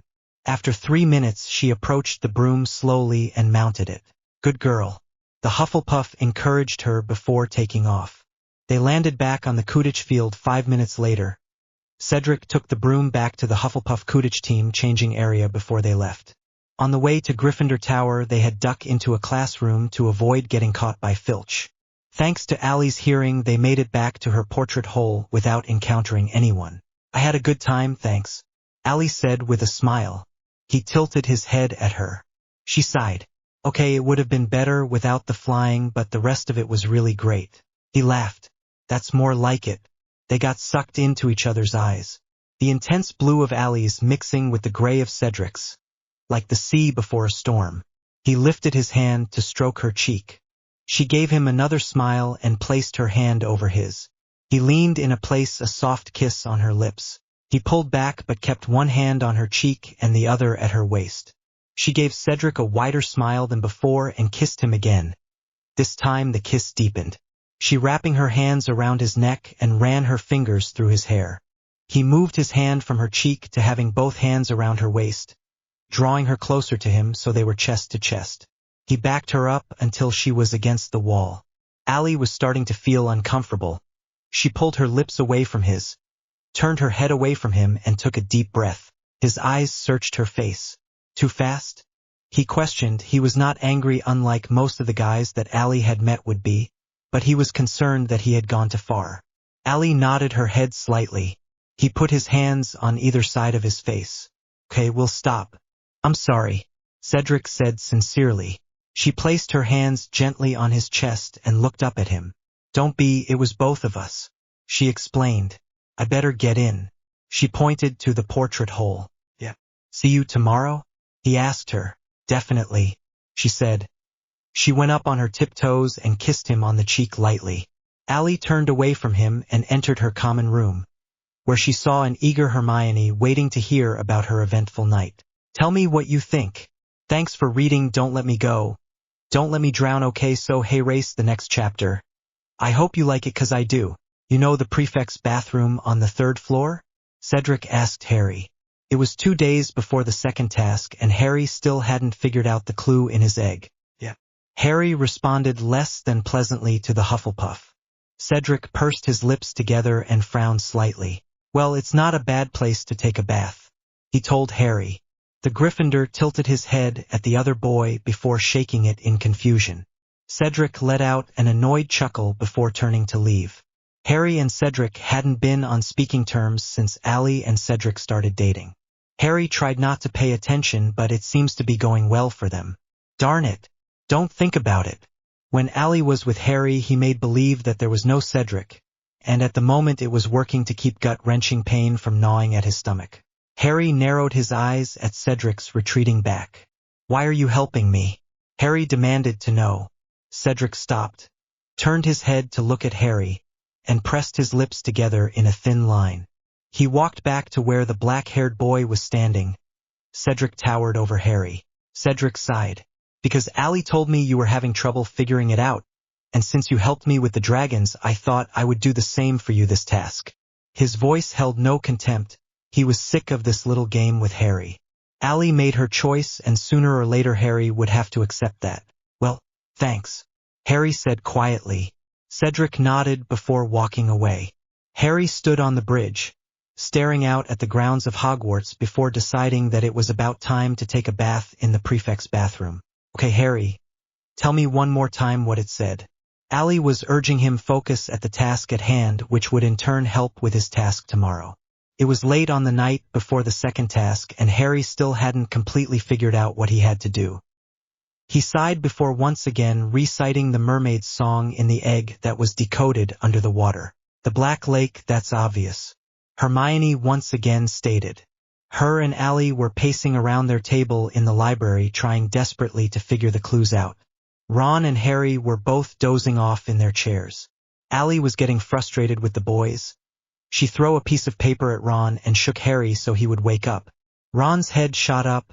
He was not pleased with his wake-up call. Allie, why can't you just ask Cedric for the answer? He figured it out like 2 weeks ago, right? Ron asked stupidly. He would do just about anything to get out of the library at this point. Harry growled slightly, and Ron got hit with yet another piece of paper. Harry refused to get the answer from Cedric. He even resented the fact that he gave him the tip about going to the prefect's bathroom. No, Ron, I can't. He offered to help, but I told him no, we have to figure this out ourselves. That's the only fair way to do it. Allie explained pointedly. Harry could tell she wasn't just explaining to Ron but to him as well. We have to figure out a way for Harry to be able to breathe underwater for... What was it, an hour? She questioned the dark-haired boy. He nodded his response. She paced a little more before hitting the table with her tiny fist. This is ridiculous. Why can't we think of anything, Hermione? There has to be something. Hermione shrugged her shoulders and Ron laid his head back down on a book. Harry observed as Allie went to a bookshelf close by. She tapped her fingers along the spines of the books as she moved down the aisle. Her face was laced with concentration. Her eyes widened slightly as she tilted her head up and to the side to read a title more intently. She went to reach for the book, but her fingers barely grazed the high shelf. Well, Harry didn't think the shelf was high, but for the short blonde it was a pretty good ways up. She tried to go higher up on her toes, but it didn't help much. Allie went flat-footed again and crossed her arms. Annoyed, Harry chuckled at her attempt. He stood up and went over to the shelf. He reached up over her head to get the book and handed it to her. She turned around so they were face to face. The brown flecks in her eyes were emphasized in the candlelight library. Thanks, Harry, she said gratefully. She gave him a half smile. Harry thought that his closeness might be making her uneasy. You're welcome, he responded with his gaze focused on Allie. She looked over to Ron and Hermione. The bushy-haired girl was scolding Ron for being lazy and not contributing to the search. Harry kept his eyes glued to her the entire time. They had not been this close since the day she almost attacked him. He had been keeping his distance to make her feel comfortable and in control of her vampire side, not because he had given up on her. She is dating Cedric, but it is just for now, it isn't a permanent thing. Harry kept reminding himself. She turned her attention back to him, and her smile fell to something more serious. Their eyes were locked for a minute until she once again dropped her gaze. She stared at the leather-bound book in her hand. Harry, we better get back to figuring this out. Her gaze was still cast downward as she spoke. Yeah, we probably should. Harry agreed. He made no sign that showed he was going to get back to work, though. Allie looked up at him one more time with her beautiful eyes before turning to go back to the table. As she walked, she opened up the book and skimmed through the pages. Harry leaned against the bookshelf where she had left him. The scent of her perfume remained. It was somewhere between vanilla and coconut. The smell was so playful and addicting, just like the girl who wore it. He went back to the table to join the other 3 members of the Golden Four. Since Allie was now clearly hanging out with the troublemakers all the time, people had resorted to calling them the Golden Four. Harry thought it sounded pretty lame, lamer than the Golden Trio. Allie was showing something or other to Hermione that she thought might be useful. She pointed at the words on the page while she talked at a rapid pace. From around a nearby corner, Professor Moody came up to the friends, startling Ron tremendously. Mr. Weasley, Mississippi Granger, Mississippi Cullen, Professor McGonagall needs to see you in her office. Now, all four of them were confused. What could the professor possibly want, and at this time of night?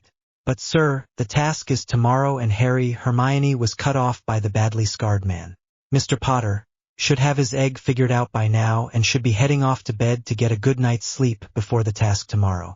Off you three go. Allie folded her arms and headed out of the library, followed closely by Hermione and Ron. Mr. Longbottom, help Mr. Potter put his books away, Moody said forcefully before disappearing around another corner. Neville came over to Harry and helped him with his books and more. Harry looked around him, hoping to spot his three friends.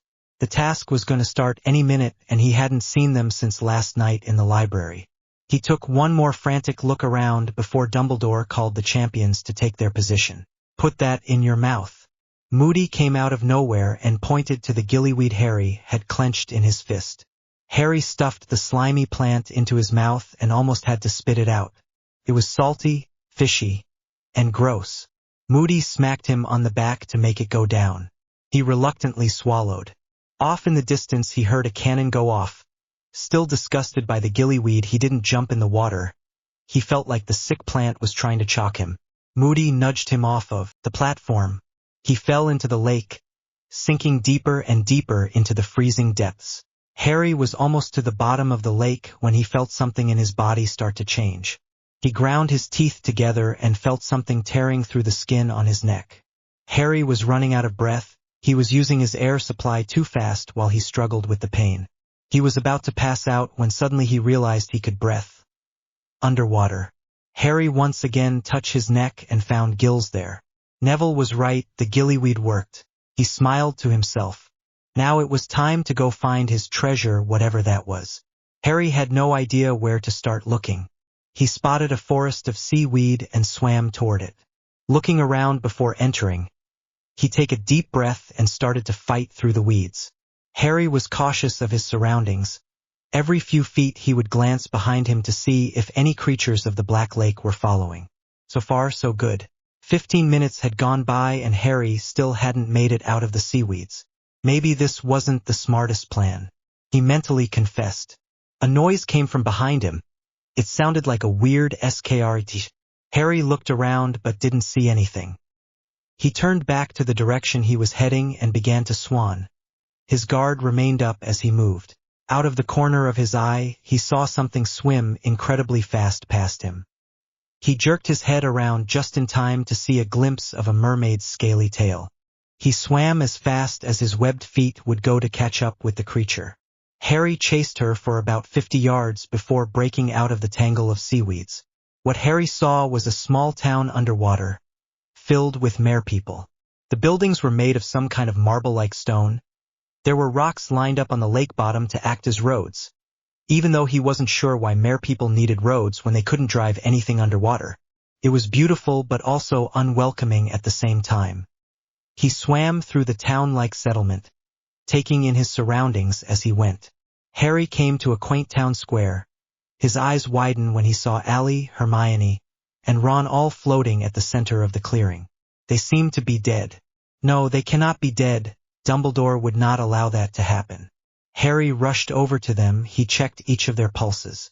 The three each had a rhythm, but it was very faint. His friends were in a sort of trance, Harry concluded. Their features suggested that they were in some sort of wax-like cocoon that prevented them from drowning. Once he was assured they were okay, he took a step back to see which one he was supposed to take. He decided to take them all, not wanting to leave any of them behind. He went to Hermione and started untying the seaweed from her ankle that anchored her to the lake bottom. He worked the knot out and moved on to Ron. A cry of outrage came from his left. He turned his head and was confronted with a triton to his neck. The angry mermaid holding it snarled at him. Only one, she hissed. But they're all my friends, he protested. She pressed the sharp point harder against his skin. Harry could feel the point prick his skin and cause a drop of blood to float off in the water. Only one, she repeated. After the words left her mouth, the mermaid's expression changed to one of horror. The mermaid had fled in an instant. Harry turned his head to see what had frightened her. His mouth dropped open slightly at what he saw. A shark was coming straight towards him. He ducked just in time to avoid colliding with the creature. He turned around and pulled out his wand, ready to defend himself, but there was no need. He glanced at the retreating monster to see it was not one at all. It was Crumb. He must have transfigured his head into a shark's.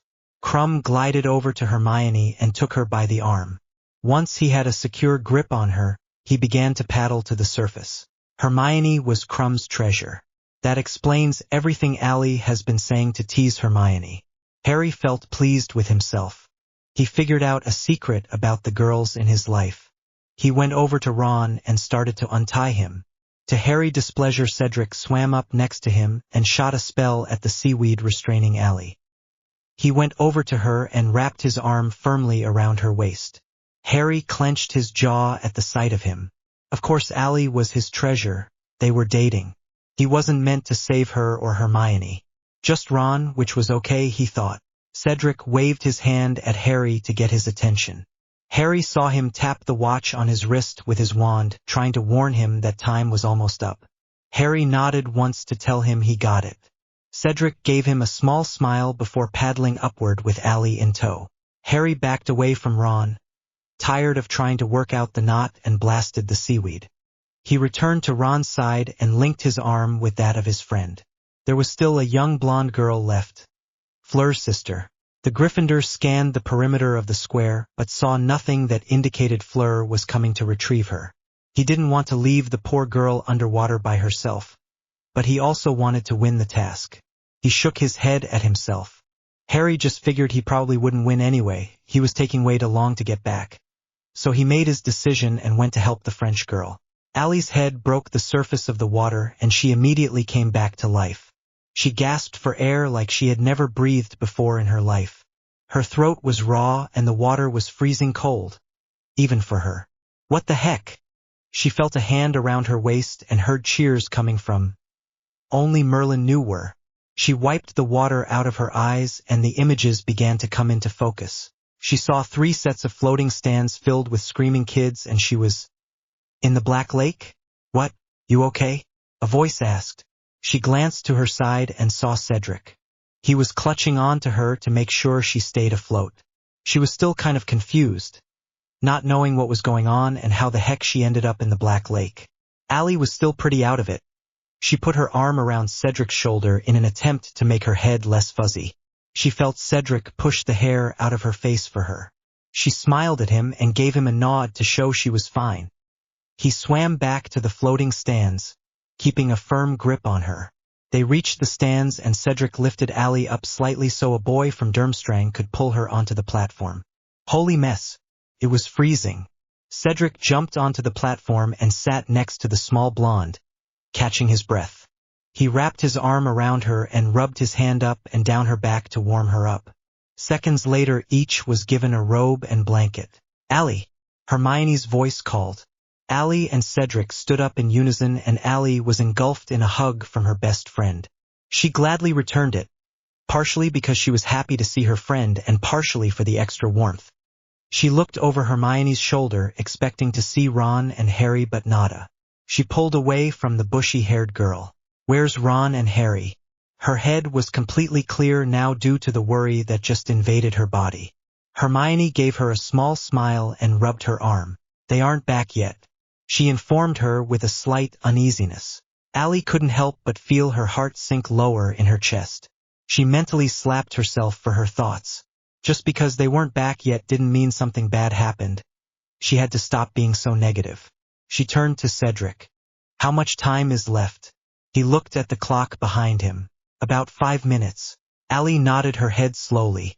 Worry for her friends was taking over. At this point it was unavoidable. Cedric walked over to her and put his arm around her shoulders and brought her close to him. He bent his head down to her ear and whispered, "They'll be okay. Just you see." She nodded once more and put one of her arms around his waist. Having him near was comforting to her. Hermione came up on her other side, worry also showing through her features. Allie took Hermione's hand in her own and gave it a reassuring squeeze. Both of them couldn't freak out at the same time. She was going to act strong for Hermione.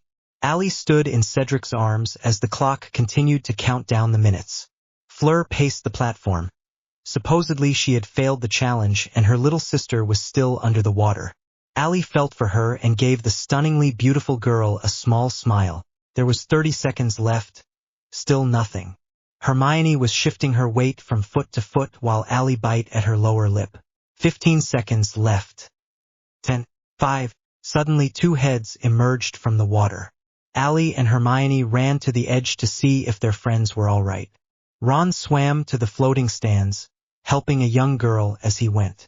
Fleur helped her little sister up while Cedric rushed forward to help the girls with Ron. Allie scanned the surface of the water for some sign of Harry. Hermione went to get Ron and Fleur's sister some robes. Allie stayed with Ron, eyes still on the lake, holding her breath. "Where's Harry?" A figure shot out of the water like a rocket and flew toward the platform where Ron and Allie Saturday. Intimate scene softened. Allie felt all the air leave her body as the weight of the person. She identified the figure as a person. Crushed her. She struggled to get up but stopped when she saw who it was. Harry's green eyes were staring back at her. She felt instant relief at the absence of Harry's weight. She sat up to see Cedric pulling him off of her. Hermione came over to give Harry a robe and blanket. Harry was coughing up water like a half-drowned man. Allie saw that little scratches covered his body. The Grindylows. When he had freed his lungs of the water, he looked at Allie, who was trying to regain the air she had lost. Cedric was knelt beside her, checking to see if she was okay. "Are you all right?" "I'm so sorry. It was an accident." Allie waved at Harry to stop apologizing. "It's fine. Just got the wind knocked out of me. I'm good," she gasped out. Once Hermione was finished wrapping up Ron and Harry in their blankets, she jumped at Harry and gave him a huge hug. He winced slightly but welcomed it. "Harry, thank God you're all right." She leaned up to kiss him on the top of the head. Hermione helped Harry to his feet and held on to his arm. Once standing steadily, Harry's gaze went back to Allie. She was standing next to Cedric. The Hufflepuff had his arm wrapped around her protectively. She was smiling up at him. Dumbledore came onto the platform, followed closely by Barty Crouch. Dumbledore cleared his throat and tried to yell at the students to get their attention. His attempt was fruitless. He reached into his robes and pulled out his wand. He put the wand to his throat and yelled once more. This time his deep voice was amplified and very easy to hear. "Attention! Anyone within 10 feet had to cover their ears from the loud noise." Now, in first place, Cedric Diggory, followed by Victor Crumb in second, Mr. Potter in third and Fleur Delacour in fourth. The student sections erupted in applause. The Hufflepuffs were chanting "Diggory! Diggory!" Dumbledore once again cleared his throat. However, due to Harry Potter's moral fiber, we have agreed to award him second place. Mr. Potter would have come in first if he hadn't stayed to bring up the last hostage, and all the judges have agreed that he should be rewarded. Hermione once again smiled and hugged her friend. Second place. There was a mixture of boos and cheers coming from the students. Allie smiled. Her guys came in first and second. She looked up at Cedric. Their eyes met. Both sets were filled with happiness. She went up to full height, trying to reach his lips. He grinned, bent his head down and kissed her. She pulled away and graced him with one more glowing smile before running over to Harry, Ron, and Hermione. She wanted to congratulate Harry as well as her boyfriend. Aside from being one of her best friends, he was also a Gryffindor, and that made his placing second even better. Allie jumped into Harry's arms to give him a giant hug. He was stunned but wrapped his arms around her. "I'm proud of you, Harry," she said loudly over the yells. She gave him one more squeeze before letting go. The small blonde backed away to give Harry some space before he was engulfed by a sea of Gryffindors. "Thank you for reading. And please tell me what you think." Reaching out and falling short, Oklahoma. Don't own anything, but you already knew that this chapter is shorter than most. I hope you like it. The Yule Ball is first and foremost a dance. Professor McGonagall explained to the Gryffindors. All the girls in the room gasped, giggled, and started whispering to each other. Even Hermione had been swept up in the idea of a dance. Allie closed her eyes and groaned. She was not looking forward to this. Did she even have to attend? This dance is held in honor of the Triwizard champions. It is traditional part of the tournament. McGonagall said. Ally winced at her professor's words. That would be a yes. Now everyone partner up so you can learn the traditional dances. I will not let you soil the name that is Gryffindor by looking like a band of babbling baboons. The tall woman continued. Babbling baboons? I can't even say that, how am I going to be one? Ally thought. Wow, this whole dancing thing was making her crabby. All the girls shoot up from their seats like the thing had electrocuted them. Ally raised her eyebrows at her fellow classmates. Was this completely necessary? All the boys, along with Ally, stayed in their seats. Boys! Up! Professor McGonagall's gaze drifted over to the girl's side. She did a double take when she spotted Ally still sitting. That means you too, Mississippi Cullen. She gave Ally a stern, motherly look. Ally gave her a half smile before reluctantly moving to stand behind all the other girls. Gentlemen, please find a partner. The boys walked across the room hesitantly. A couple of them headed in Ally's direction. Her heart stopped. Oh, come on guys. You don't want to do this. She had to find a way to get out of this. She looked around her, trying to find an escape. No such luck. The guys were getting closer. One was about 5 feet away. Harry stepped in front of her, and out of nowhere might she add, and offered his hand to Ally. She glanced up at him and gave him a thankful smile. She placed her hand in his and they walked onto the dance floor. Your timing is impeccable, thanks Harry. She was grateful to him. He chuckled. Yeah, well you looked a little trapped. Besides I figured you are the only girl dreading this whole dance thing as much as I am, which would make you the ideal dance partner. He explained. They walked to the secluded corner of the floor, wanting to get as far away from the other couples as possible. Harry took up the traditional waltz position. Ally just stared at him as he did this. Embarrassment was written all over her face. Harry dropped his arms. What's wrong? Can't dance. She rubbed the back of her neck. Ally had no clue what she was supposed to do. Heck, she couldn't to the cha-cha slide at that guy on the CD told you exactly what to do. I'll teach you. Harry replied. Ally put on a hesitant face. You sure you want to do that? 'Cause more than likely I will step on your feet. And it will hurt and it won't be pretty. And I will be embarrassed and I'll more than likely never dance again, not that I was planning to anyway, but... She started rambling again. Harry laughed and covered her mouth like he had that day by the Black Lake. I think I can handle it, he told her. She smiled slightly. He once again took up position. She shook her head at him, silently telling Harry he was out of his mind.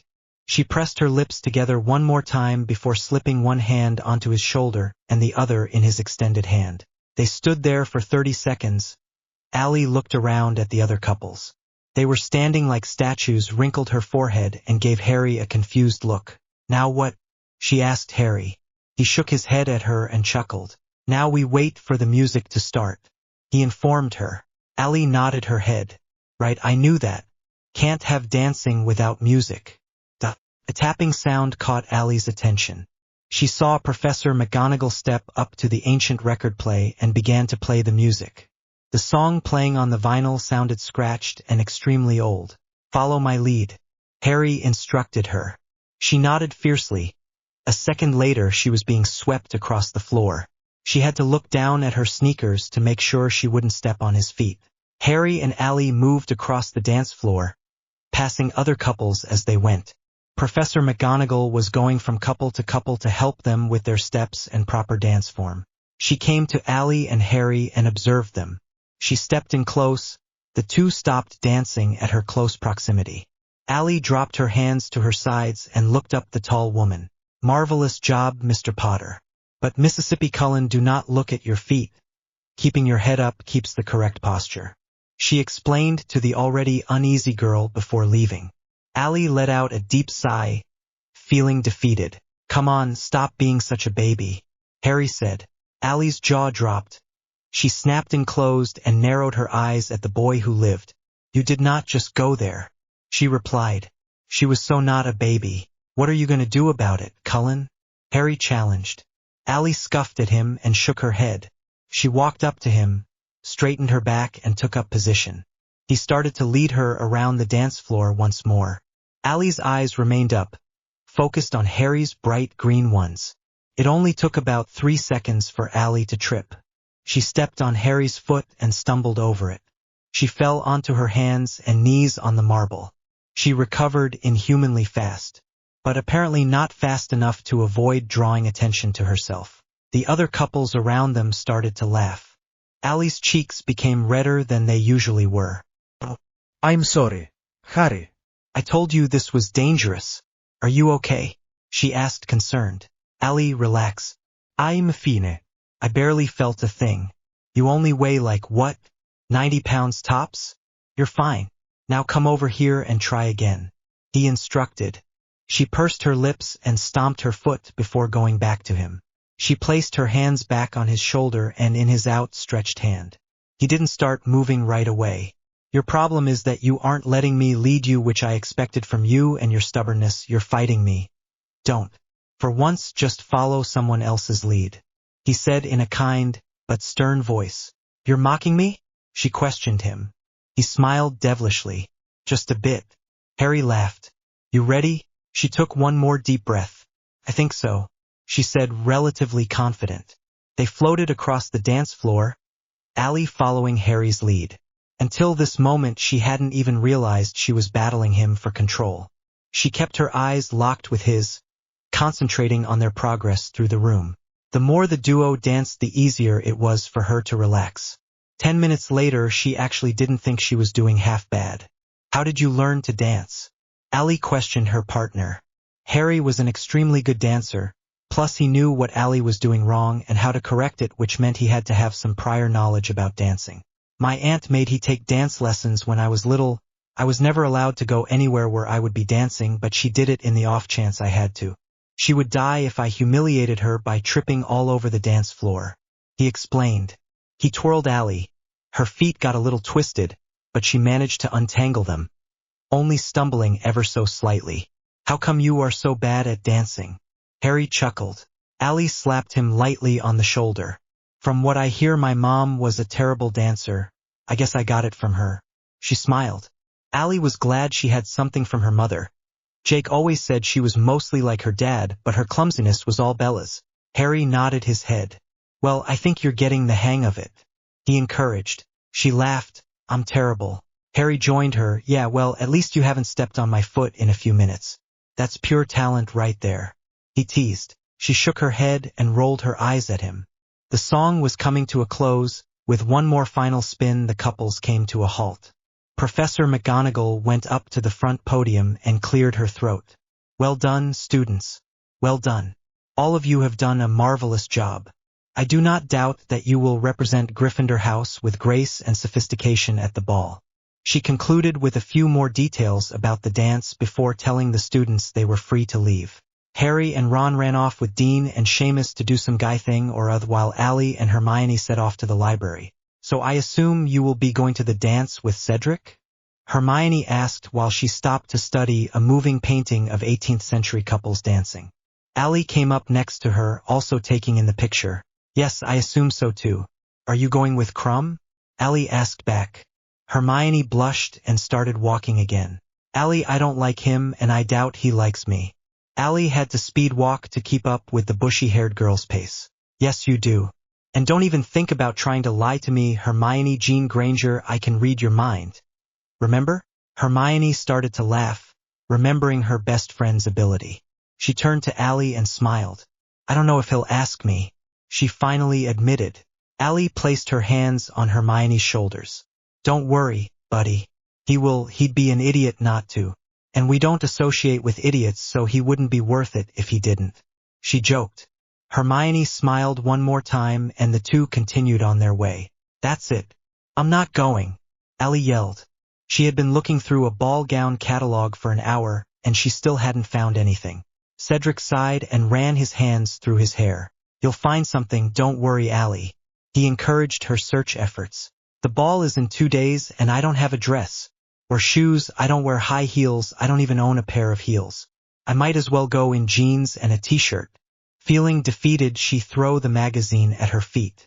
Cedric wrapped his arm around her and brought her close so Allie was leaning against his chest. They were sitting under Allie's tree, spending time together after classes got out for the day like they always did. That's fine with me. I like your jeans and t-shirts. Besides, you'd look beautiful in anything. Even a potato sack. He smiled and gave the side of her head a kiss. She chuckled. I think you're full of it. Allie said sweetly. She placed her hand on his forearm affectionately. He sighed once more. Allie turned her head to him and looked up into his eyes. I'll try to find something, but if I don't, you'll just have to look dashing enough for the both of us. She pinched his cheek playfully. He shook his head to the girl. Intimate scene softened. He teased before starting to tickle Allie. She kicked her legs up in the air out of laughter. She was extremely ticklish, like as bad as it could get, almost pee-your-pants ticklish. Cedric! Stop! She laughed out.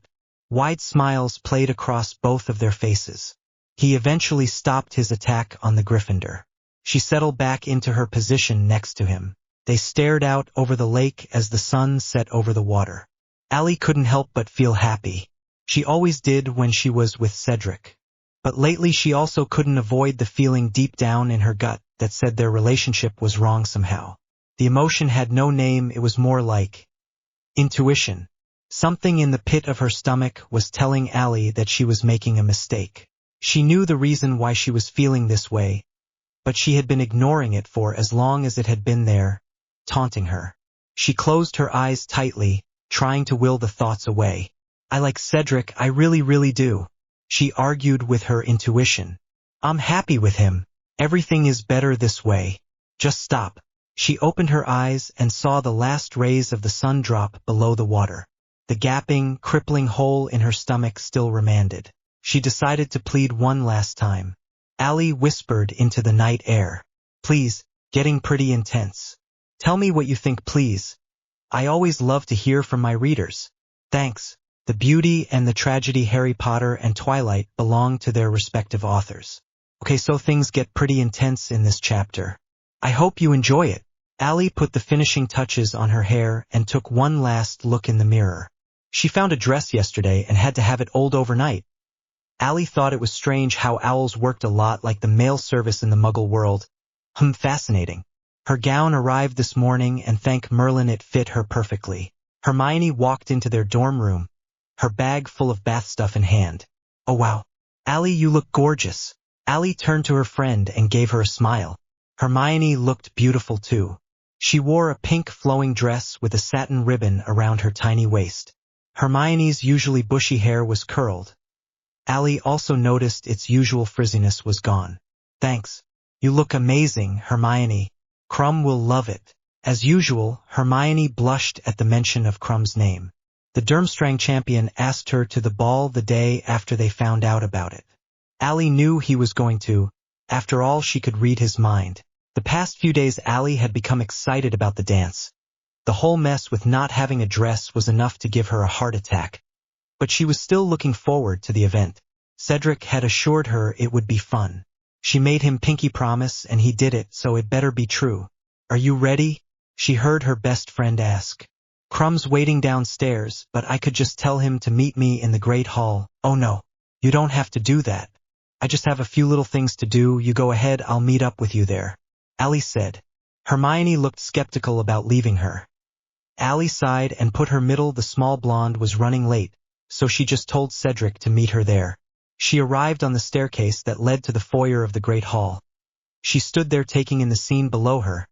She then looked up and saw that fluffy white snow was falling from the ceiling. I guess they took the Winter Wonderland theme very seriously. She couldn't help but smile to herself. She loved the snow. Everything about it was so, pardon the pun, magical. She started down the staircase and had the strange sensations of someone watching her. She looked around and was confronted with emerald green's eyes. Allie was the most beautiful thing Harry had ever seen. Sure, she was beautiful every day, but tonight she looked immortal, like a goddess.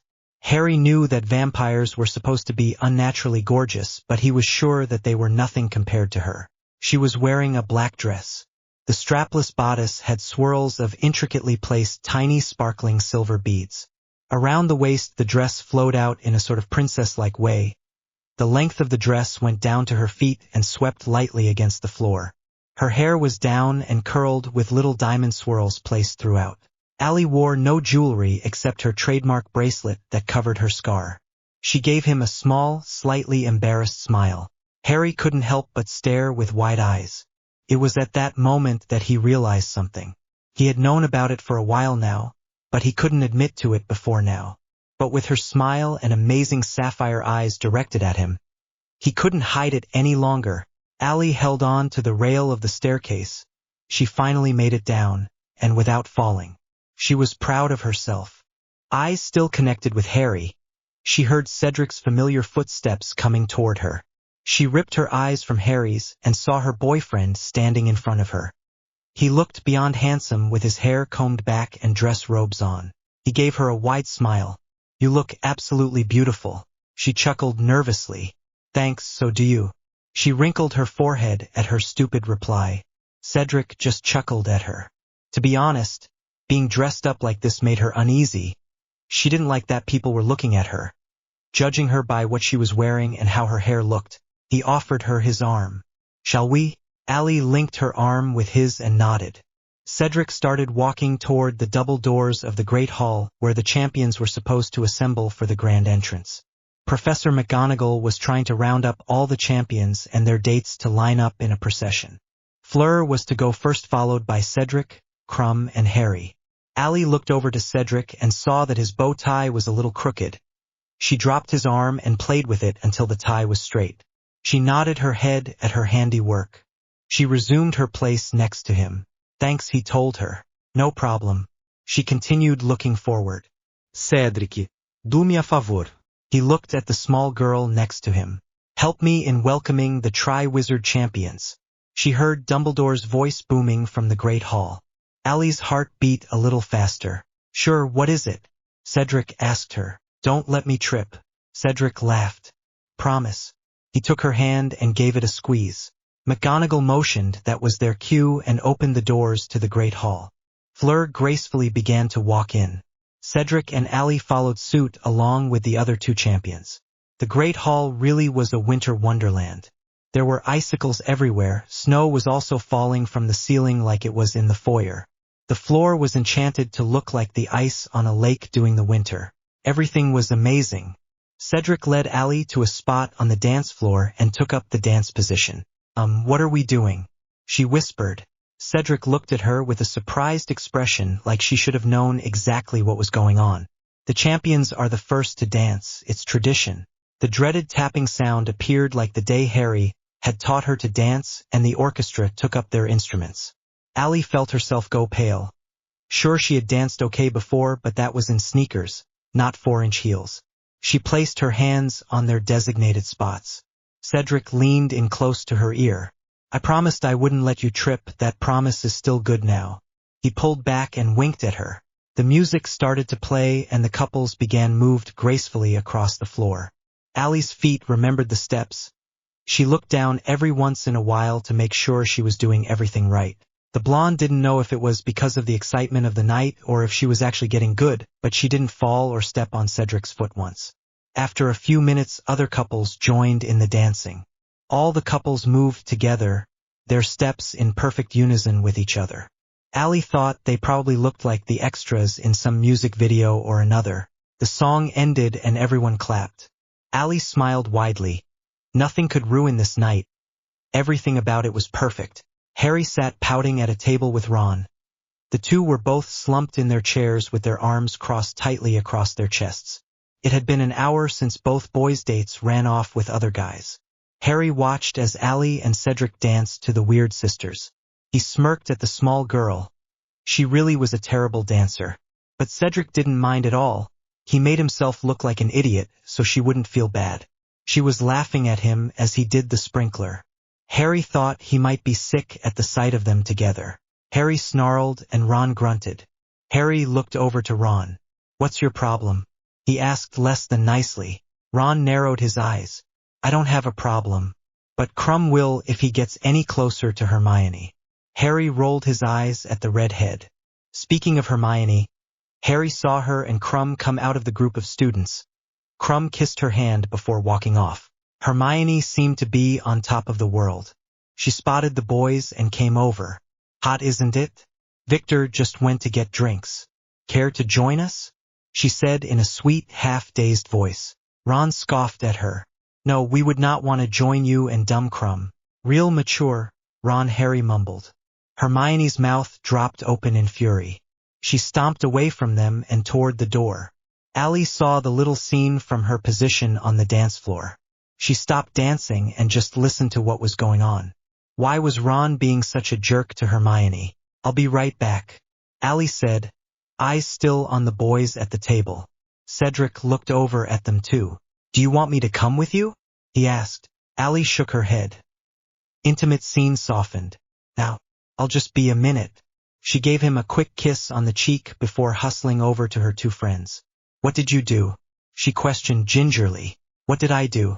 Ron said, jumping out of his seat and towering over her. Allie took a step back out of surprise. Harry stood up too. He had never seen Ron like this.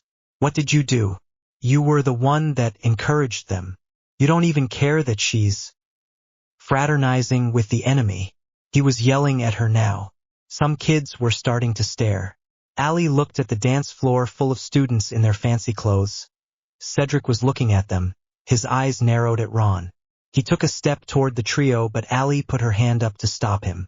It's okay, she mouthed to the Hufflepuff. He gave her a stern nod but didn't turn away, eyes looking from Ron to Harry, then back to Allie. She faced forward.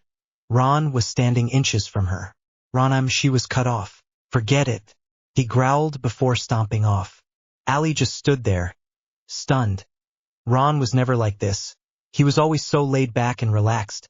What the heck had gotten into him? Allie turned to Harry. Her face was contorted in a confused and hurt expression. His eyebrows were raised in surprise at Ron. Are you all right? He asked. I have to go find Hermione, she said flatly. She walked away, Harry hot on her heels. Allie, wait. She didn't stop. She went up the stairs and started heading in the way of Gryffindor Tower. Her heels made a clacking sound with every step she took on the marble floor. The corridors were silent. Everyone must still be at the ball. Allie, will you stop? Harry shouted after her. Why? She looked down every turn to see if Hermione had stopped in one of the little alcoves or headed down a different corridor. Allie had her ears searching for the sound of Hermione's light footsteps. Because I need to talk to you, he said, frustrated. She finally stopped and spun on her heels, causing her blonde curls to bounce. Her cheeks were red with frustration. Harry, not now. Okay. I love you, he exclaimed over her words. He felt a huge weight being lifted off his chest. He needed her to know how he felt.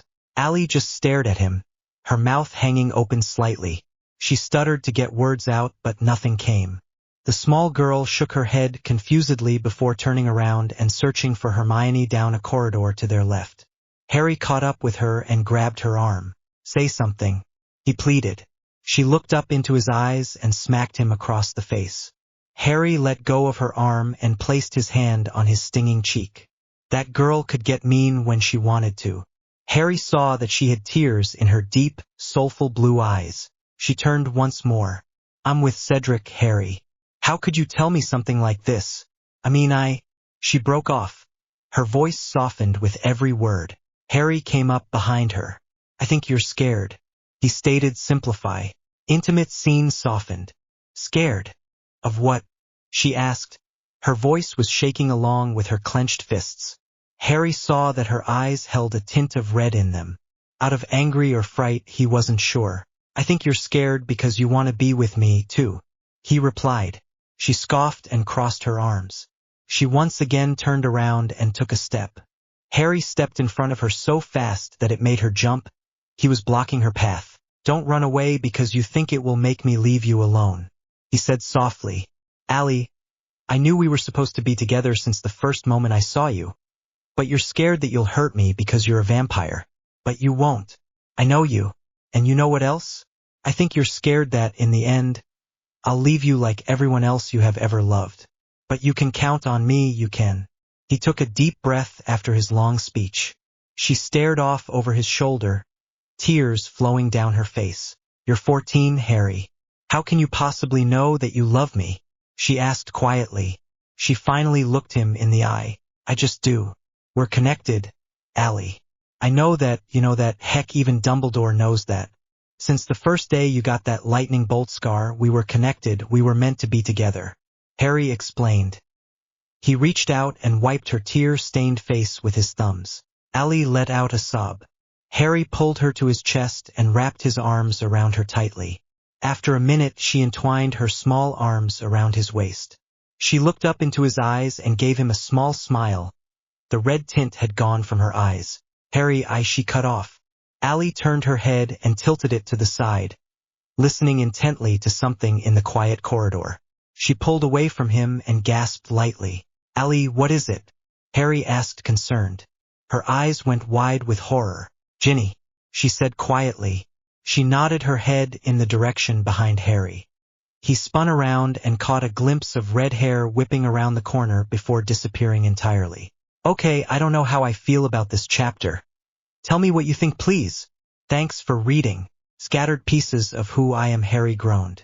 He knew that Ginny had liked him since his first year, but he had never returned her feelings. He felt bad about it, but what was he supposed to do? The boy who lived turned back to Allie. Her pale face was frozen with fear. She'll be fine. She knows I don't like her. I'll talk to her, and Allie began shaking her head at him fiercely. The reddish tint was back in her eyes. That's not what I'm worried about, she all but whispered. Harry scrunched his forehead together. He had no clue what she was talking about. Oh my gosh, Allie, he started, scared to ask the question. How long was Ginny standing there? Harry just remembered that not only had he just confessed his love for Allie in the middle of a very public place, he had also said some things about her being a vampire and having a lightning-shaped scar. Darn it, you're such a git. He mentally smacked himself. I don't know, she said. Allie walked backwards until she reached the wall for support. I wasn't listening to anyone's thoughts but yours. And then I calmed down and she was in shock. Her secret could very well have been revealed. The one thing that she wanted to keep to herself. The one thing that would change everything. Well, maybe she didn't hear anything. Harry said hopefully. Maybe she just saw us hug. She didn't run off screaming or anything about you being a you-know-what that survived the you-know-what. Allie scoffed at him.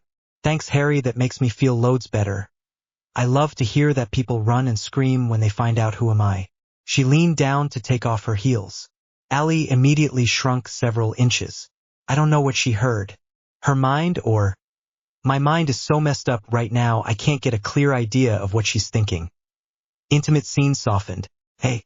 Harry walked over to her and grasped her shoulders tightly and bent down to her level so they were eye to eye. Listen to me. No matter what, it will be okay. I'm here for you, so are Ron and Hermione. Everything is going to be fine. He was so cool and collected on the outside, but his insides felt like they were gnawing at each other. He'd seen Allie freak out, and he knew that was not what either of them needed right now.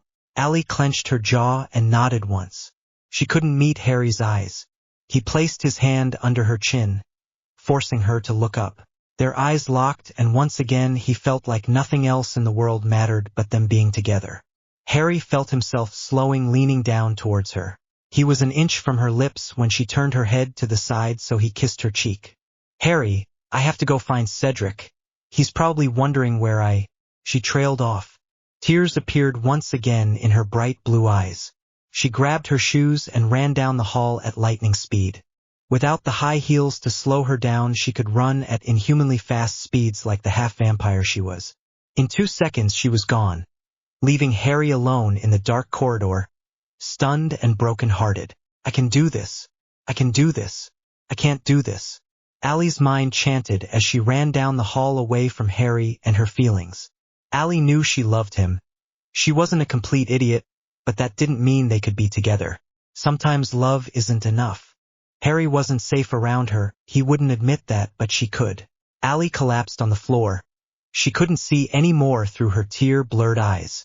Her dress cascaded around her in a wide circle on the marble.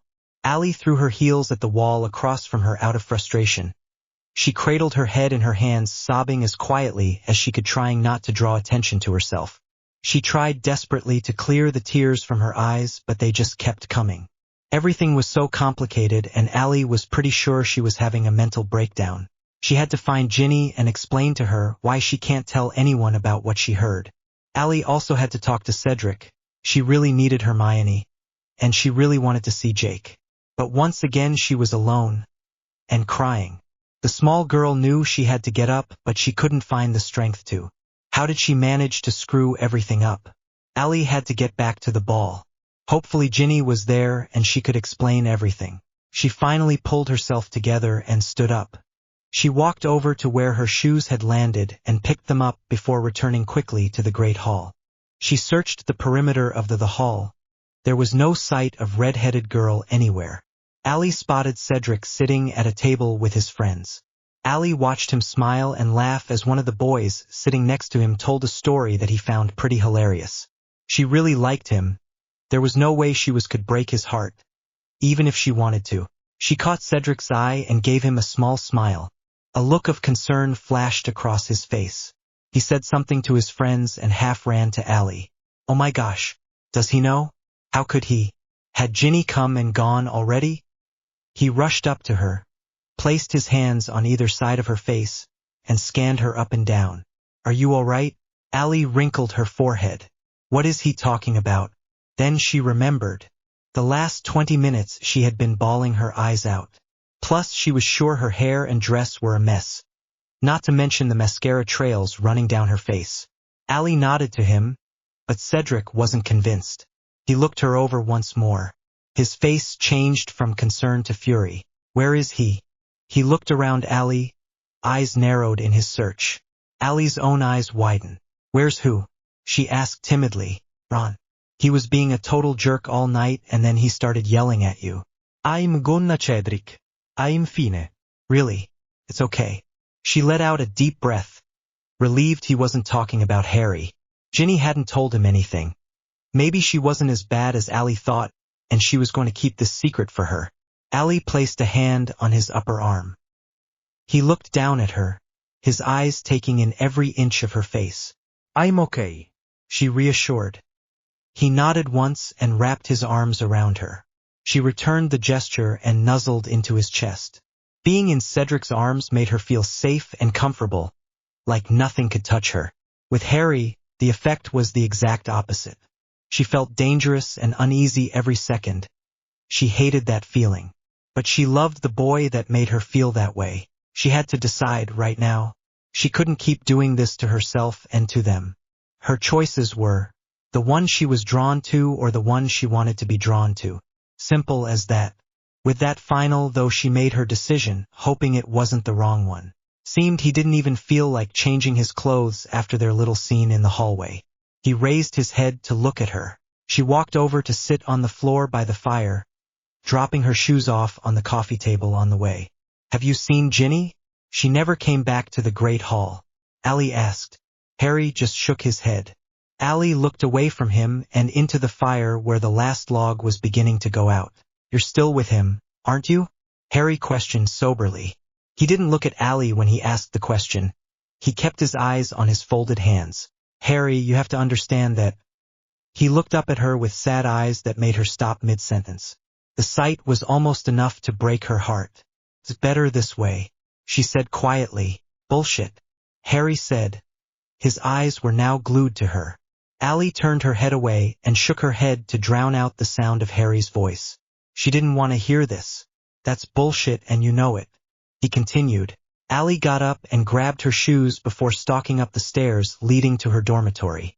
She didn't turn back to look at Harry once. Allie woke up late the next morning. Her and Hermione were up until 4 o'clock talking and crying about the events of the Yule Ball. Overall the ball sucked, both of them agreed. Allie had looked for Ginny in her room last night, but she never came in. Allie shot up in her bed. Ginny knew about her. Allie looked around her room. No pitchforks or people with torches. Maybe Ginny was being a decent person and not saying anything. Merlin, Allie hoped that was the case. The digital clock on her nightstand read 9:45 a.m. If she wanted to make it to breakfast, she had to go now. She threw on some sweatpants and put her crazy half-curled hair up in a bun. She didn't even bother to put her contacts in. She threw a pillow at Hermione to wake her up to. 10 minutes later, the two were rushing down to the Great Hall. They walked in and the space was back to normal. The room no longer had the ice rink-like floor, just its 4 long house tables. Hermione and Allie entered and all talk stopped. Every person present stared at two. Allie looked around. Even the Slytherins were looking at her. What's going on? Allie leaned in to whisper to Hermione. She furrowed her eyebrows and shrugged. One first year stood up from the Ravenclaw table and walked slowly over to the two. He stopped right in front of Allie. She bent down a little to look at him. She didn't have far to go since he was probably only 3 inches shorter than her. She gave him a little smile. "Can you tell me what's going on?" she said in her sweet sing-song voice. The boy just stared at her with wide eyes. He lifted his hand and pointed to her left wrist. She pursed her lips together and stood up straight. Everyone was still silent and staring. Another older boy from Ravenclaw, who Allie guessed was the little one's brother, came up and put his hands on the boy's shoulders. In one quick motion, he grabbed Allie's wrist and ripped the bracelet from around it. The bracelet dropped to the floor and revealed her lightning-shaped scar to him. Allie tried to yank her wrist from his grasp, but he wouldn't let go. The boy took a step back and held her wrist in the air to show the rest of the students. "It's true," was all he said. Some gasped while others were fascinated. Allie continued to fight for her arm back while a crowd of students formed around her. All the kids were shouting at her. With the help of Hermione, she got the guy to let go. The two were bombarded on every side with no way to escape the growing mob, trying to get a peek at Allie's scar. "Hey, back off!" Allie yelled at a boy who was probably an inch from her face. He didn't pay attention. He continued to push closer to her. Allie saw a flash of red hair as Ron came between the guy and her and pushed him away with surprising force. The guy staggered back a few steps and rammed into a couple of girls. He grabbed Allie and Hermione's hands in each of his own and acted like a battering ram, pushing the 3 out of the large crowd. They made it out of the Great Hall and ran around a corner. Ron dropped the girl's hands. "Thanks," Allie said to Ron. He nodded grumpily.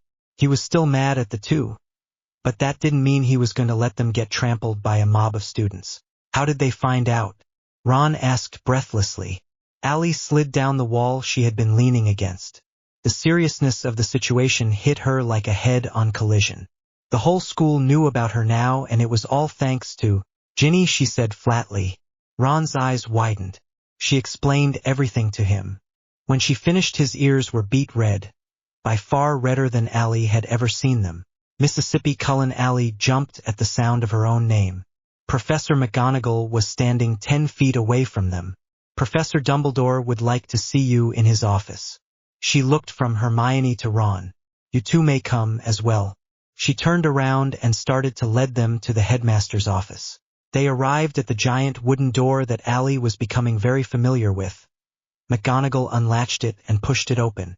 Ron led the way into the room, followed by Hermione, then Allie. She walked with her eyes directed down at her feet. The school was in complete chaos, and it was her fault. She didn't need to see the disappointment in Dumbledore's eyes. Allie knew she screwed up. "What did you do now, Squirt?" A familiar husky voice said gently but teasingly. Allie looked up and immediately felt tears filling her eyes. She ran up to Jacob and jumped into his arms. She let the familiar, comforting scent of the mixture of forest and a dog fill her. "I missed you too, buddy," he whispered to the top of her head. Allie pulled back and felt her feet land back on the ground. She smiled up at her adoptive father. He had gotten even taller. Jake had to be 6 feet 6 inches by now. Allie noticed that he cut his hair short again, too. She gave him another hug. "Jake," was all she could say. She hadn't known how much she missed him until this moment. "Mississippi Cullen?" Dumbledore tried to get her attention. She looked over to her headmaster. He motioned to a chair across from his desk. She complied with his request and took the seat. Allie looked around the room and realized that Harry was there also. He had given his seat up so Hermione could sit next to her. Jake stood behind Allie with his hands on the back of her chair. "Now, Miss Cullen, how did the student body come to know about your unique circumstances?" Dumbledore asked. Allie once again replayed the events of last night. Well, not all details, of course. Allie gave him the Sparks Notes version. She told Dumbledore that her and Harry had gotten into an argument where they had said some stuff about Ali's scar and that she was a vampire. She also said that Ginny had overheard their conversation. And that, sir, is how I think it got out. Ali finished. Who else knew about you besides Harry? Dumbledore questioned. Just Ron and Hermione, sir. But I know it wasn't them, they would never do anything like that. Ali defended them. Are you sure about that? The headmaster said. Of course, sir. Ali said without hesitation. After all, Professor, I can read their minds. They are trustworthy people, I know this for a fact. Dumbledore nodded his head. I agree. But you didn't tell Mr. Diggory? Ali furrowed her brow. No. Cedric doesn't know. Well, I suppose he knows now. Holy mess, Cedric knows. She didn't know why he was bringing Cedric into this. She would have named him with Ron and Hermione if she had told him. Who's Cedric? Jake asked Ali. She waved his question away. Curious. Dumbledore said. Sir? Ali had no idea where he was going with this. He was so cryptic sometimes. Well, Mr. Diggory is your boyfriend and has been for a while. It's strange that you didn't choose to confide in him. Dumbledore's words were like a slap in the face. Ali looked to Harry who, unsurprisingly, was looking back at her with big green eyes. Had he told Dumbledore about their connection and that Ali chose to disregard it to be with Cedric? Harry shook his head, silently telling her he had nothing to do with it. You have a boyfriend? Jake asked angrily. Why didn't you tell me? Your dad would kill me. I want to Jake. Can you please focus? Ali said, trying to keep her guardian on task. She nodded to the headmaster to continue. Yes, well, Dumbledore started. The question is, what are we going to do about damage control, so to speak? Sir, if you want me to leave the school, I completely understand. Ali volunteered. No, Mississippi Cullen, you will stay here, like I've said before. Leaving the school will not solve your problems. You are meant to be here. The professor gave her a knowing smile. There was something he wasn't telling her, and it would pretty much drive her nuts until so found out. No, we will ensure the students and parents that you are not dangerous and explain your situation to them. It is time the world knew who you are. Ali. She looked up at the older man. He had never called her by her first name before. She wrinkled her forehead and shook her head at the headmaster. But I don't want the world to know. She stated like in was the most obvious thing in the world. I didn't want them to know. She pointed in the direction of the Great Hall. I know, Mississippi Cullen. But the truth of the matter is that they do know. And there is nothing we can do to make this go away, he stated. Jake placed a hand on Ali's shoulder. So we just explain every aspect of Ali's life to a bunch of people she doesn't trust with the information? Jake was a boy after Ali's own heart, blunt and completely honest. Neither of them cared if what they said sounded bad as long as it was the truth that was all that mattered. What else are we supposed to do? Dumbledore questioned, his patience with the Americans never wavering. Jake thought about it and just shook his head. There really wasn't anything else they could do. Then it is settled. We will share Ali's story at dinner tonight. Ali folded her arms against her chest. Really, who? Ali mumbled under her breath. Jake smacked her across the head lightly. She pursed her lips together. This is not what was supposed to happen. No one was supposed to know. Dumbledore's blue eyes twinkled. Mississippi Cullen, you and your friends are free to go. Ali nodded. The blonde and Hermione stood up. What about my sister? Ron asked, slightly irritated. Dumbledore folded his hands together on top of his desk. What about her, Mr. Weasley? The headmaster asked in his calm voice. She told Ali's secret to the whole school. You aren't going to do anything? He asked. Ali's eyes raised out of surprise. Ron was sticking up for her. That was the last thing she expected to happen since last night. Ron, it's okay. Ali tried to tell him. Ron raised his hand up to silence her. Well, Mr. Weasley, I'm afraid there is nothing we can do when someone spreads gossip around the school. It is frowned upon but is not punishable. Dumbledore informed him. Ron sternly nodded his head before walking out of the office, followed by Hermione and Harry. The small blonde gave Jake one last hug. I'll miss you, she told him. He gave her one last squeeze before letting go. I'll miss you too, Squirt. Don't forget to write. Even though I can't read you chicken scratch, it's still good to see it. Ali laughed before leaving the office. Harry was sitting on the stairs waiting for Allie. He stood up instantly when the big wooden door closed. "Hey," he said gently. Allie gave him a lopsided grin and stepped onto the stair. The case immediately sprang to life and the two slowly went down to the main level. "I hate what Ginny did to you. I feel respond. Don't blame yourself, Harry. Things happened last night that shouldn't have and it was out of our control." Okay. It was awkward to be around Harry. She pretty much was in an awful mood and being reminded of last night. Well, it wasn't the best thing in the world right now. The stairs stopped spinning and Allie stalked off before Harry or anyone else could say anything to her.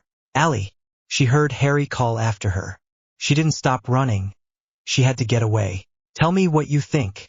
Thanks for reading. Pick me up now, I need you so bad, okay, so, yeah. Here's the next chapter." I know the chapter seems depressing, but I think it turned out that way because of the music I was listening to while writing it, lol. But after this one it's all uphill from her. That is until it goes downhill again.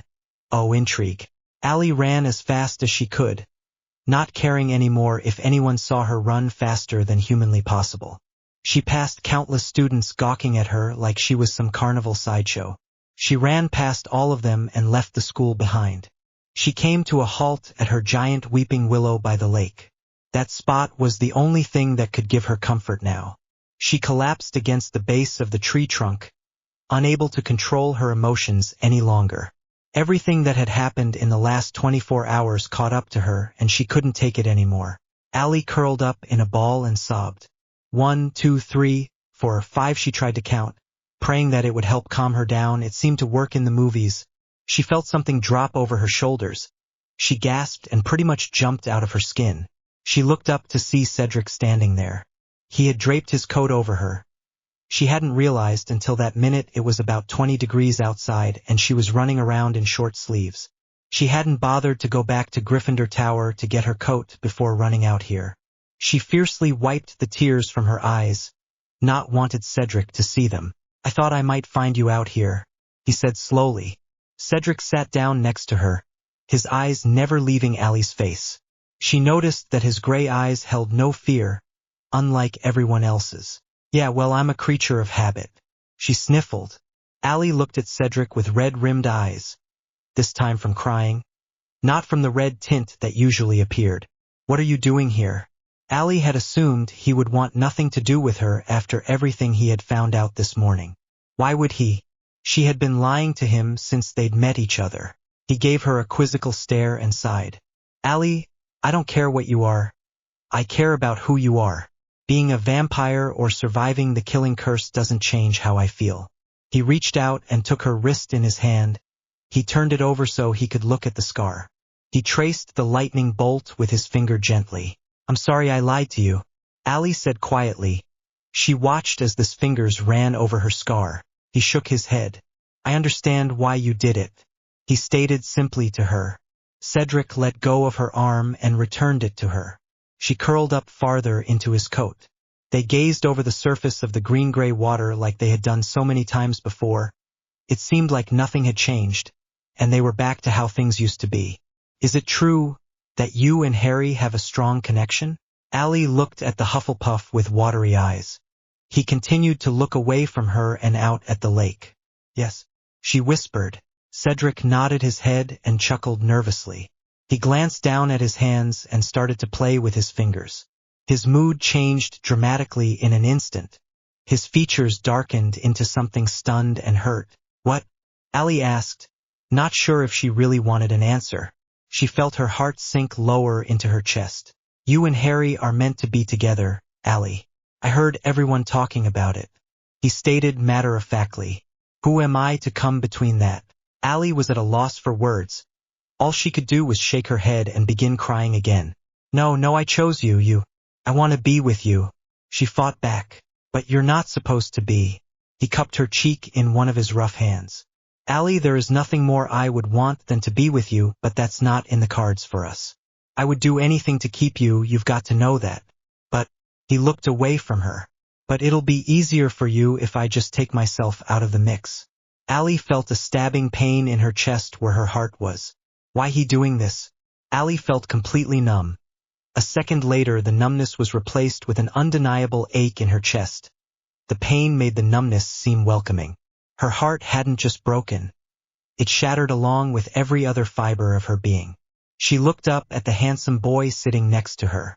She could see that his eyes were filled with hurt. Also, he didn't have to do this. He just felt like he did. Cedric, don't. She couldn't think of anything to say. He gave her a small smile and leaned in to give her a kiss on the forehead. He leaned back slightly, keeping a mere inch between their faces. If you ever need me, I'll be here, he told her sincerely. Allie couldn't sit there anymore. She jumped up and handed his jacket back to him. He stood up and just looked at the coat like it was a loved one who had just died. Please let me walk you back to your dorm, he offered. Allie shook her head and once again felt herself running unnaturally fast, not caring where she went anymore. She had to escape the pain that this day had brought her. Allie ran as fast as she could for as long as she could. She ended up by the Quidditch pitch. She climbed up into Gryffindor stands and curled up on a bench. At the moment she could care less if she was up a good 100 feet from the ground. Everything in her life had turned into such mess so fast. This was a record for screwing things up, even for her. Allie was sure that her fail-safe humor couldn't make this situation any better. Intimate scenes softened. Bench. Allie heard footsteps approach the pitch. She was hoping it was just someone taking a stroll and passing by. Figures. The footsteps got louder as they climbed up the stairs. She recognized the way the feet fell on the wood, heel to toe, heel to toe. Allie closed her eyes, hoping that he would go away. She heard him sit down on the bleachers behind her, the warmth of his body touching her back. She couldn't look up at him, but she felt anger and sadness fill her. Are you happy? Cedric broke up with me, she hissed, followed closely by a lone sob. She pressed her knees farther into her chest. Well, he's an idiot, Harry said tenderly. Allie shot up and glared at the dark-haired boy. His eyes were concerned, but not gloating. He broke up with me because of you, she yelled through even more tears. Allie was never a crier and now she couldn't stop. Darn it. I'm sorry, he replied. Allie looked at him, stunned. Why was he acting like this? Harry's sincere attitude made Allie furious. She couldn't stop her car crash of emotions. They were spinning out of control, and the only thing left for her to do was crash and burn. What are you playing at, Harry? Don't do that. Don't act like you are upset about it. She stood up and started to pound on his chest, taking all of her anger, frustration, and sorrow out on him. Admit it. You love that Cedric broke up with me. Just admit it. Don't act like you don't care. Harry let her punch him until he actually felt like she might do damage to herself. He hardly felt her punches, but he could see her tiny fists get redder and redder every time she struck him. He grabbing her wrists in his hands to restrain her. Alzie, Ikare. Don't you ever think I don't care about you. I am upset about this because you are upset. I would never want to see you hurting, even if that means you aren't with me. He kept a firm hold on her arms and looked her up and down before his bright green eyes locked onto her own. Look at you. You're breaking down, Allie. Yeah, mess is happening right now, but you can't fall apart. This isn't you. You're stronger than this. His words sunk in and she felt the tears in her eyes dry up. A quiet sob escaped from her mouth. Allie collapsed into Harry's chest. He wrapped his arms around her tightly. It'll be okay, Allie. Everything will be all right. I won't let anything happen to you. I'll help you get through this. Promise. Harry sat down on the bench, Allie still clinging to his chest. He rocked her gently as her sobs continued to grow quieter and quieter until they stopped altogether. She wiped her eyes with the tips of her fingers. The blonde gave Harry a small lopsided smile. Thank you. He pulled her closer to him in response. He laid his cheek on top of her head. You're welcome. He rubbed his hand up and down her arm, trying to shield her from the winter wind. She looked him over and realized that he wasn't wearing a coat either. He must have been freezing. She was cold and she could handle the low temperatures better than a normal human. Come on, let's go inside, Allie said. He nodded his head in reply. They stood up and Harry led her down the rickety wooden stairs. How'd you find me anyway? Allie questioned. I don't know. I just had a feeling you were here. That connection thing must really work, he stated. Allie chuckled lightly. She felt her breathing return to normal. His presence had managed to calm her down tremendously. Hey, Harry? Can we take the long way?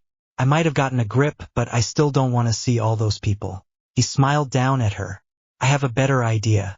He pulled his dad's invisibility cloak out of his sweatshirt pocket. Allie nodded. Nice. On the way to Gryffindor Tower, the two had overheard several different conversations about Allie, each one more bizarre than the last.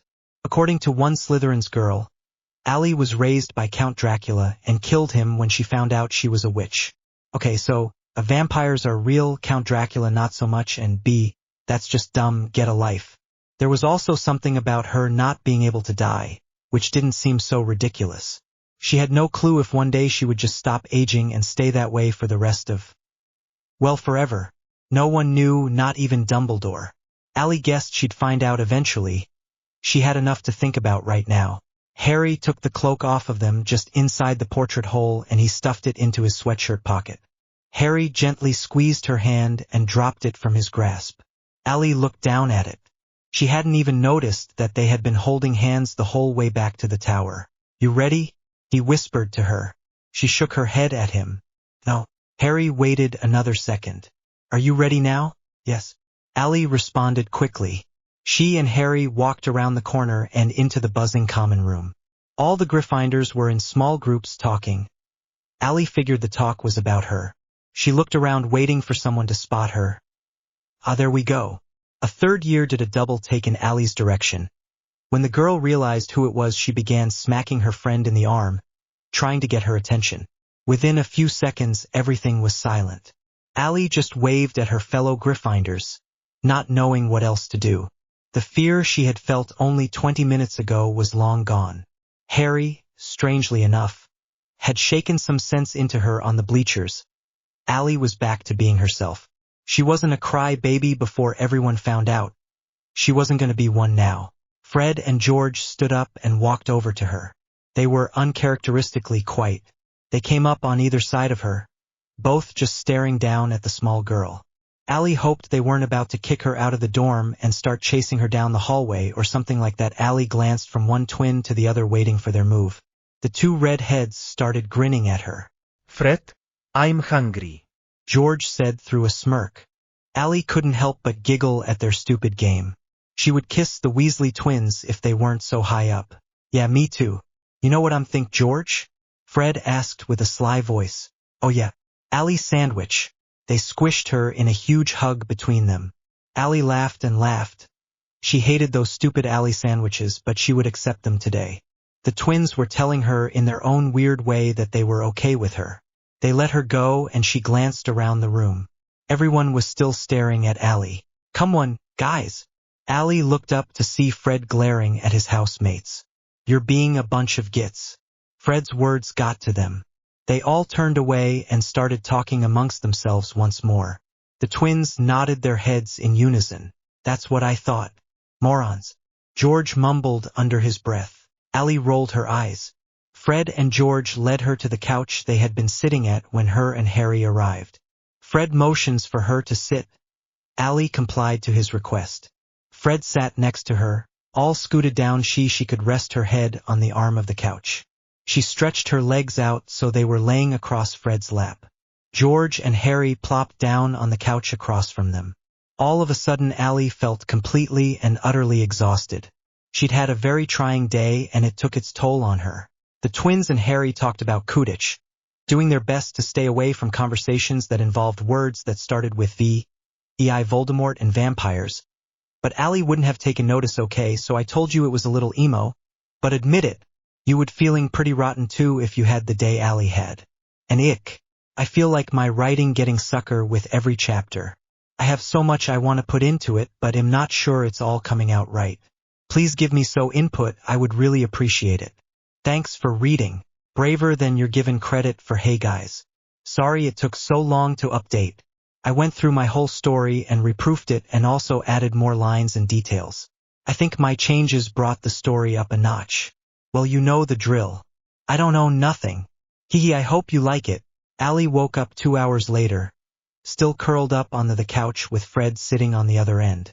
She noticed that someone had draped a blanket over her. She rubbed her eyes and stretched her arms out in front of her. trying to regain feeling in her limbs. She looked around. Fred hadn't noticed that she had woken up. In fact, no one was looking her way, which was awesome, but strange. A loud noise all of a sudden registered in her mind. Someone was yelling and they sounded furious. The little blonde sat up and saw a red-eared Ron yelling at a very small-looking Ginny. She looked just as angry as Ron and started yelling back at him. Although unlike her brother, her features held a tint of fear in them which Allie assumed was the reason she looked so little. How could you do that, Ginny? You're so stupid. Do you have any idea in that tiny little brain of yours how much you screwed up and messed with Allie's life? Ron screamed. His sister narrowed her eyes, her ears turning tomato red to match his. I didn't do anything wrong, Ronald. You know she's a vampire. Do you want her to go around sucking the blood out of every student at Hogwarts? I had to tell someone. At this statement, Allie stood up. The only one who noticed was Fred, and he was looking at her with nervous eyes. He sat up a little straighter, as if he was really paying attention to her next more. Allie made a motion with her hand, silently telling him to relax. He nodded his head and winked at her before settling back into the couch. Ha, you told every student in the school and not one teacher. That just shows how much of a git you are. She isn't dangerous. If you cared to talk about it with her before blabbing it to the whole school, you would have known that. Ron argued. Allie could almost see the smoke coming out of his ears. She was grateful to the red-headed boy. He was sticking up for her. It gave Allie a good feeling. Ron really was a true friend. Oh yeah? Well, did you know that she was with Harry in a deserted corridor when I found out last night? She has a boyfriend, right, Ronald? Ginny spat. Allie had had it with the red-headed girl. The short blonde stormed up to her and got inches from her face, having the sudden urge to make her feel as uncomfortable as possible. Ginny was probably 3 or 4 inches taller than Allie, but she didn't care. Ginny was getting personal now, and Allie was going to end this. Right now. Ginny's eyes filled with fear when she noticed that the vampire was so close to her. I don't have a boyfriend, Ginny. Not anymore anyway. And last time I checked it was none of your darn business. Allie growled. Her own eyes glowed red like Ginny and Ron's ears. Ginny stepped back at the frightening sight. You're a freak. Ginny whispered quietly so only Allie could hear. Allie let a short laugh escape her lips and nodded her head. Yeah, that may be. But at least I'm not a jealous bully. She stated gingerly and shrugged her shoulders innocently. Allie sized the youngest Weasley up. Ginny knew exactly what Allie meant by those words. They both knew that she liked Harry and was mad that Allie had been dating Cedric. Stay the heck away from me, Allie told her. Ginny just stood there, shocked that the supposedly sweet-natured Allie had just swore at her 3 times. Allie tilted her head to Ginny. Off you go. She shooed the 3rd year away. With one last snarl, Ginny stomped up the stairs to her room. Allie turned around to face the rest of the kids in the room. For the 3rd time that day, Allie had caused a room to go silent as the grave. Anyone else have a problem with me? She questioned. The students remained quiet. Everyone just stared at her with various degrees of fright on their faces. Allie sighed deeply and regained her composure. Listen guys, there's nothing to worry about. I'd never hurt any of you. I'm only a half vampire. I don't have to drink blood. You've seen me, I eat human food. Yeah, we know that's right, the twins said in unison. She stuck her tongue out at them and gave each of them a little smile. What I'm trying to say is that I understand your concerns, but they are unnecessary. She gave the room a small smile. She felt someone come up behind her and put their hands on her shoulders in a comforting gesture. She didn't even have to look back. She could smell Harry's blood in his close proximity.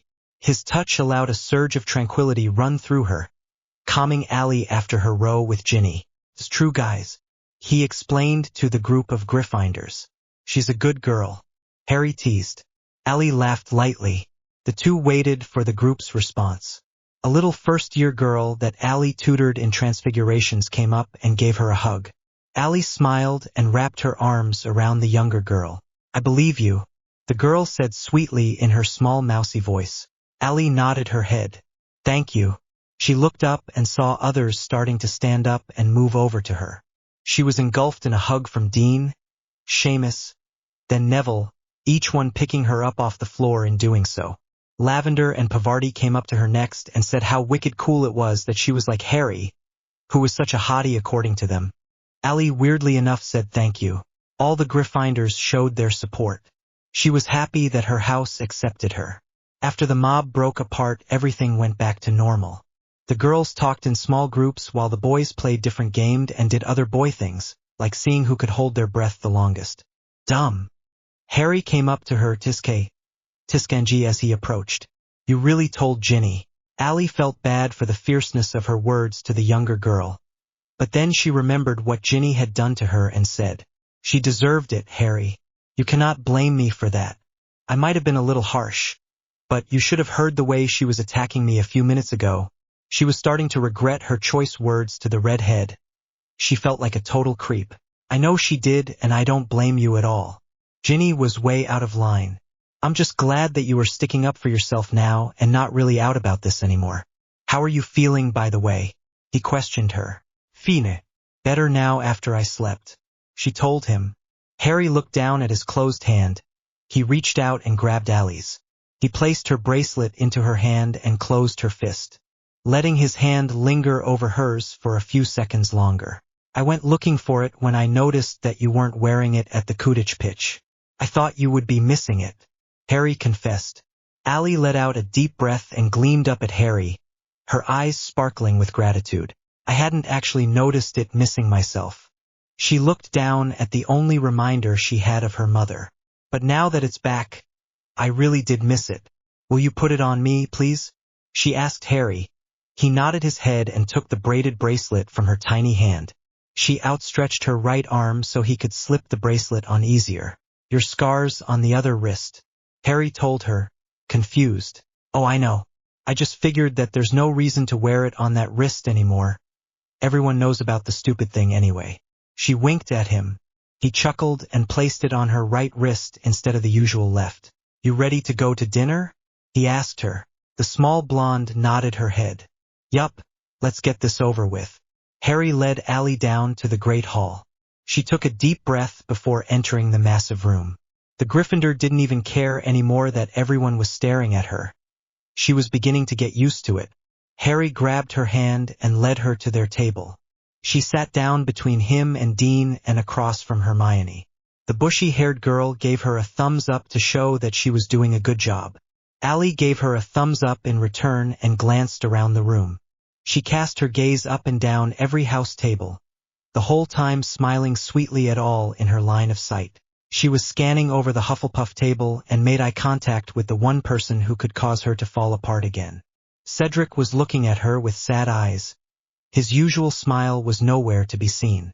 Ali held his gaze for a while. Harry turned to tell her something and saw her staring off into the distance. He turned his head and saw what was going on. Harry felt like his heart was breaking, but he had a strange feeling that it wasn't his heart at all. He thought, due to the connection between them, he was feeling what the half-vampire was feeling at the moment, and to be honest, the feeling hurt Harry like heck. Ali, he said gently. Her blue eyes didn't leave Cedric's at the sound of her name. Harry knew she was really hurting. He could feel it. The dark-haired boy grabbed her shoulder and turned her so she was facing in the opposite direction of Cedric. The Hufflepuff dropped his gaze for a second before it returned in Ali's direction. Harry gave the handsome boy a sympathetic look. Harry knew very well what it was like not to have Ali in your life, and he wasn't going to lie about it. Intimate scenes softened. Tension. Headmaster Dumbledore's voice boomed over all other conversations. The chatter stopped and Ali's eyes were on the old man. Due to recent developments, his eyes twinkled at Ali. The tiny girl gave him a smile and small nod before he returned to address the rest of the student's body. There is some information I deem necessary to tell you concerning one of our transfer students. Ali grabbed Harry's hand for support. He looked down at their linked hands and grinned. The half-vampire girl who lived, holy mess, that's a long title. Ali thought to herself, took a deep breath and was ready to hear her life story shared with the entire population of Hogwarts. Dinner ran way past curfew due to Professor Dumbledore's long explanation. Some people gasped at parts of Ali's story while other parts brought some girls to tears. The story of the Cullen vampires was a tragic one, and now everyone knew it. Ally didn't stick around long enough to get hounded with questions. She took Hermione by the hand and dragged her up to Gryffindor Tower, leaving Harry to deal with the girl who lived part of her nature. He, of course, didn't answer too many questions because he really didn't have the answers. Students began to realize this and left him alone after a while. Harry walked by himself back to the common room. Ron didn't want to wait for him in that zoo of people and headed back earlier. Harry walked slowly, replaying in his mind how so much had changed in such a short amount of time. He skidded to a halt when he came to the portrait hole. Cedric Diggory was leaning against the frame like he had done so many times before while waiting for Ally to come out. "What are you doing here? Does Ally know Dash?" Harry began only to be cut off by the Hufflepuff. Cedric shook his head. No. "I came here to see you actually," he confessed. The two boys stood in silence for a moment. Harry urged Cedric on with his hand until he began to talk. How is Ally?" he stammered while rubbing the back of his neck. This little meeting was awkward for both of them. "She's okay. She's had a long day, but she's doing fine," Harry stated. "Good. That's good. I want her to be good." Cedric seemed so uncomfortable to be there. "Let me rephrase that," Harry said. The images of Ally bawling her eyes out flashed into his memory at the sight of the other Hogwarts champion. "She's okay with everyone knowing who she is. But, Cedric, you broke her heart." "Trust me, I know," Harry explained. He didn't want to make Cedric feel worse than Harry guessed. He already did, but it made Harry angry to know that Ally was feeling such pain because of him. "I didn't mean to," Cedric said while running his hands through his hair. "Gosh, I would never wish that upon her. She's the most amazing girl I have ever met. I'm pretty sure I loved her, but we just cannot be together. She was never supposed to be with me, it was never me. It's always been you, Harry. You're supposed to be with her, not me," Cedric admitted with defeat dripping from his being. He paced a tight circle in front of Harry before kicking the wall out of frustration. Harry just stood there, not knowing what to say to Cedric's speech about love and who Ally is meant to be with. Cedric let out a deep breath before turning his gaze back to Harry. "You better take darn good care of her, Potter. If you don't, I'll kick your ass," he stated in the toughest voice he could muster. "I will," was Harry's only reply. Cedric nodded his head, glad that they had that settled. He let out one more deep breath before walking away from the picture of the fat lady and into the darkness of the corridor. Harry watched him as he went, feeling sorrier for the Hufflepuff with every step he took. He opened the portrait hole and saw a small figure wrapped in a blanket sitting on the floor in the foyer of the common room.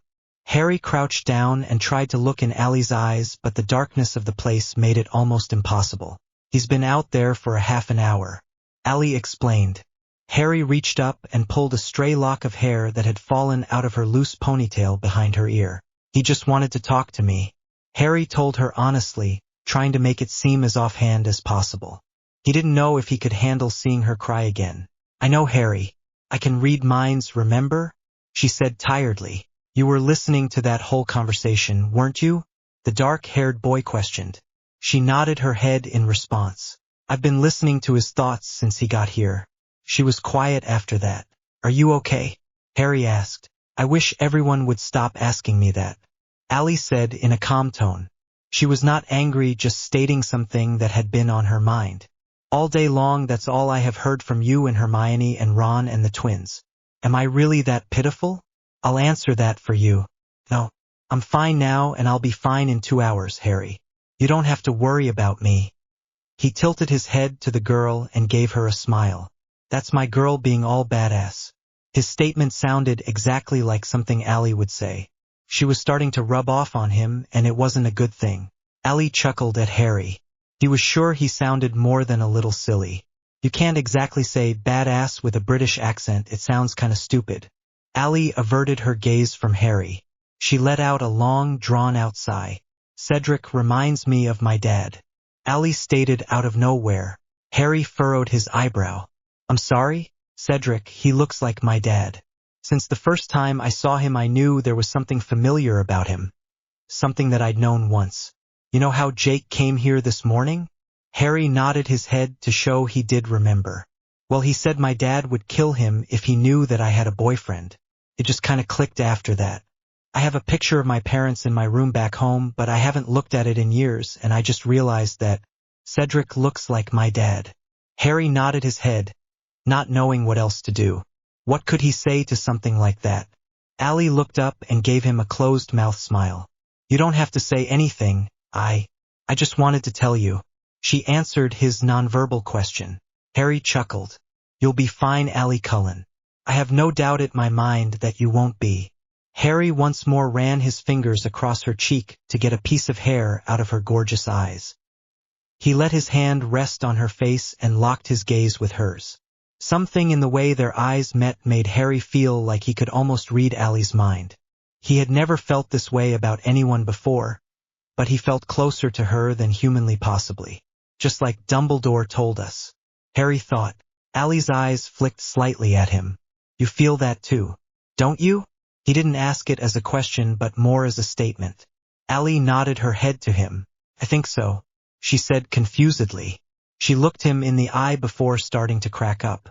He felt he had no choice but to join her. Tears streamed down Allie's face, but this time it was from laughter, not sadness. Intimate scenes softened.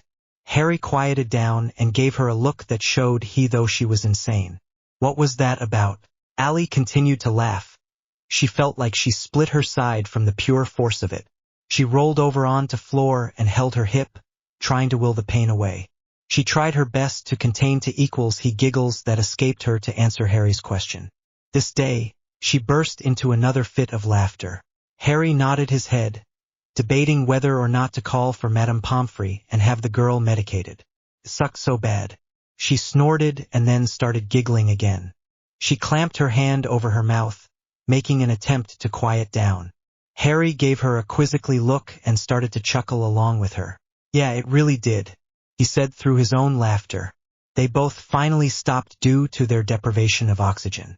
Allie took a few deep breaths, but remained laying on the tile floor, curled up in her Care Bear blanket. Hey, Allie? She mumbled as her eyes began to slowly flutter closed. The fact that today was horrible isn't really funny, Harry explained. A gleaming, tired smile appeared on her face. Yeah, well, laughing about it makes it seem better, Allie replied simply. Harry looked down at her and thought about her statement. Harry concluded that he could not agree more with her. The dark-haired boy looked down at his watch. It read 12:13 a.m.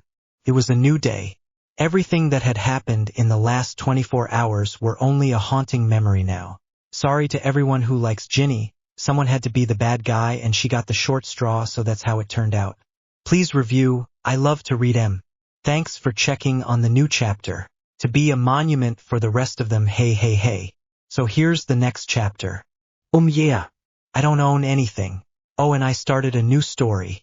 It's a songfic called There's a Curse Between Us. Check it out if you want. I think it sounds pretty cool, but then again I wrote it so I don't count. LOL, I hope you like this chapter. Allie's alarm clock would not shut up. It buzzed over and over, taunting her because she wake up and it didn't. Stupid clock. She didn't want to get up and go to classes. It was too early, and she didn't get enough sleep, plus it was really cold in that drafty castle. Hello, it's called heaters. She rubbed her eyes and grabbed for her glasses. She slid them on her face and rested her hands behind her head. Looking up at the ceiling, she began thinking deeply. The blonde had an interesting day yesterday and was still in kind of a funk about it. She understood everything except Cedric. She thought it was totally weird that Cedric looked like her dad. It was really kind of wrong, actually. But then she began to think it over and it started to make sense. The saying goes that we marry, well, in this case date and get dumped by our parents, and Allie figured that was why she was drawn to Cedric. She figured on some level of her subconscious, and that level had a very uncool sense of humor. That was the reason she picked the Hufflepuff instead of Harry the night of the Yule Ball. Her feelings for Cedric could not compare to those she had for Harry, but she couldn't bring herself to abandon him. Like my dad did to me. She shook the thought from her mind, hoping it would stay away. The bitterness of her mental statement made her cringe. She groaned as she reluctantly dragged herself from the comfort of her warm bed. Going to her dresser, she picked out her usual plaid Gryffindor skirt and black socks. She went to her closet and put on the customary white Oxford and tie with the Gryffindor colors. Allie pulled a black V-neck sweater with the Gryffindor crest on it over her head. Looking in the mirror, she straightened her tie and sweater until she was satisfied with her appearance. Allie sighed.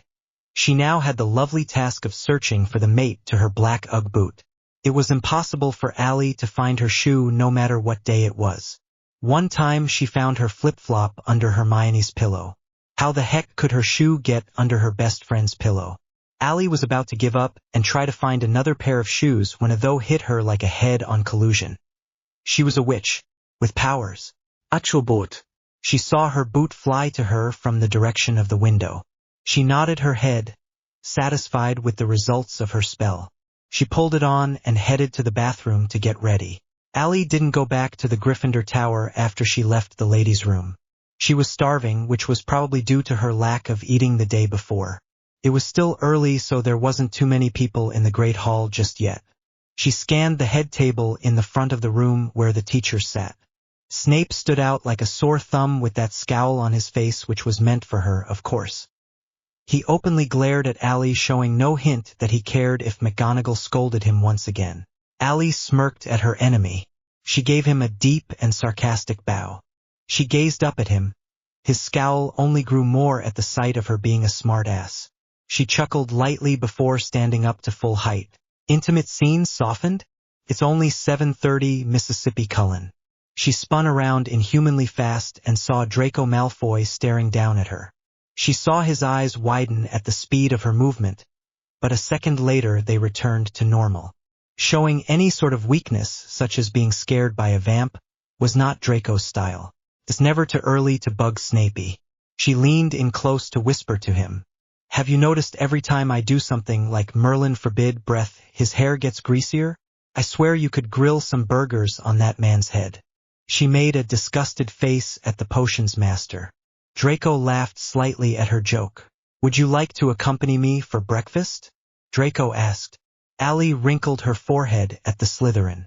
Are we allowed to do that? She questioned. Well, no, but no one's here, so it won't be that big of a deal. Come on. He started to walk toward the Slytherin table.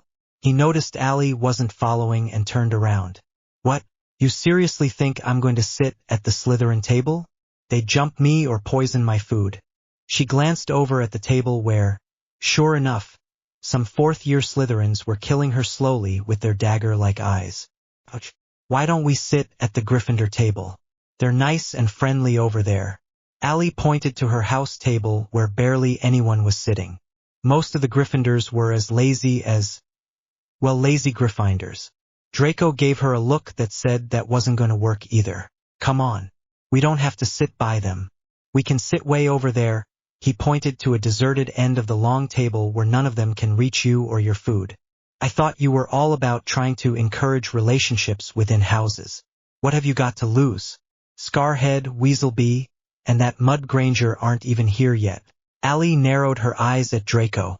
Don't call them that. And in case you haven't noticed, I'm a Muggleborn too. Just like Hermione. She began to frown at the Prince of Slytherin house. That's different. Your parents weren't witches or wizards. I don't have a single ounce of magical blood in my body. Draco, let's not beat around the bush here. I am a mudblood, and a vampire. And if you can't accept that some people weren't graced with such luxuries as having pure blood, then we can't be friends and you'd just be a total prick like your friends over there. She nodded in the direction of his table. He let a sigh. I'm not like that. I just hear that stuff thrown around all the time at home and in the common room, and I guess it's stuck. I'm sorry. Allie looked at her potions partner and gave him a small smile. Can we eat now? I'm so hungry that I will start to eat my hand in about a minute. She walked over to the Slytherin table and sat down on the deserted end that Draco had mentioned early. Everyone in the room was looking at her. Yet again. She scanned the room to take in all the people. Allie raised her hand up into the air and waved rather obnoxiously. All the students and teachers snapped their eyes back down at their own plates. Draco was standing where Allie had left him, looking at her like she belonged in a physic ward. You comin', or am I gonna have to sit here looking like an idiot all by myself? He chuckled and sat on the opposite side of her. The two ate and talked. Draco was trying to explain to her the concept of a snitch and how it worked, a task that Harry had failed a while ago. Every once in a while Draco's eyes would flutter over to his housemates and would grimace. Intimate scene softened. "Why are you only nice to me?" Ali asked, figuring she knew that answer but would give him a chance to answer before prying it from his brain. "I don't know, because you're my potions partner." "I bullshit. Next answer." Ali cut him off. She wasn't going to allow him to waste his breath on lies. He tilted his head at her and tried again. "You're a nice person and you don't expect me to believe that was the reason you decided to be nice to me that first day in potions, do you?" "'Cause I'm not that dumb," Ali told him. She crossed her arms over her chest in an intimidating gesture. "Well, what do you want to hear?" "The truth." "What makes you think that I wasn't telling the truth?" he questioned. "I can read minds, remember? Then you already know the answer. None of it's real, you know." Draco's eyes flickered ever so slightly. He gave her an almost stunned look. "What do you mean?" He tried to say casually. "I'm not perfect. That's the whole vampire thing. I'm not everything you think I am." She told him gently. She knew her vampireness. Is that even a word? Worked its magic on the platinum blonde. He nodded his head. Okay was his only response. He remained detached for the rest of breakfast.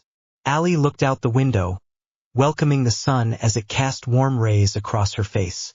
The grounds of Hogwarts were beautiful. It must have snowed the night before because the ground was covered with the fluffy white stuff that was absent only the day before. Ali smiled to herself. The snow made everything different, better somehow. It created a new world that was more serene and peaceful. Ali hoped that today was like the snow. She hoped that today she would have peace from all the chaos of her life. Ali ducked an insane Expelliarmus spell Harry cast her way. She fell to the ground right before the thing was going to hit her in the face. Instead it hit the wall behind her and made an explosion-like noise. She stared at the spot on the wall, then directed her gaze back at Harry. She had her mouth open, stunned at how bad that spell went. "Geez, Harry. I know we aren't sure if I can die, but do you really want to find out right now?" Ali accused. Harry walked over to her and offered her his hand. A frown was playing across his features. That isn't funny. He didn't like when Ali talked about whether or not she was able to die. He hated the thought of it either way. Ali stood up and gave him a huge grin. "It was kind of funny," she said, amused at how serious he was taking her comment. Harry shook his head at her out of defiance. Ali just shrugged her shoulders and continued to grin. "Get into position." Harry raised his wand out in front of him to comply with Ali's order. "Okay, so you're saying the spell right, but you need to flick your wrist a little more and make sure you keep it tight." She moved to touch his wrist and show him the correct motion. Harry didn't pay attention to anything she was showing him. He was too busy staring at her. Ali's mouth kept moving, but it was like she was on mute. The electric shock Ali's touch sent through his body had completely taken over, and all he could do was watch her. "Hello, Harry." She waved her hand in front of his face. Earth to Harry. "Come in, Harry." Harry snapped out of him trance-like state and refocused on what she was saying. Sorry. Must have drifted into a weird daydream or something." "Harry, I've seen your mind before. It's not that interesting." She laughed at her little joke. Harry chuckled sarcastically. Only Ali could get away with something like that and not get a stern yelling at. "But you know what is fun?" She took his hand and dragged him to his position on the opposite side of the room. "Defense against the dark arts and disarming me without, well, disarming me." She slid one of her hands over the opposite arm as if slicing it off. Harry once again chuckled. "Aren't we funny today?" he stated. Ali smirked at him. "I try. Now will you please focus?" Harry nodded her head. Ali did the same in reply. "All right, now when I get back there, disarm me. Got it?" "Yes, Professor." Ali stuck her tongue out at him as he teased her. Harry blinked, and the next thing he knew she was standing 20 feet away from him with her wand at the ready. Harry focused on the spell he was about to cast. "Tighten up your wrist." He strangely heard Ali yelling at him in his head. He did as he was told and yelled Expelliarmus. The flash of light shot across the room and caused Ali's wand to go flying up into the 8. Harry smiled, satisfied with his work. "Great job, Harry." She narrowed her eyes mischievously at him. Now it's my turn. In the blink of an eye, Ally had picked up her wand and shot a silent spell at Harry. His wand flew triple the distance Ally's had and landed about 20 feet away from him. The dark-haired boy looked at her with wide eyes. You know, you're bloody scary when you do that. Ally skipped over to his wand and retrieved it for him. In a flash, she was standing in front of him with his wand in her hand. Yeah, well, what can you do when you're designed to kill, right? Harry took his wand from her small fingers and placed it in his pocket. His bright green eyes scanned her bright blue ones. Ally was amazed by how easily it was to get lost in Harry's gaze. He really did have nice eyes. Mississippi Cullen. Ally shook her head to get the fuzziness out. She turned and saw Professor Moody standing 3 feet away with that weird walking stick in his hand. Ally stepped back from Harry. Yes, Professor? Did I just see you perform a nonverbal spell? Whether he was pleased or enraged, Ally couldn't tell, and he freaked her out too much for her to search his mind for the answer. Yes, sir. It was just Expelliarmus. Nothing major. She twisted her wand around in her hand absent-mindedly. Moody's magical eye followed the movements of her wand while his good one looked at her. Ally had a strange feeling that it wasn't only the wand he was inquiring to but also her lightning bolt scar. Tell me, Mississippi Cullen, about your wand. She looked down at it with curious eyes. 11 inches, made of holly with a thestral tail hair core, sir. She gave him a questioning look, not knowing why it mattered.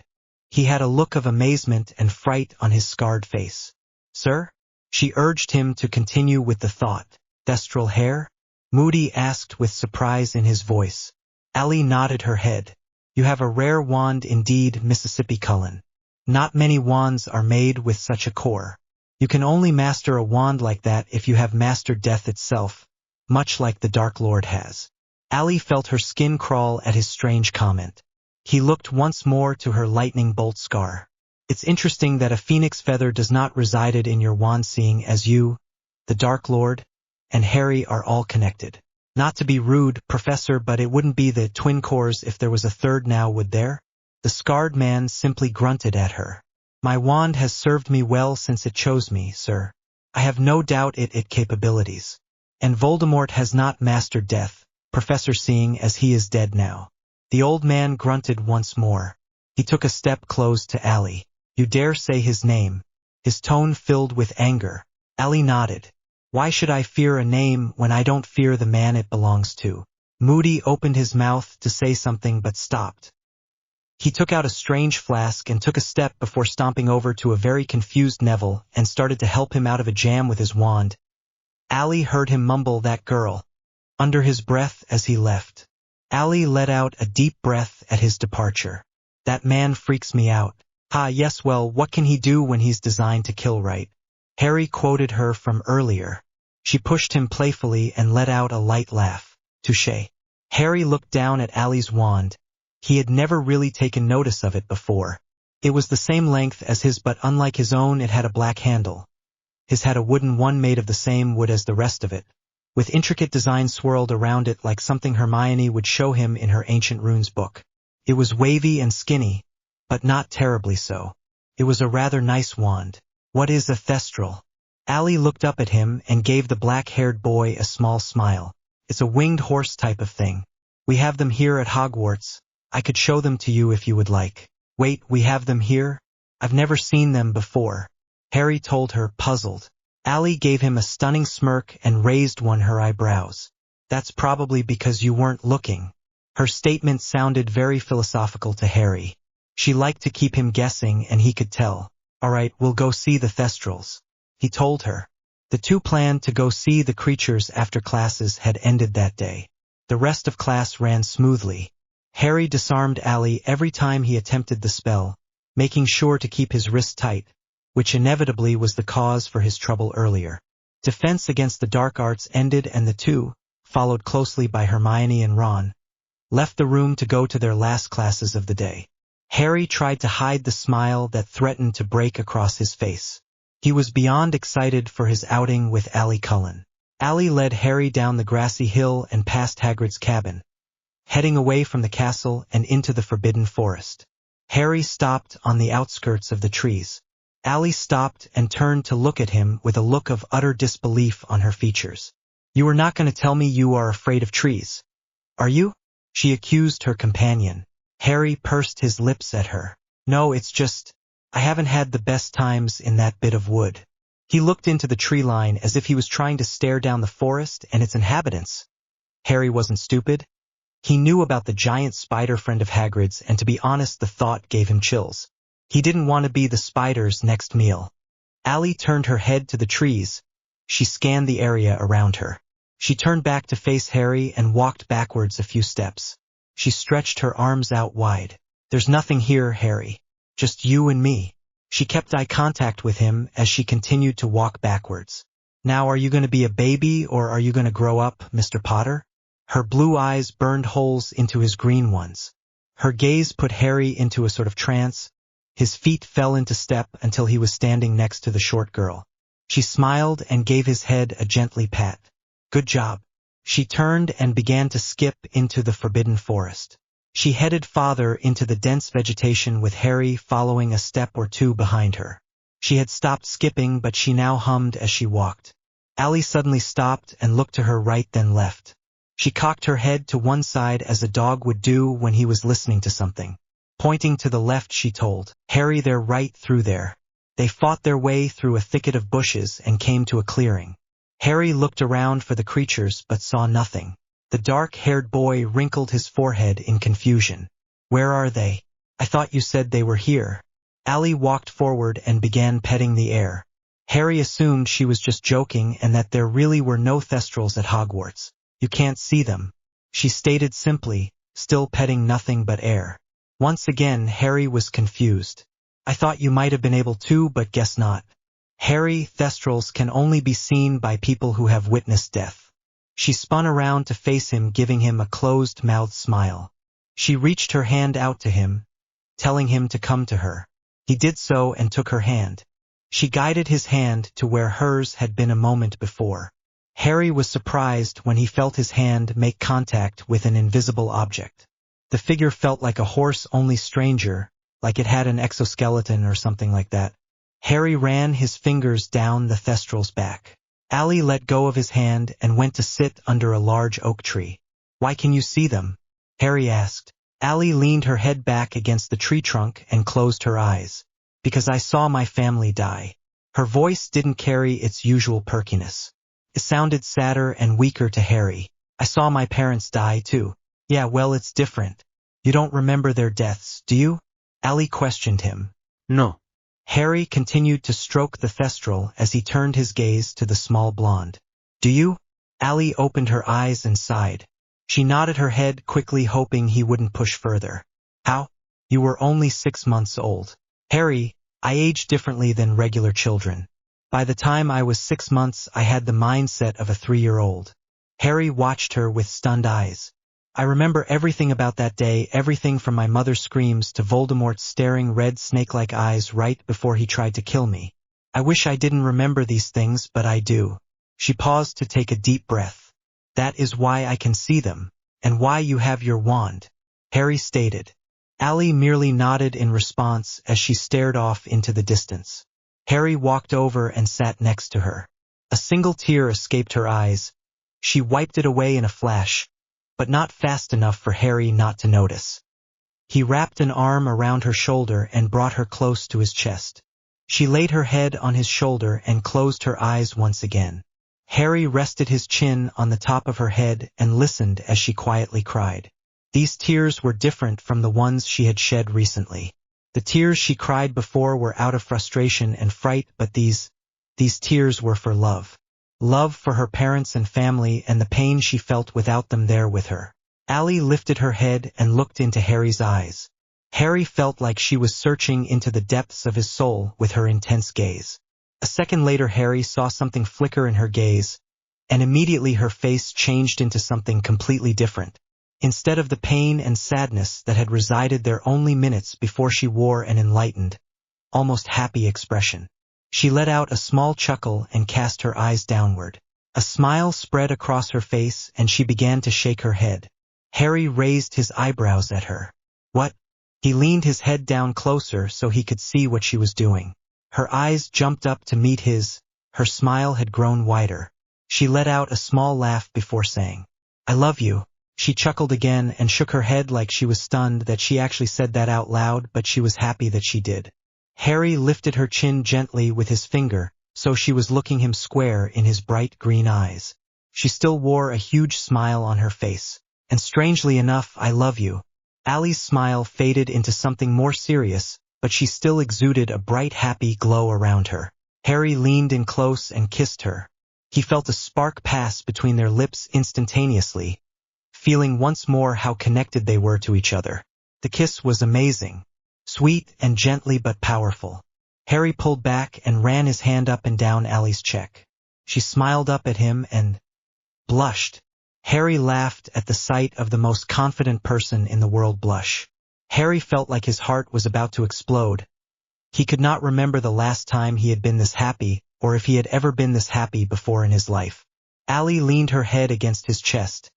The dark-haired boy kissed the top of her head in response. The couple's hearts were beating in rhythm to each other's. Never before had any two people been more connected than the boy and girl who lived were at that moment. Finally, it's about time those two got together, if you ask me. Give me feedback, please. I need it. Keeps me from sucking. Well, thanks for reading. Remember writes that I've done wrong. Hey, sorry it took so long. School has been crazy and am waiting to hear about a job I applied for, so I have had insane writer's block. So Harry's the next chapter. I hope you like it. Oh, come on, Allie.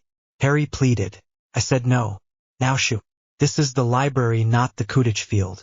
Allie said, she getting frustrated with the boy who lived.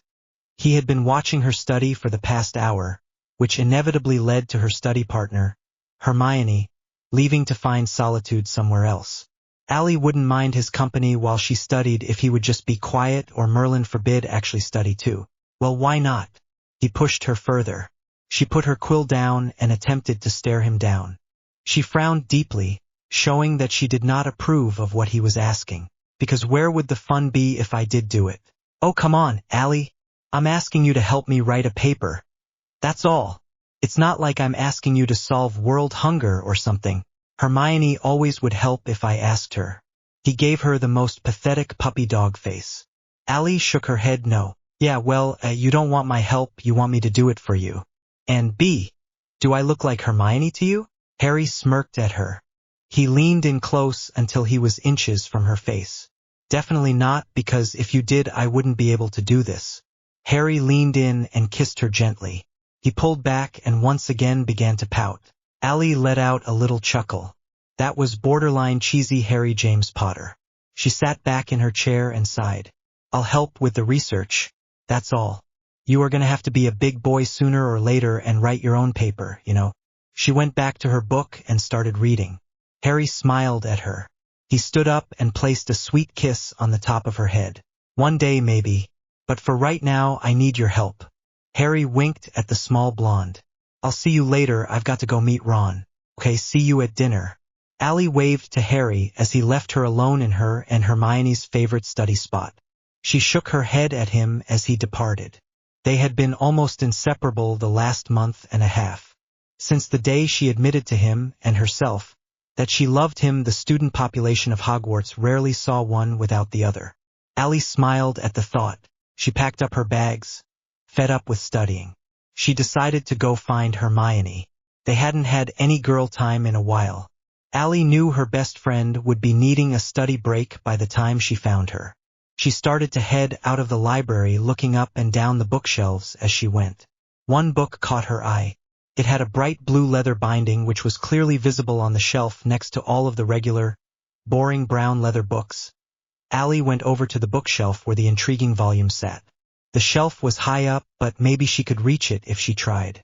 Allie stretched up onto her tiptoes until she looked like a ballerina, still she could not reach. Allie was getting pretty sick of these stupid high shelves that just mocked her and her height. Come on, just because she wasn't 5 feet 10 inches like a model didn't mean she was. Her rambling though was cut short when she discovered a hand reaching over her head and grabbing the book down from the shelf. Allie smiled to herself. It was just like what Harry did the night before the second task. I thought that you went to meet. She spun around and saw Cedric Diggory standing in front of her. bright blue book in hand. Clearly Harry had not returned. Ron. She finished her statement. Allie had not seen Cedric since. Gosh, had it really been since the day he broke up with her? She couldn't remember. All she knew was it had been a great while. Her heart and brain were fighting with each other, trying to tell her how to feel. Cedric handed her the book and flashed a small smile. You really should invest in a ladder or at least a pair of high-heeled shoes. He joked. She laughed lightly, knowing that it really wasn't a bad idea. The Hufflepuff ran his hands through his hair like Allie had seen him do so many times before. Memories of them flooded Allie's mind. Yes, well, why do I need those things when strong, tall, young men always come to my aid? She said sarcastically in her best damsel in distress voice. They both chuckled at her words. Their laughter faded only to be replaced by an awkward silence. The two stood there for a while, not knowing what to say. Allie clicked her tongue and looked around at the other books on the shelves. This is weird. She finally stated the obvious. Cedric smiled down at her. Her bluntness was something he always admired about her. Yeah, just a bit. We haven't seen each other in a while. Another silence. Cedric trailed off. Allie didn't even have to read his mind to know what he was thinking. Allie gave him a lopsided smile. Broke up with me? Allie finished for him. Cedric only nodded his head in response. He once more ran a hand through his hair before continuing. I didn't want to, I just felt like Allie cut him off with a wave of her hand. Cedric, you don't have to explain anything to me. But I want to, he told her quickly. I felt like it was just something I had to do. For you to be happy. And I get that now. I know you haven't noticed, but I've seen you with Harry and I know that it was the right thing. He finished. Allie just stared at him, not knowing what to say. She opened her mouth a couple times, but no words came out. She just gave up and flashed another lopsided smile. I don't expect you to say anything. I know that's not your style. But I just needed closure. He confessed. I know, so did I. She said quietly and truthfully. Intimate scenes softened. You know, not only were you my boyfriend, you were also one of my best friends. She looked down at her hands and began to play with her fingers. Do you think we could, still be friends? He asked her, equally feeling the insane tension between them. Yeah, she said confidently. I'd like that. She gave him a sweet smile. She really did want that. Cedric understood her and her crazy ways better than everyone except the Golden Trio, and no matter how much she loved those three, there were just times when she needed another opinion or a fresh look on an issue. Good. So I'll see you around? Allie nodded her head and flashed one more smile at him. They said their goodbyes and Cedric left her alone among the shelves of books again. Allie watched him go. She looked down at the book she held in her hands. She laughed at the irony of the title. In curly gold script the cover read, Things we lose always have a way of coming back to us. Hey Red, have you seen Hermione? Allie called after Ron. He was heading with a pack of students down to the Great Hall. Allie looked around her, trying to make sense of the chaos happening around her. Ron stopped and allowed Allie to catch up with him. What's going on? She asked. The question of Hermione's whereabouts was long forgotten. It's Mr. Crouch. He's dead. They found him in the Forbidden Forest. Allie's mouth fell open at the thought of the old man. Allie didn't know him, but from what she could tell, he was a boring, lonely man. She now felt bad thinking that about the poor guy. She shook her head to clear the rambling thoughts in her head. What happened? She stammered, shocked that a man was killed on the Hogwarts grounds. That was unthinkable. Hogwarts was fortress. Stuff like that just didn't happen there. Ron took her by the arm and led her through the mass of students until they were at the front of the mob. It wasn't until they made it to their destination that Ron answered. I don't know. No one does. But my guess is that it was the killing curse that got him. Ron looked around before continuing. And Allie, there's more. Allie looked at him with concerned eyes. How could there be more? What is it, Ronald? She asked timidly. He pursed his lips together. They think Harry did it. He was the one who found Crouch. They have him in Dumbledore's office now. Allie was already running down the hall toward the headmaster's office. How could they think Harry was capable of killing Mr. Crouch? It was impossible and utterly preposterous. She arrived at the gargoyle, read the thing's mind, yet it was strange. Allie knew that, and rushed up the stairs. She didn't even bother to let them rotate on their own. She busted through the door, completely out of breath. She leaned down and placed her hands on her knees. "Professor," she panted out. "Harry, he couldn't have done it, sir." She paused to take a deep breath. "He can't even cast a decent disarming spell, let alone the killing curse." She finally regained oxygen to her lungs and stood upright. She had her attention directed at Harry. "No offense," she told him concerning his disarming spells. She took in the room and saw Professors Dumbledore and Moody along with Mess. The Minister of Magic himself was standing there in his pin-striped suit. She only recognized Cornelius Fudge from the portrait hanging of him in the office. She didn't really believe that the picture was there because Dumbledore held respect for the man, but more along the lines of Dumbledore being forced to hang it. "Thank you, Mississippi Cullen," Dumbledore said with a hint of amusement in his voice and a very Santa-like twinkle in his eye. "I know that Harry did not commit this heinous crime, but we did have to question him none the less due to the fact that he was the one who found Mr. Crouch."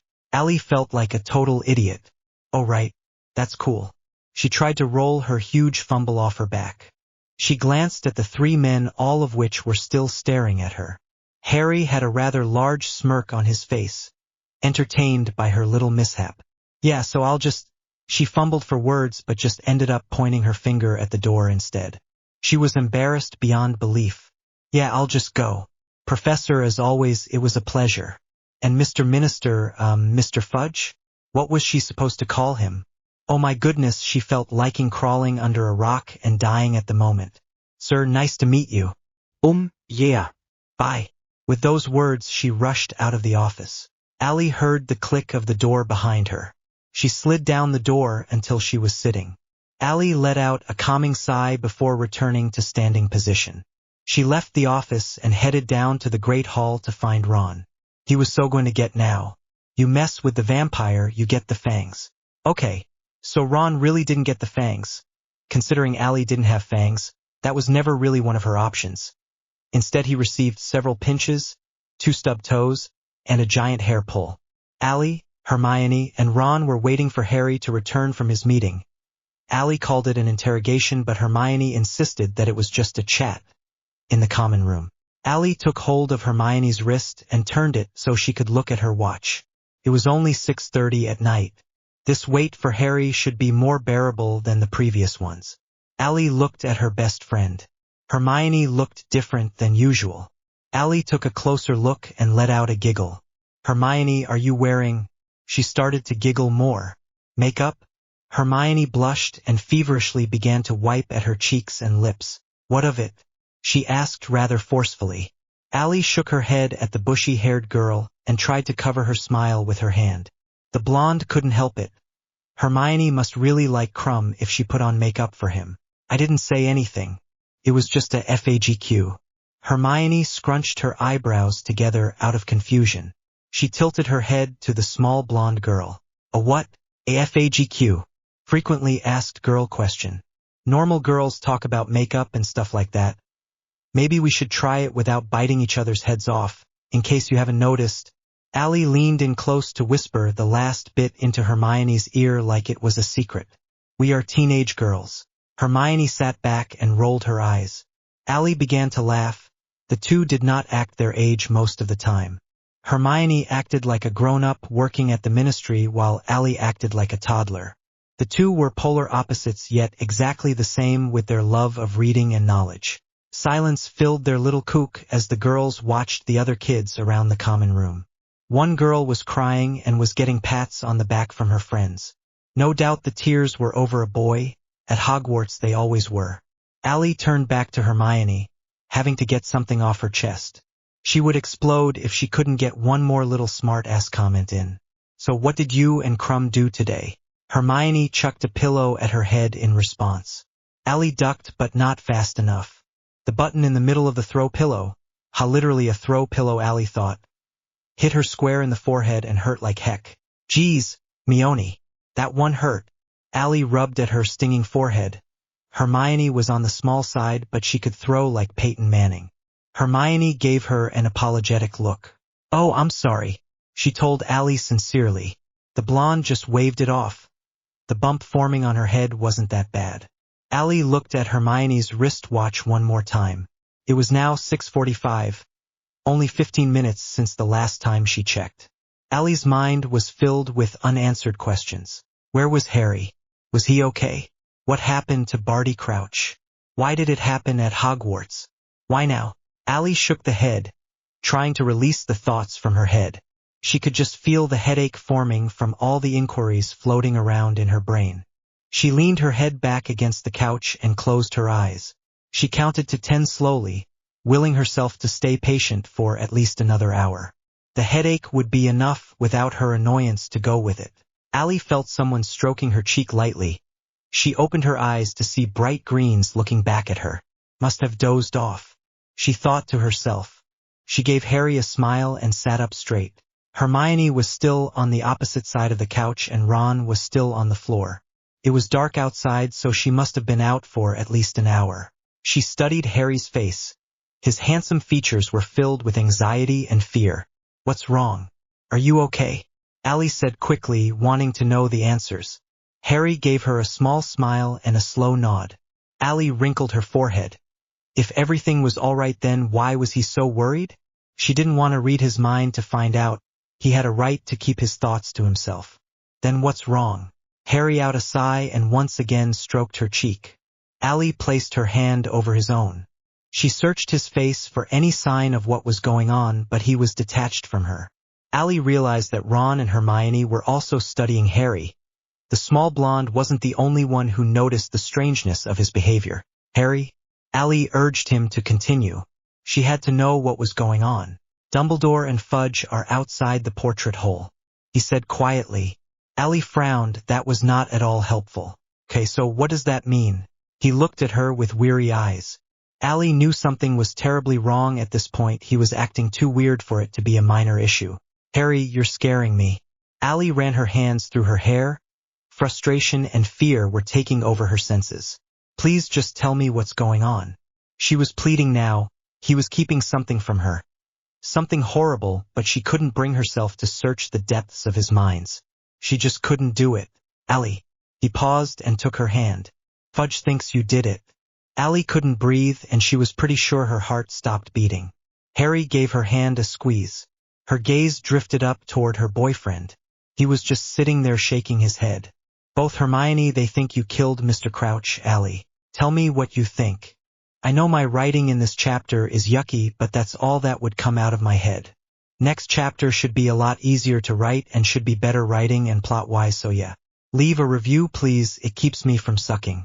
Oh yeah, and thanks for reading. The Man Without Fear. Hey, next chapter is here. Yeah, I don't own anything and I hope you like it. Allie stared at Harry with her mouth hanging open. She shook her head to clear her mind. I'm sorry, Harry. I must have had a stroke or something because I could have swore you just said they think I murdered Mr. Crouch. Harry pursed his lips and looked away from her. Allie waited for him to respond. It had to be a mistake. There is no way they could suspect her. Fudge thinks you did it, sweetie. They're out there waiting for you, Harry said gently. Allie let out a sharp breath. How could this be happening? Harry wrapped her in his arms and held her close. Allie was in a state of shock. She sputtered to get words out, but it all just came out as gibberish. I did my best to convince him that there is no way you could have done it, but he didn't believe me. He wants to talk to you. They let me come in and get you so there wouldn't be a scene. Harry cradled her head in his hands as he talked. That stupid git. Allie would never do that. Ron shouted quietly. His ears were bright red. Hermione nodded her head. They cannot take her away without any evidence, can they? Hermione asked. Her tone was what Allie liked to call her study voice, which meant she was in figure-it-out mode. Allie's eyes widened and she snapped up from Harry's arms. They're gonna take me away? I wasn't even in the... Why would he... Allie couldn't finish any of the sentence. Harry quieted her down by keeping eye contact. He noticed that her eyes were bright red. She had to calm down. He cupped her cheek in his hand and tried to soothe her. Allie, you need to relax. They aren't taking you anywhere. I wouldn't let that happen, okay? But right now just calm down, you cannot go out there with your eyes like that. Allie nodded and took deep breaths. She counted to 10 in her head and immediately felt her human side take control over the vampire side. She opened her eyes and met Harry's. Good girl. Now they're waiting. He stood up and took her hand. She hesitated but eventually stood up. Hermione and Ron did the same. Each of the two gave her a hug and said a reassuring comment, even though they knew it wouldn't help much. Harry walked Ally slowly over to the portrait hole. She stopped right before they came to it. Harry wrapped the small blonde in his arms and rested his chin on top of her head. Everything will be all right. You'll see. Dumbledore won't allow him to take you. He let go of Ally and looked intently at her. Ally was frowning and didn't meet his eyes. She let out one light chuckle of disbelief.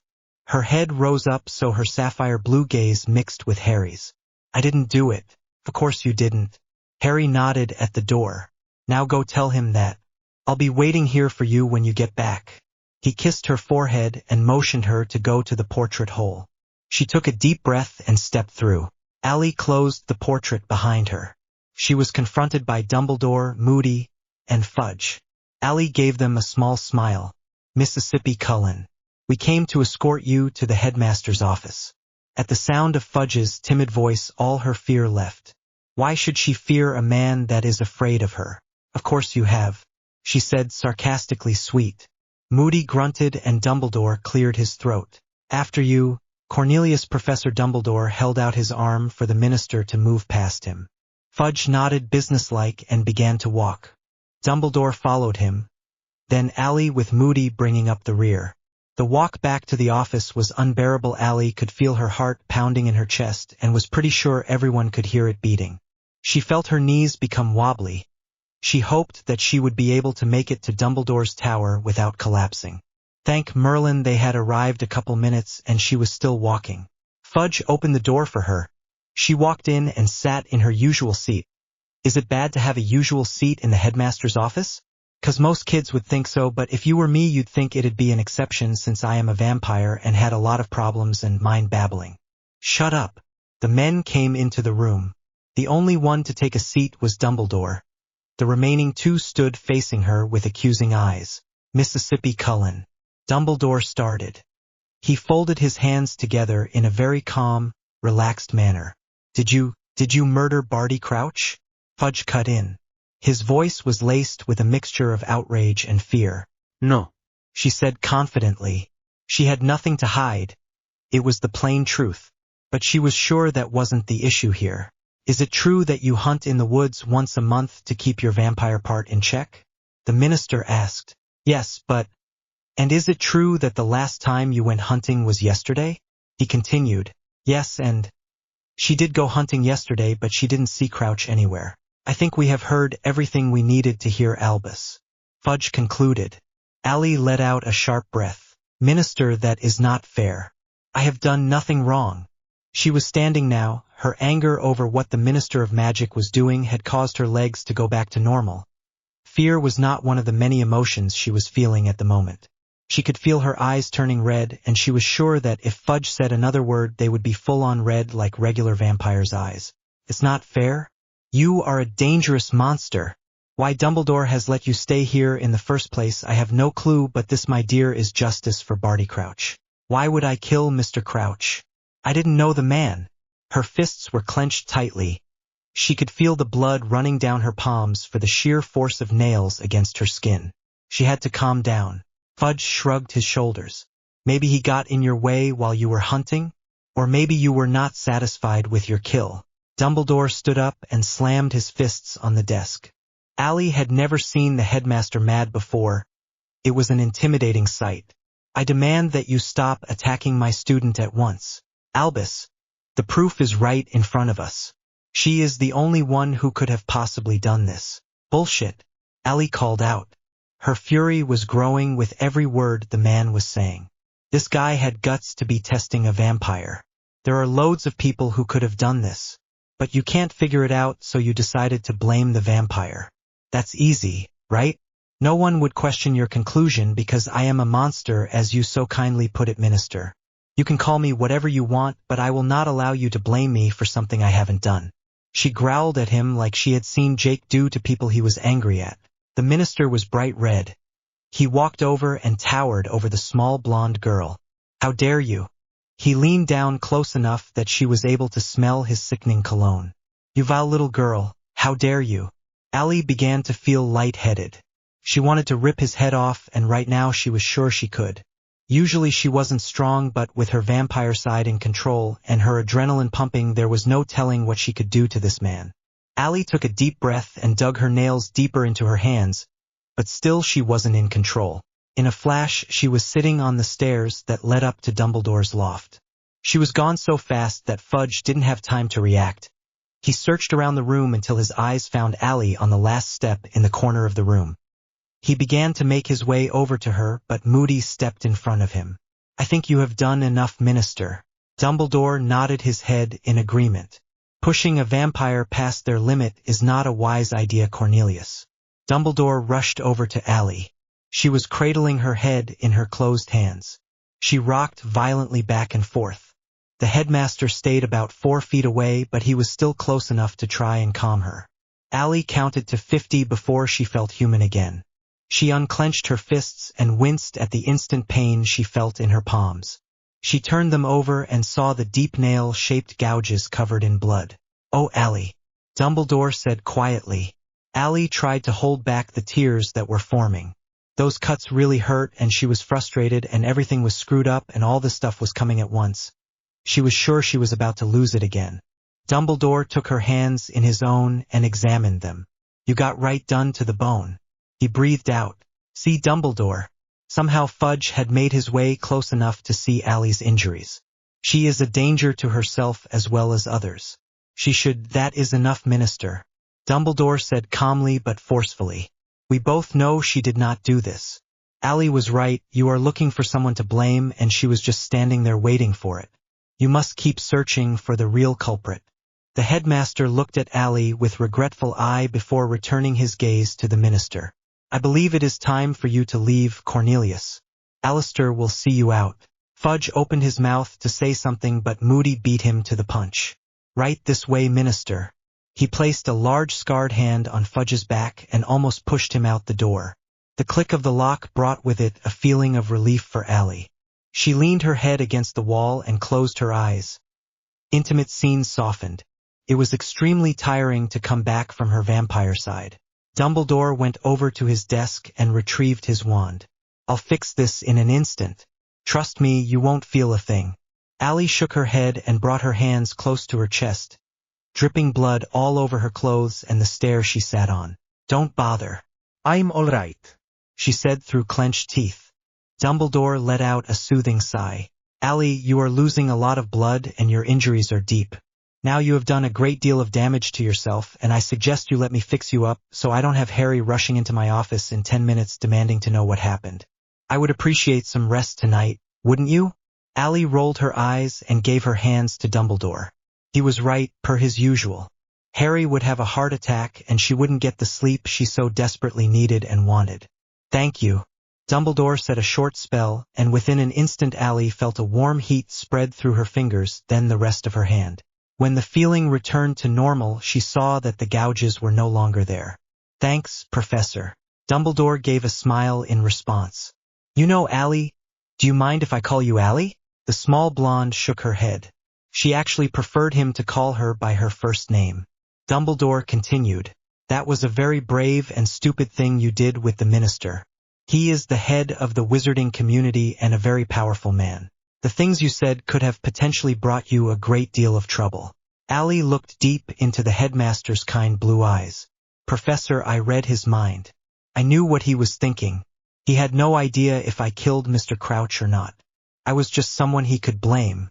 I will not let who I am supposed to be dictate who I will be, and people who judge me based on the nature of others of my kind are completely stupid. She dropped her gaze. That is very wise of you. Ali gave the headmaster a small smile. There was a slight silence. Is there something you would like to share with me? Ali thought about it. She played with her newly healed fingers as she began to talk again. I wanted to kill Fudge today. I have never felt that way before. I felt furious, like the only way I would ever be okay again was if I killed him.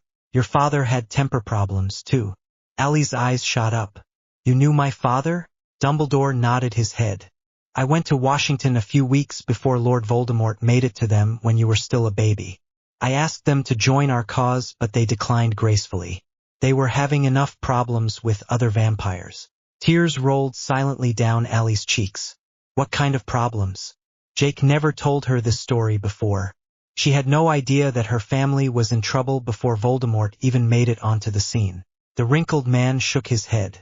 I don't think it would be wise for me to tell you in your unstable conduct, Professor, please. Tell me. What problems? Dumbledore let a sigh and nodded. Very well. Your family was preparing for their own little war of sorts. Supposedly they had broken a vampire law set down by a clan called the Volturi. This clan that had declared itself the rulers of the vampires found out that the Cullens had a vampire baby in their midst.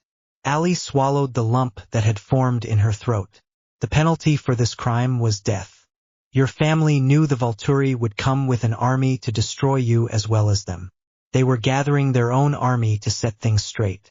Your grandfather and father were hoping the Volturi would give them enough of a chance to let them see you and explain that they had not turned you into a vampire but you were born that way. They had a lot to think about. There was no way they would be able to help us, and I understood that. Allie was having an information overload. Why don't I remembered any of this? I don't know. Perhaps you have blocked it out? With your mind capabilities, that isn't a completely horrible assumption. Allie nodded her head and wiped away a tear that had landed on her chin. The point I'm trying to make here, Mississippi Cullen, is that you are your father's daughter. I only stayed with them a few days, but I could tell he had trouble keeping himself in check too, but I also noted that he was able to restrain it. The fear of losing either you or your mother gave him the will to fight it.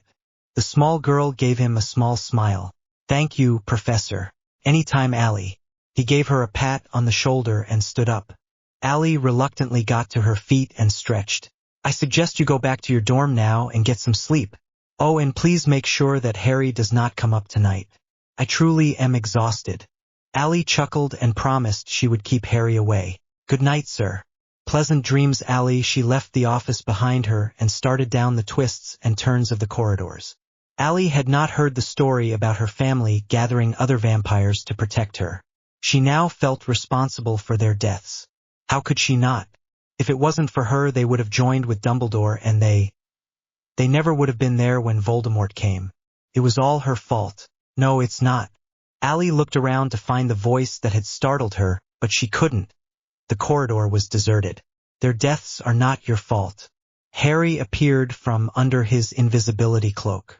Allie sighed. Harry, you scared the mess out of me. She walked up and gave him a hug. He released her and looked her up and down. Why are you covered in blood? Allie just waved it off. I'll tell you later. I'm fine, so don't freak out like I know you're about to. Harry nodded his head sternly before continuing. There was nothing you could have done to prevent your family's death. It was predestined. I don't believe that. My Aunt Alice saw the future, but her visions changed with every choice a person made. Don't say it was meant to happen, because things can always change. Allie, do you think your parents would have wanted to live if it meant that they would never have had you? I don't think they would. Their sacrifice gave you the chance to live, and I'm sure your dad and mom are somewhere agreeing with me. Allie looked down at her hands. Is that what you think your parents are saying? That they gladly died to keep you alive? Harry nodded his head. I'm not a vampire, so I can die quite easily, Allie. Without my mother's sacrifice, I would have died instantly. I am gratefully to her every day of my life.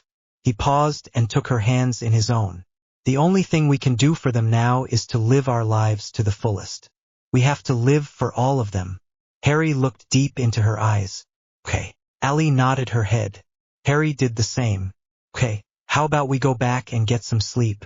You can tell me what happened in the morning. They walked down the halls and reached Gryffindor Tower. Allie went to bed, but she knew that no sleep would come to her tonight. Tell me what you think. Thanks for reading. Fear is only in our minds. Hey guys. New chapter. Again. The next events in the plot are actually really easy to write, so the chapters will be coming soon for the rest of the story. I hope you like it. Oh yeah, I own nothing but the laptop I write this thing on. Guess what I'm thinking? Allie sighed. Harry, I know what you're thinking. I don't have to guess. Harry poked her in the side and caused her to jump. She let out a mousy squeak and punched him in the arm. Harry barely felt any pain from the punch. A punch from Allie was like a punch from a 3-year-old. Hey, my punches are not like a 3-year-old's. I've never punched you right after a hunt, you just remember that. Harry raised his eyebrows at her. Allie laughed in response. What are you thinking? I thought you could read my mind. You do not need me to tell you. He mimicked her. Well, I'm feeling lazy today. Tell me please. Fine. Harry looked to Hermione and Ron. Each gave him a smile and a nod. I think we'll be able to see each other this summer after all. Allie pursed her lips and gave her friends a quizzical look. Okay, I give. Why? They all looked at each other and smiled, leaving Allie with the feeling she was being left out of some huge scheme. She really hated that feeling. When they decided to actually acknowledge her existence, Hermione was the one who answered. You are going to be staying with me this summer for a couple of weeks. Then we are going to join Ron and Harry at the Weasleys' burrow. She smiled enthusiastically at Allie. Allie let out a surprised chuckle. You're serious? She looked from Ron to Hermione to Harry. Each of them nodded happily at her. Oh my gosh, that's awesome. But Jake, I already cleared it with him. I told him last week. He wants you to come visit him and his father for a week or so before you come back here, but he was fine with it otherwise. He said he would be gone most of the time anyway. Something about a pack he made. Hermione informed. Allie laughed at what Jake told Hermione. Neither her or Ron knew that Jake was a werewolf, and it was funny how he told the truth without telling the truth. Allie looked at Harry, who winked at her. Yeah, and my mum already said you could stay with us. Her and my dad are excited to meet a vampire. Plus there is a huge patch of wood behind our house that you can hunt and stuff in. Ron told her. He had a look on his face that showed he was proud to deliver the information to her. Yeah, and we'll be there. Allie made out the district voices of the twins once again talking in unison. Which means that you might actually realize that you are in love with one of us instead of that bloke next to you. Fred finished. Allie thought he sounded like an over-exaggerated version of Romeo. Allie laughed and Harry sent them a glare. He wrapped his arm tighter around her waist. Oh my, I don't know which one of you I would pick. Allie pretended to swoon. George knelt down on the floor and took her hand in his. Pick me, I am exotic. Fred wrinkled his forehead at his brother. Yeah, right. So is the Asian bird flu. Fred pushed George out of the spot in front of Allie, causing the twin to fall to the ground. Fred reached for her hand. Pick me, I can be witty and light on my feet. Allie laughed. She placed her pointer finger and thumb on her chin to make it look like she was thinking deeply. I don't know. Maybe we should ask Harry. She turned to her boyfriend. Harry, which one do you think I should pick? Harry gave her a look. She listened into his thoughts, which she was surprised to find he was expecting. You're hilarious, he said in his head. She gave him a wink. The twins were still waiting. Both were giving Harry bright smiles and puppy dog eyes. Harry let out a sigh. Sorry boy, she'll still be off the market. Both twins frowned and Allie just shrugged. Both redheads got up in a flash and pretended to sulk away to a corner and cry. That was mean, Harry Potter. Allie told him sarcastically. You made them cry. Harry laughed. Yes, well, love hurts sometimes. He leaned in and gave her a kiss on the side of her head. Allie rolled her eyes at him. A thought came to her mind. Ron? He looked up from his essay that he was writing. Actually, Hermione was writing it, but he was checking it over so it didn't sound too smart. What if your parents don't like me? I mean, some people are a little uneasy about my being a vampire. Wait, you're going to be in a house with Ginny and the twins for a whole summer and you're worried that my parents won't like you? Allie nodded. She was now unsure of how this was going to work out. Her and Ginny hadn't talked or even looked at each other since their little blow-up. Great, just great. She really didn't want to be around Ginny, but then again she didn't know if she could handle a whole summer without Harry, Hermione, and Ron. My parents will love you, plus I forgot you won't have to see Ginny much. She's grounded for the summer. Ron must have recognized the questioning looks on his friends' faces. They found out that she told the school that Allie was a vampire. He whispered the word vampire like it was still a secret. Dumbledore sent them a letter and Mum sent Ginny a howler. It was worse than the one I got in my second year. A smile grew on Ron's face. You remember that, Harry? Harry grinned devilishly. Oh yeah, The boys got into a huge conversation about their second year and how they flew a flying car to Hogwarts after missing the train and ran into a whopping willow. They sounded like complete morons. They hadn't changed much over the years. Whopping willows were extremely dangerous and territorial. Secretly, Allie wished she could have seen them getting beat up by a tree. It just sounded kind of funny. Their conversation lasted late into the night. Allie yawned before turning Harry's arm in an awkward position to check the time. Ow, why don't you just wear your own watch, love? Because you wear one all the time, which means I don't need to. Plus the ticking of my hurts my ears if I wear it too long. She got up and gave her hands to Harry to pull him from the couch. Time you went to bed, mister. The final task is in 2 days and I don't need my champion slacking. Harry rolled his eyes and looked to Hermione. Why did you ever give her those books on the Triwizard Tournament? She's obsessed now. Hermione just shrugged and got up herself. Allie pushed Harry to his staircase. She leaned up to give him a light kiss. Night, she said. Good night, love. Allie skipped away to her staircase where Hermione was waiting up for her. Harry watched her go up the stairs to her own dorm.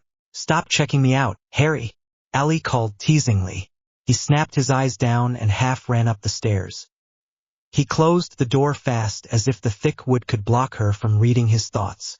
He laughed and changed into sweats and a t-shirt. Harry crawled into bed and fell asleep instantly. The day of the final task arrived. Harry was nothing but a bundle of nerves and Allie was able to feel due to their connection. Harry, honestly I love you but you need to calm down. You're giving me a headache. She rubbed her temples to try and stop the pain pulsating through her head. Harry stopped playing with his uneaten food and ran his fingers through his hair. I am sorry but I can't help it. He had been jittery all morning long. Harry had been with Allie, Hermione, and Ron the whole day and he barely said anything, which was unusual for him. At the moment he was in second place in the tournament. If he won this task that would put him in the lead. He would be the youngest Triwizard champion ever. When his name was first called he did not want to be in the tournament at all, but as the year passed along with the challenges it turned into an honor that he wanted. Badly. Not just for him but for all of his friends and for Gryffindor House. You'll do brilliantly, Harry. You always do. Hermione reassured him. She wore a sweet sisterly smile on her face that helped to calm Harry. Hermione was always good at relaxing Harry. Thanks. He began to once again play with his food. All the students had long since finished eating and were waiting for the time when they would be allowed to go down to the pitch. No one had any clue what the third task was to be, not even the champions. Professor McGonagall came through the door 20 minutes later. Her usual pointy black hat sat atop her head. At the sight of her Harry's heart stopped. It was time. The foursome walked out of the hall and to the entrance of the school. Allie linked her arm with Harry's hoping that he would remain calm. He really wanted to win. Allie could tell that was why he was so on edge.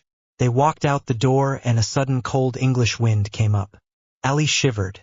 She looked down and let out an annoyed sigh. I left my jacket in the Great Hall. I'll meet you guys down there. Harry looked like he was going to faint without her near. Do you want us to come with you? He asked. She shook her head. You guys would slow me down. I'll be there and back before you know it. She winked at Harry and scampered back toward the castle. She ran until she came to the foyer of the Great Hall and walked the rest of the way. Allie made her way through the Great Hall and found someone standing at the Gryffindor table with their back to Allie and her jacket in hand. The person turned around at the sound of her footsteps. Allie knew who it was before they even turned around. She'd know that cologne anywhere. Cedric, what are you doing here? The task is going to start any minute. She walked toward him and took her jacket from his hand. Thanks, she added. She draped the black leather jacket over her arm and crossed them. While I was on my way, then I saw the jacket over here. I came over to get it and I immediately knew it was yours. No one else in this school would wear something like that. I'm guessing it was a present from Jacob, right? His words didn't sound anxious or nervous about the upcoming task. The Hufflepuff acted as if this was a normal day, and they just decided to have a friendly chat. Yeah. Allie answered as she shook her head into the present conversation. Vintage, he gave it to me last Christmas. Cedric nodded his head. His eyes were locked on her with such intensity that Allie felt uncomfortable. She looked behind her to see that everyone had left the great hall at this point, leaving the two of them alone. Cedric, we better. She was cut off by his lips against hers. The kiss was gently and quick, but she felt a strong emotion behind it. He still had feelings for her. He pulled back and frowned. I'm so sorry. He ran his fingers characteristically through his hair and paced in front of her. It's just that you have been my good luck charm throughout this whole stupid thing, and it's okay. Ali said understandingly. I get it. I don't expect anything from you, you have to know that. It just sort of happened and… Cedric, calm down. It's okay, really. You don't have to get worked up. I know what you're trying to say, remember? He didn't mean any harm and he didn't want her to break up with Harry. Ali knew that he just needed the kiss. Still, it was very strange for her to be kissing him. I'm rooting for you and Harry, she reassured. He gave her a stern nod and pursed his lips. Ali gave him a pat on the arm. Come on, we don't want you to be late. With that, the two ran down to the pitch. When they arrived, they saw a huge maze made out of large shrubbery of some kind that covered miles and miles of the grounds. It was one of the most interesting and intriguing things Ali had ever seen in her life. Sure, Jake had taken her to mazes, but none of them could even compare to this one. Cedric gave her one last smile and darted down to the entrance of the maze where the three other champions were waiting. Ali made for the stands and spotted Hermione, who had saved her a seat on the end of the row. Hermione gave her a strange look as she came up. Ali put her leather jacket on before sitting down. Did I just see you come down with Cedric? She questioned her. Ali let out a deep breath. Her friend was way too observant, you couldn't get anything past her. Yeah, it's a long story that I really don't want to talk about right now, Mione. I'll tell you later. Hermione groaned and turned to talk to Ron, who sat next to her. Ali observed the four champions. Fleur was such a small girl and very brave for entering such a tournament as this one. Then there was Krum, who was way too… She didn't even know. Hermione liked him, so there must be something more than sawdust in his head. Next to Krum was Harry and Cedric. Harry was looking her way. She gave him a smile and a thumbs up. He laughed and shook his head. Ali looked down for a second to adjust her Cullen Crest bracelet. She heard footsteps running up the stairs of the bleachers. She turned her gaze upward and saw Harry coming towards her. She stood up and threw her hands up out of confusion. Harry, what are you doing? Wish me luck. He told her simply. Good luck. She told her sweetly. He gave one last smile and kissed her on top of her head before running right back down to the starting point. Dumbledore came out and began his speech and instructions on the maze. Hermione grabbed Ali's arm and gave it a squeeze. Here we go. The champions had been in the maze for 20 minutes now. The band was playing loudly, causing Ali's eardrums to feel like they were bleeding. The students were talking and the twins were taking bets throughout the stands of who was going to win. Ali sat there with her head in her hands. This waiting thing was boring and not for her. Intimate scenes softened.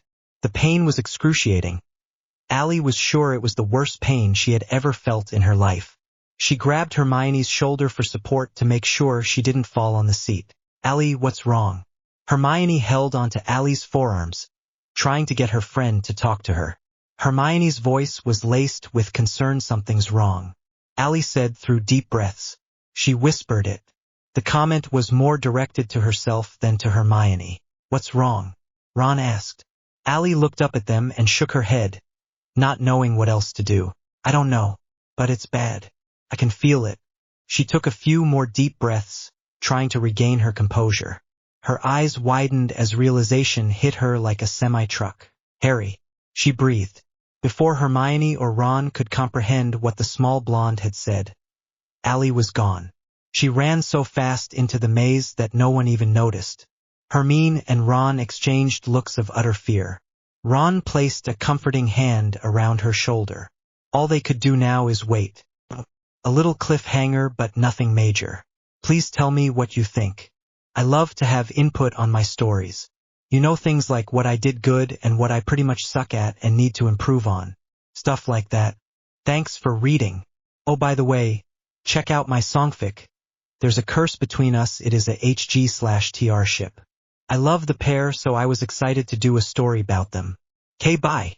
Hear the whispers in the dark. Hey, so hey, race the third task. This chapter is shorter than most, but where I ended was a good place, or else the chapter would be like uber long. I hope you like it. I don't own anything. Allie ran as fast as she could through the dark, foggy maze. At every turn she had to stop and figure out which way to turn. The feeling that she had received only minutes before was getting worse with every second that passed. She pulled out her wand to illuminate the path in front of her. With her luck she would trip if she didn't. Allie stopped once more. She strained her ears to detect any kind of sound that would indicate that someone was around. A snap of a twig, heavy breathing. Anything that would give her a hint of where to go. Still without a heading, Allie ran down a random path, turned and went down 2 more. She had to stop to catch her breath and attempt to ease the pain of the stitch she was getting in her side. She had to find Harry and warn him about what? She had no clue. All she knew was she had to get to Harry. Get to Harry, then figure out what to do. It sounded like a plan, not a good one, but a plan nonetheless. Allie saw a light ahead of her. She squinted her eyes and saw the outline of a person. She let out a sigh of relief at finding someone in this creepy maze. She jogged over to them. From the back, she could tell it was a big, burly boy. Crumb, Crumb, she called. He didn't turn. Crumb? She reached him and grabbed his shoulder to turn him to face her. She gasped at what she saw. His eyes were glazed over like a blind man's would be. He raised his wand and pointed it directly at her. Allie, duck. Allie did as instructed, not even caring who told her to do so. A second later a spell flew past the top of her head. She scrabbled to get up only to receive a swift kick in the stomach from Crumb. She was knocked back down to the ground in pain. If she ever had a doubt that Crumb was a strong guy, it was knocked out of her along with all the air in her lungs. She gasped for breath, taking air into her lungs and releasing it as fast as she could, not being able to get enough. Through her tear-blurred eyes, the tears came involuntarily to her, and Allie was determined to keep them in. She saw the outline of 2 figures locked in a duel. One was Crumb, the other Cedric. She remained on the ground, clutching her stomach. Allie, a new voice called between spells. Allie saw Harry rush down a nearby path. He knelt down next to her. What are you doing here? Are you okay? He asked frantically. Allie managed to nod her head. I'm fine. Go help Cedric. Crumb's bewitched or something. Harry flew up and over to the action. With Harry and Cedric against the one Crumb, the duel ended quickly. Both boys sent a stunning spell toward the Durmstrang champion. He fell to the ground like a giant, making a loud thumping noise. Cedric raised his wand to send another spell towards the fallen boy when Harry stopped him. Harry mumbled something to Cedric that caused him to lower his wand. Harry rushed back toward Allie and knelt down in front of her. What happened? He kicked me. Allie tried to get up and winced. She laid back down. Cedric came over to them after retrieving Crumb's wand from his unconscious hand. He knelt down next to Harry. Is she okay? He asked Harry. I don't know. She tried to sit up, but she couldn't do it. Allie sighed. Guys, I'm right here. You don't have to talk about me as if I'm not. And I'm fine. She sat up and let out a small whimper of pain. See? She said through clenched teeth. Cedric pursed his lips. Lay back down. He told her firmly. I'd rather not. She told him honestly. Harry gently squeezed her arm, telling her to cooperate. Allie, Harry warned. Fine. She laid back down on the ground. A vine was sticking her in the back. She much rather have been sitting up and dreaded the time when she would have to do so again. Cedric began to feel around her stomach, applying a small pressure to a spot every few inches or so. He reached to the bottom left side of Allie's stomach and pressed down gently. She let out a sharp breath. Oh Merlin, that hurt bad. Worse than her palms that night in Dumbledore's office. Cedric moved his hands away and sighed. Defeated. She has some broken ribs. He looked up to the sky. We'll have to send up some red sparks. Allie shot up. Oh Merlin, that hurt. Ouch. Good. Harry, something is... She was cut off by Harry himself. He was pointing down a path that just appeared. A large glass trophy was sitting on a pedestal with a blue light radiating from its core. The Twizzard cup. There it is. At that moment the bushes surrounding the three of them began to shake and the wind blew fiercely, causing Allie's hair to whip around her face. Not again, Cedric groaned. Come on. We'll get to the cup and that will take us out of here. Harry nodded his agreement, without even asking her to get up. Harry scooped Allie into his arms and began to run. The bushes were closing together behind them, causing the path they had just been on to disappear. Is it supposed to do that? Allie shouted over the noise being made by the rustling shrubbery. Neither of the boys answered her question. They were concentrating on running. Harry stumbled over a vine but did not fall, thank Merlin. Allie wrapped her arms around his neck more securely. They made it to the cup and the two boys stood there looking at it. Harry put Allie down. Touch it, he told her. Allie scoffed. No, I'm not even in this competition. I'll just run back. You're injured. Take it, Cedric called. The bushes were closing in on them, fast. Allie's eyes widened at their approach. We'll all touch it at the same time. The boys pursed their lips but gave a nod. 1, 2, 3.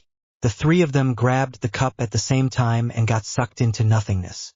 Allie felt like she was spinning around on an amusement park ride gone haywire. The three let go of the cup and fell to what Allie considered the bottom of the nothingness that surrounded them. Allie let out a scream. The pain from hitting the ground was excruciating.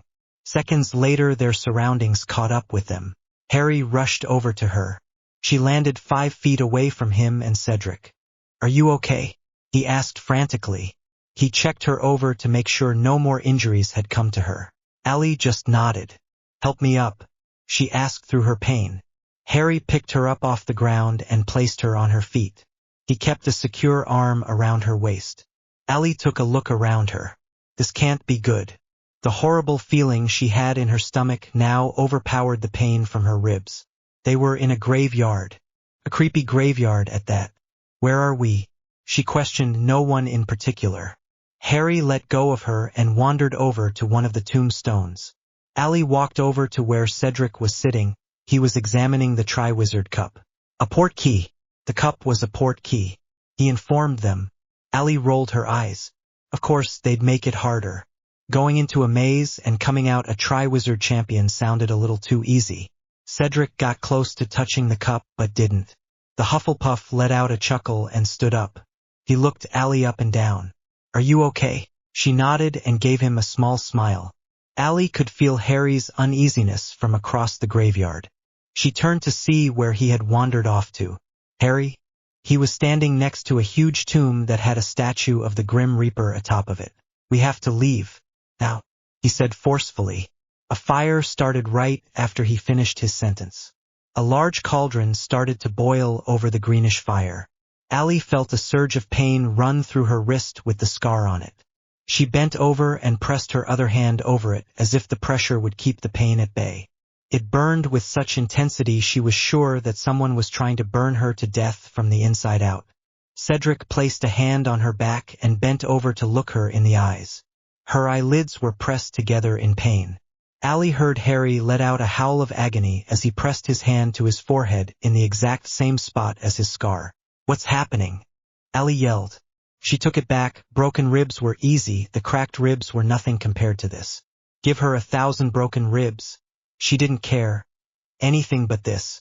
Cedric, get her back to the cup, Harry told him. Ignoring his request, Cedric went over to check Harry over.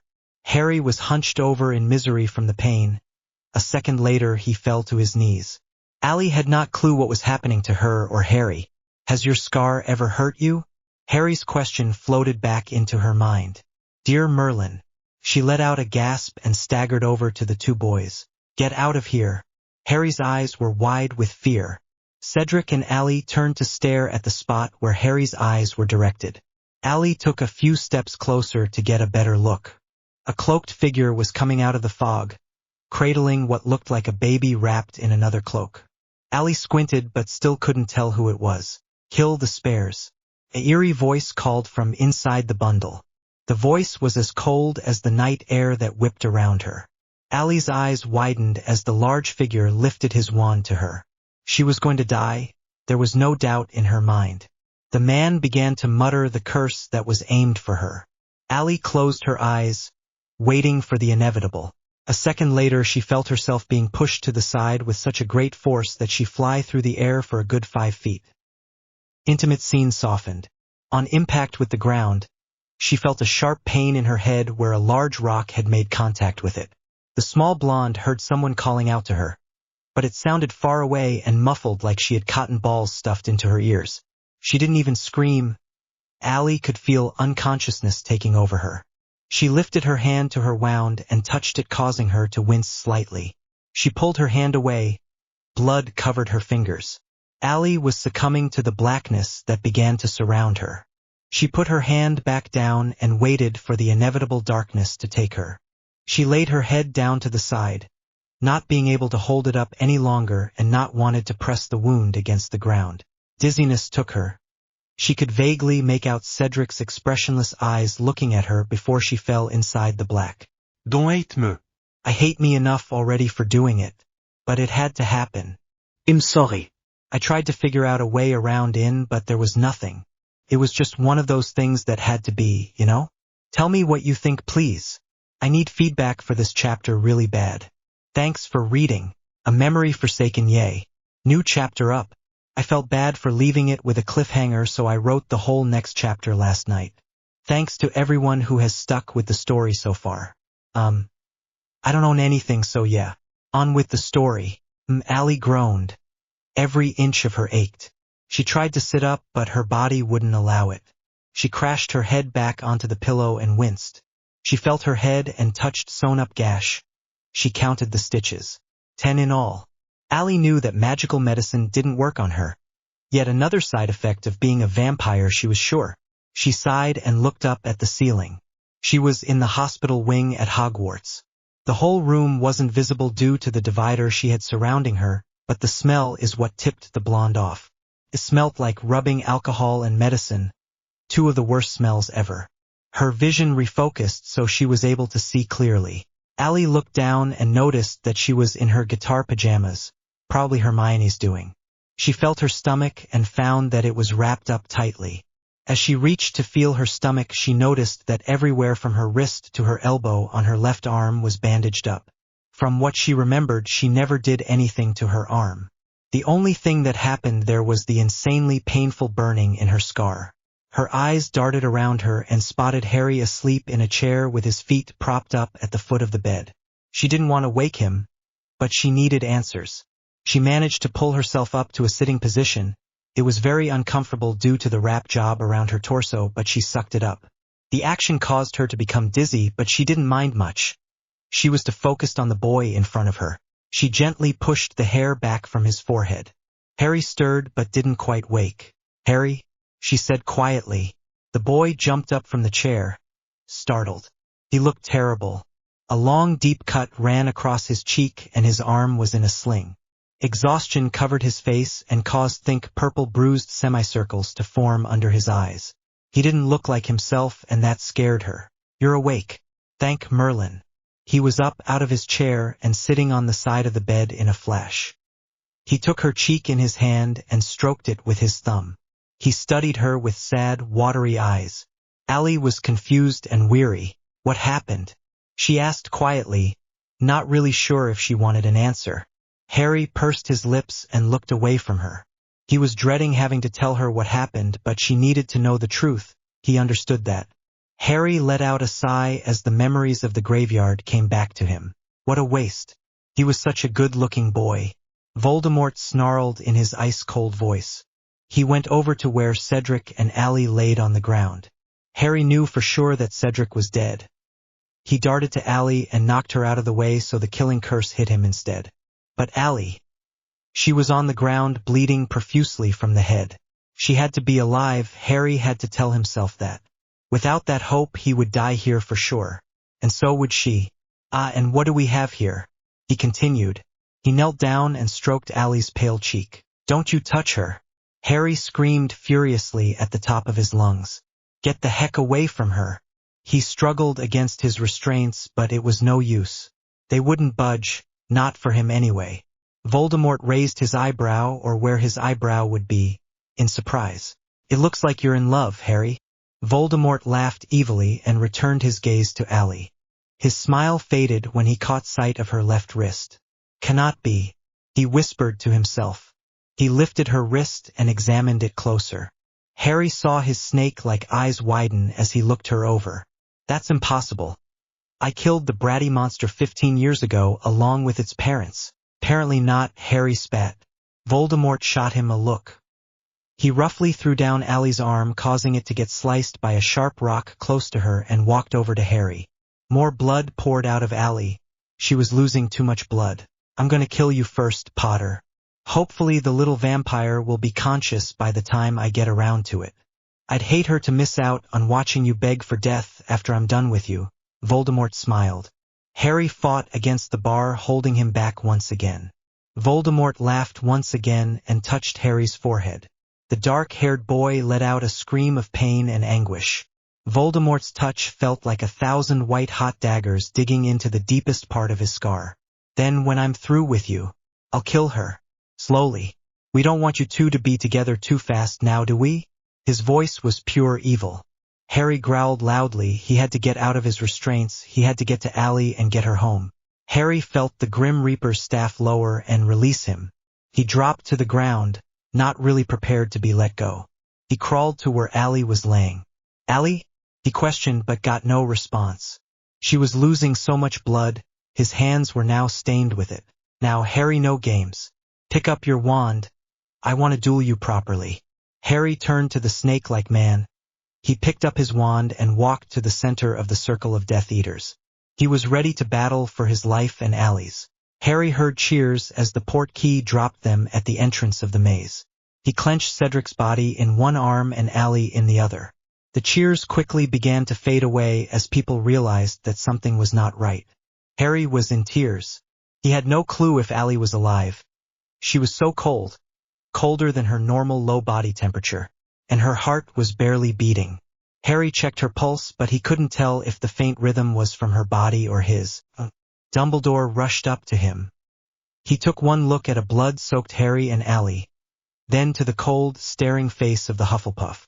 He was clearly dead to anyone looking at him.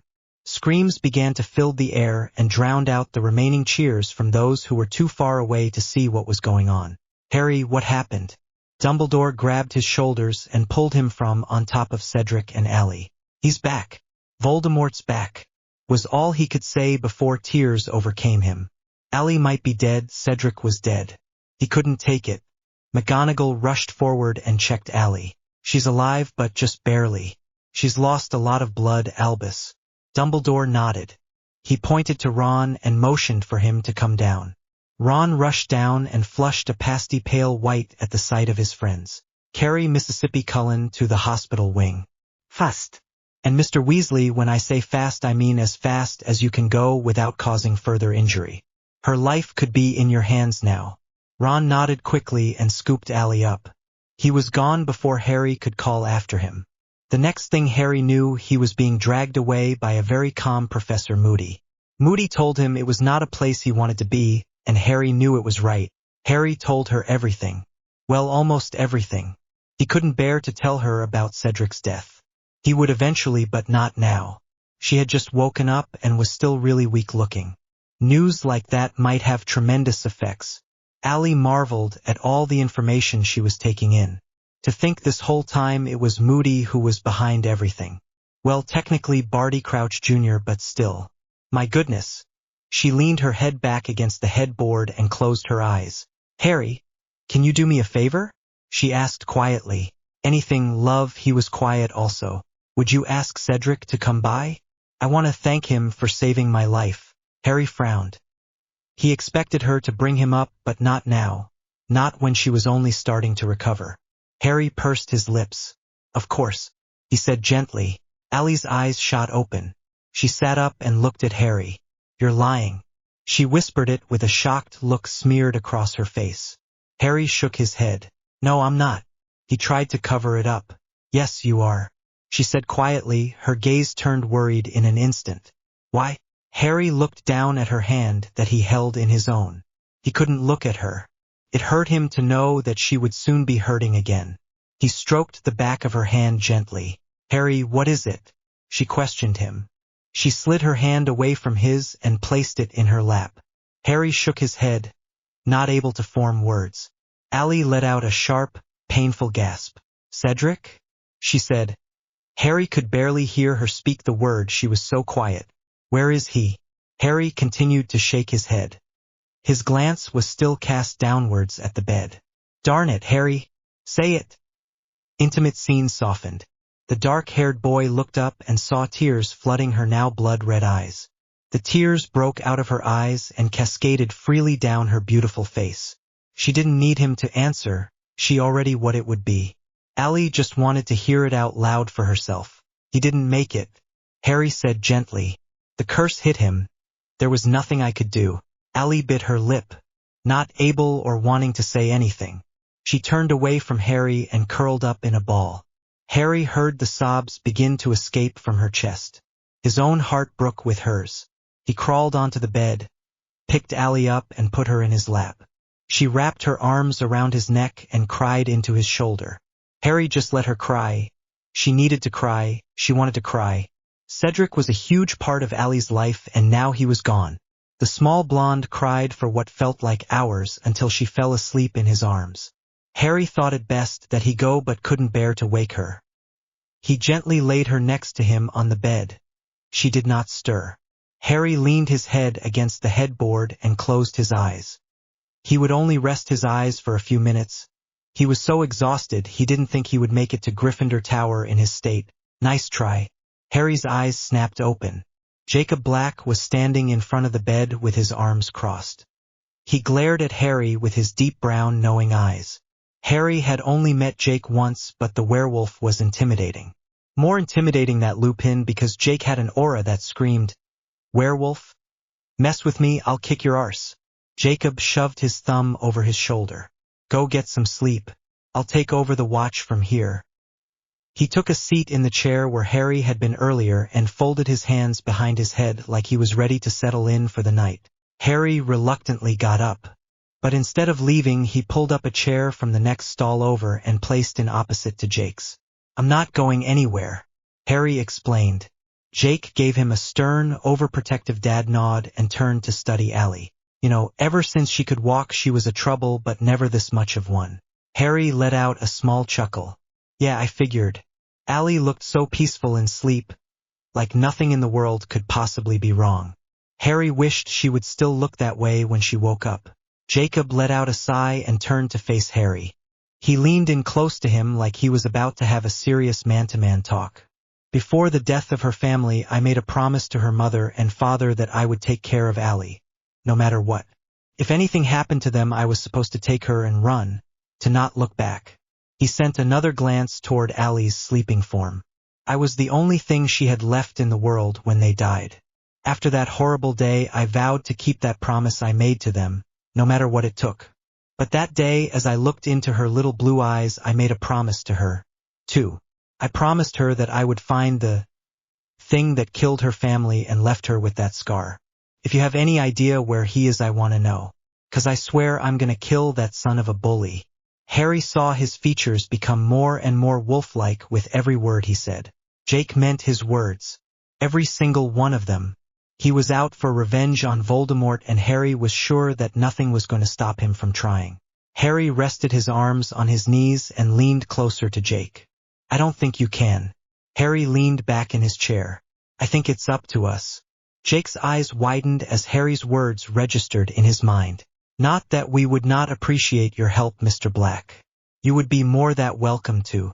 Dumbledore's voice flooded through the divider sheet. He peeked around the corner and entered into the little makeshift room. His clear blue eyes did not hold their usual twinkle, not after the events of night before. "What do you mean, Mr. Dumbledore?" Jake asked. "Please call me Albus, and we'll discuss it at a better time. I assure you will be able to lend your experience, if you will, to help in the cause. But right now we should focus on getting Allie through this terrible ordeal." Jake nodded in response. "But we will talk, of course, Mr. Black." Jake flashed a very characteristic grin. "Please call me Jacob. I feel old when people call me Mr. Black. No one has ever called you Mr. Black in your entire life." Allie whispered from the bed. She laid on her side with her arms wrapped around a pillow. Her eyes were open but just barely. Jake and Harry both shot up out of their chairs and were at her side in seconds. Jake gave Harry a look to back off, and he did so. He had been monopolizes Allie all day. It was Jake's turn now. He went over to his chair and sat back down. He placed a comforting hand on Allie's ankle. "Hey Squirt, how you feeling?" Jake asked. Harry was surprised how quickly Jacob could turn his tone from malicious to gentle. Allie just shrugged. She wore a blank expression on her porcelain-like features. Jake frowned and pulled a stray hair from her face. "I'm gonna take you home. 'Kay, bud?" Allie shook her head. No emotion showed through the hardness of her face. "I don't want to go home. Term isn't over yet," she said blankly. Dumbledore cut in. "You are welcome to stay if you wish, Allie. Jacob just assumed that you would want to return home with him after everything that has happened." Allie sat up and winced. Jake grabbed her arm to steady her. She waved his hand off. She welcomed the physical pain at the moment. It numbed out the emotion kind. "That's why I want to stay. I need to be here, especially now that Voldemort is back." Allie turned to Jake. "Do you mind?" Her voice was as emotionless as her face. Jake shook his head no. Jake embraced her in a tender hug, not wanting to cause further pain to her ribs or head. He let go and held her at arm's length. "If you ever want to come home though, just owl." Allie nodded numbly. She looked to Dumbledore once more. "Am I allowed to get up?" He looked around him. "Madame Pomfrey is not here at the moment, so if you would like to, I suggest you do it now." He gave her a small sympathetic smile. Allie worked her face into something that could be mistaken for a grin if someone wasn't paying attention. She knew Hugh's attempt didn't fool Dumbledore. She got to her feet and stumbled. Jake caught her in his large arms and steadied her. "Maybe you should—" "I'm fine. Just got up too quickly is all." She cut off while shaking the dizziness from her head. Jake nodded but kept his arms out, ready to catch her if she fell again. Allie took a few steps and ended up by the entrance to her little room. She turned back and placed her gaze on Harry. He gave her a sad, watery smile. One corner of her mouth turned up in a feeble attempt to hide her sorrow. Harry blinked at the next thing he knew she was gone. Just like the day everyone found out she was a vampire, Allie was on the run from the things she could not control in the world. Jake's back. I love writing about Jacob. I have fun with it. This chapter was pretty sad for that, I am sorry. But please tell me what you think. I have had over 5,000 reads and only like 35 reviews. It's starting to make me feel bad. JK, but I would like some feedback, so drop it in that tiny little box thingy. Thanks for reading. This life is anything but certain. New chapter. Yay. I'm really excited about the rest of the story, and since I'm on spring break, well, chapters are flying out of my head. I don't own anything. I hope you like it. Sharp, intense pain shot through Allie's torso. Running wasn't exactly the best thing to do when you had 3 broken ribs, but she didn't care. This pain was comforting. The hole she felt in her heart was another story. Cedric was dead. No, she couldn't believe it, she wouldn't. Allie kept running. She didn't have a destination in mind, but she would know when she got there. She ran on, not planning to stop anytime soon. She was moving on autopilot, lost in her memories of Cedric and lost in few memories she had of her parents. Cedric had joined the ranks of her dead parents. He was just memories now. Allie's feet led her into the forbidden forest. She kept going further and further into the deep vegetation. She broke through a clearing and realized where she was. She had followed the sounds of the Thestrals. Their skeleton-like bodies only made the tears that had built up behind eyes flow. Allie had an ongoing flirtation with death, but now things were getting personal. Dropping to the forest floor, she put her head between her knees and sobbed. "I'll always be there for you." Words flooded into her brain. She pounded the ground, hoping the sound of his voice would float away from her and never dare to come back. She counted, trying to relax herself. She could feel the vampire in her gnawing to be released, and she couldn't let it happen. 1, 2, 3. Allie didn't even make it to 4. Unconsciousness took over as her eyes fluttered closed and she fell into a deep sleep. "Allie, honey, open your eyes." A sweet female voice floated through the air. Allie didn't want to open her eyes. She didn't want to obey. If she did, the pain would come back. She was safe in sleep. A gentle hand stroked her hair. She felt cold fingertips touch her temple. It was a strange feeling. Jake's hands were way too warm to ever be that cold, even in the lowest of temperatures. Harry's hands couldn't be that cold either. These hands were like ice, maybe colder. "Allie." A velvety, smooth voice called to her. This one was different than the first. It sounded familiar to her, but she hadn't heard it in years. Possible ever. It might have been only in her dreams that this voice came to her. "Please open your eyes." Allie slowly opened her eyelids. The two most beautiful people she had ever seen in her life were kneeling next to her. The woman had dark brown hair and the man's was the color of bronze. Both of them had a set of golden brown eyes and pale porcelain-like skin. Allie snapped her eyes closed and opened them again. The figures were still there. "Mom? Dad?" She smiled. The two nodded their heads gracefully. Allie looked around her. She was sitting in an exact replica of the meadow that Jacob had showed her back in Forks that had once been her father's place. She returned her gaze to her parents. "Am I dead?" she asked skeptically. "No, sweetie," her mother answered. Allie just stared at them with guarded eyes. "Are you alive?" she questioned. She already knew that answer, but maybe, just maybe, she was wrong. Edward shook his head. "I'm afraid not." Allie looked at them, shock written all over her face. "Then I must have finally lost it." Allie breathed out. She rubbed the back of her head. She did not wince in pain when her fingers brushed the place where her injury was supposed to be. Edward and Bella both let out musical laughs. "You're dreaming, Allie," her father answered. Allie nodded her head solemnly. At least she wasn't crazy. Bella swept her up in a hug. Allie assumed that she wouldn't be able to feel her mother's arms around her, but she found she could. Since she was a vampire, Allie remembered every event that happened to her in her life, but she chose to block out most of them. The memories of the first few months of her life broke down the wall she had formed around that part of her memory and took over her mind. Everything came back to her. She remembered her mother reading to her and her dad playing the piano while singing her lullabies. She remembered the small cottage they had lived in right behind the Cullens' house and her quaint room. A smile appeared across her face. She had memories of her family. From her Uncle Emmett trying to teach her how to throw a ball when she was only 3 months old to her Grandpa Carlyle explaining that humans were friends, not food. Allie returned the embrace her mother was giving her. She felt Edward engulf them both in his arms to join in the hug. They stayed like that for a while before Allie let go. "What are you doing in my dream?" she asked as she wiped away tears from her eyes. Her parents looked at each other before looking back to Allie. "Because you needed us," Bella stated simply. She gave Allie a gorgeous smile. The woman was breathtaking. Allie's smile faded as Cedric's death came back to her.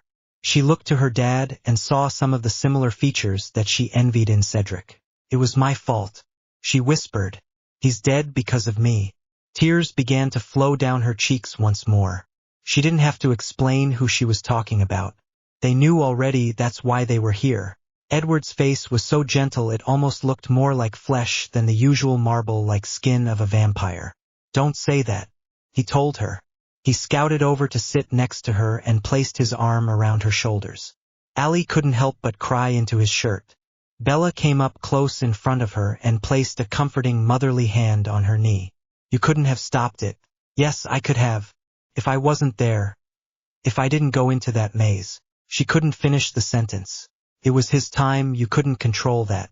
"Bella Sud." Allie shook her head. "And what about you guys?" "Huh? You're saying that it wasn't my fault that you died? That it was your time to die even when you were immortal? If I wasn't there you could have fought with Dumbledore and then Voldemort would never stop right there, young lady.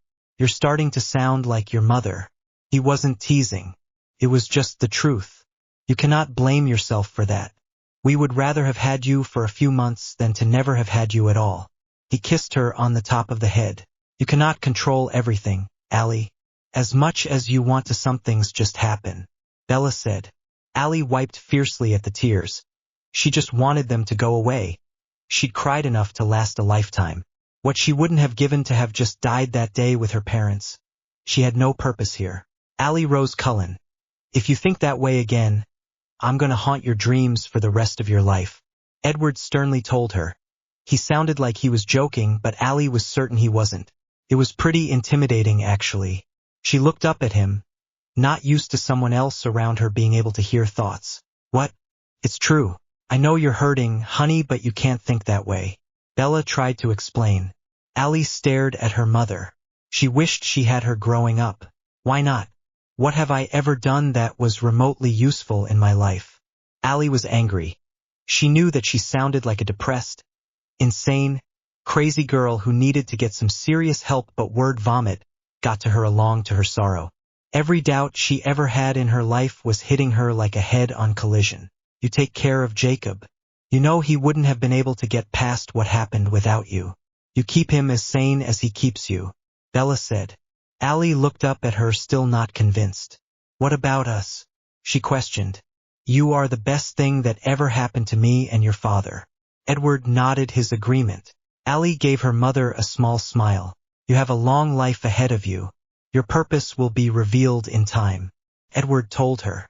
Allie gave her parents another smile. Thanks. She sniffled. The tears were gone for the moment being, and she loved the feeling. Allie looked around the meadow. Where is everyone else? By everyone else she meant the rest of the Cullens, her family. They couldn't come, sweets. But Emmett told me to tell you he will be in your dream tomorrow. He is still determined to teach you to play catch, Bella said. Allie laughed. Jake taught me when I was like 4, Mom. Felt so weird to say the word mom, but it was growing on her. Her parents let out a chuckle. Don't tell Emmett that. Just go along with it, Edward said. Allie's parents were amazing. She beamed and thought about how lucky she was to be their daughter. The sun began to sink below the skyline of the meadow. Her parents looked to the setting sun and gave her a sad look. Time's almost up, Edward said. What? No, you can't go, Allie stammered. It's all right, Bella said while smoothing out Allie's hair. We're never far.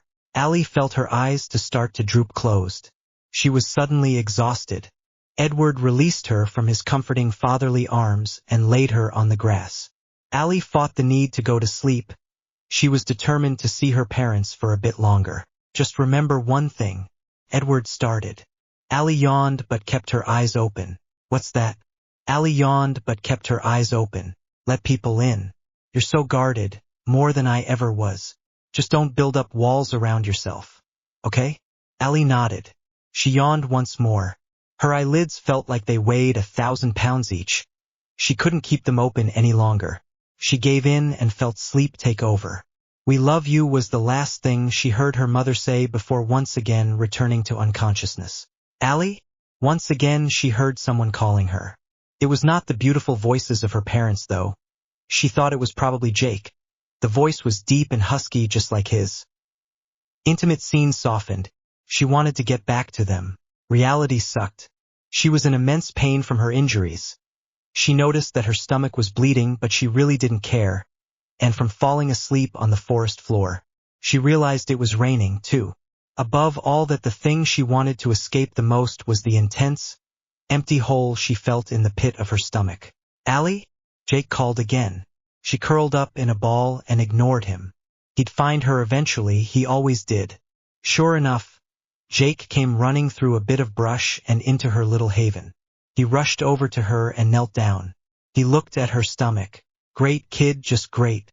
Your cracked rib just pierced through your skin. Allie just looked at him with an expressionless face. Which means you're kind of bleeding. He finished, not sure if she really understood the situation. Still, Allie's face held no emotion. She gave him no response. Jacob sighed and picked her up. She winced slightly, but that was it. She made no other sound. He walked quickly out of the forbidden forest and headed toward the castle. Allie looked up at the rain. The cold water droplets hit her face and soothed her. The cold rain and the warm arms of Jake calmed her. She welcomed the refreshing comfort they brought.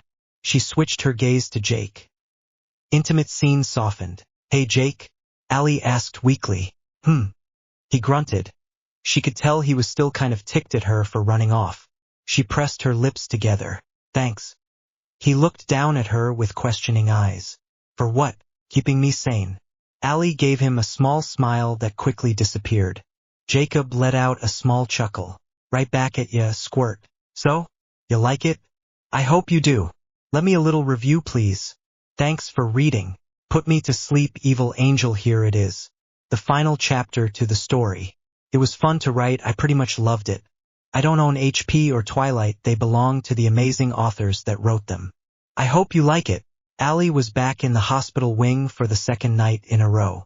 Madame Pomfrey tried every healing spell in the book, but Allie seemed to be immune from magical medicine. She suspected it was due to the fact that vampires were not supposed to be able to receive injury at all. Since they cannot hurt, they cannot heal. Allie was screwed up. She was immune to the magical treatment, but she could heal like a regular human. The nurse had to push her rib back inside her body and once again wrap up her torso tightly. The bandage was so tight Allie could hardly breathe. According to Pomfrey, she would be in here for a few more days. Allie knew it wasn't going to happen. She had too much time to think in this room. The cathedral-like ceiling held on to the quiet with its tight grasp. The silence was horrible. It just shouted at her all the time, mocking Allie about the graveyard and Cedric. She couldn't be here anymore. The numbness that she acquired in the Forbidden Forest was beginning to slowly dull and reveal the sorrow beneath it. Allie threw covers off of her and tried to stand up. Since she could not bend the middle part of her body, she had to use her arms to get her off the bed like a pregnant woman. Allie walked out to the wing. Her feet naturally did not make any sound, so tiptoeing was unnecessary. She thought about running to avoid the risk of being caught easily, but did not relish the idea of having her ribs pierced through her skin again. The halls were as quiet as the hospital wing. There was not a sound to be heard. No ghosts, no wind, not even a light snore from one of the paintings. The castle was as dead as Allie felt inside. There was only one thing that would make her feel better. She reached Gryffindor Tower and walked up to the portrait. Password? A very annoyed fat lady asked. It was late in the night and she was obviously sleeping before Allie showed up.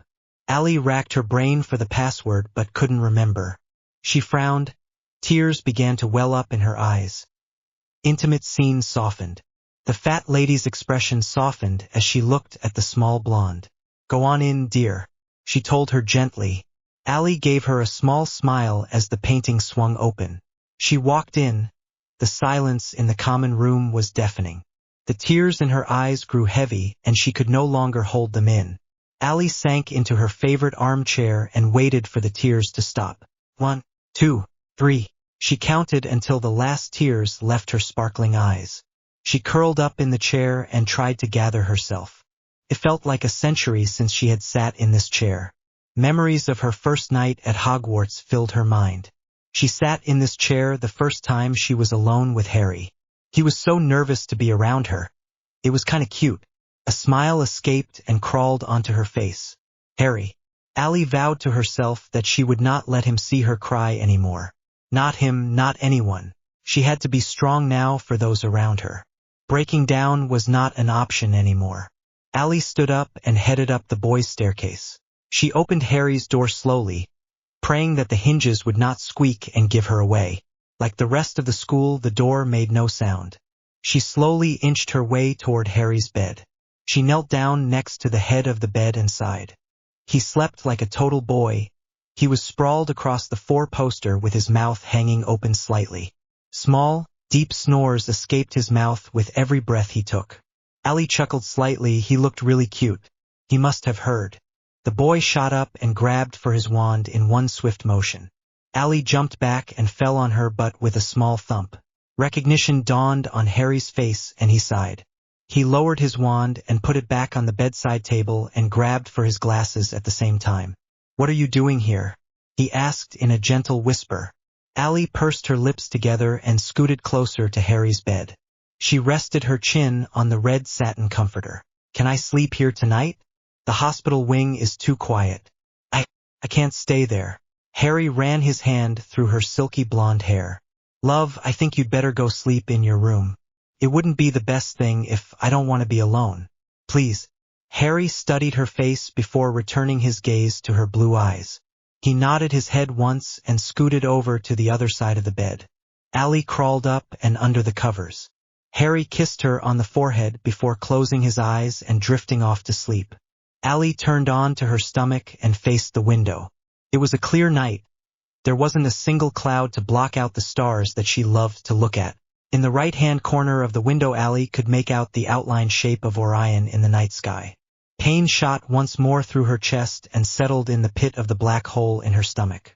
Fate or death or whoever was responsible for this tragedy had a horrible sense of humor.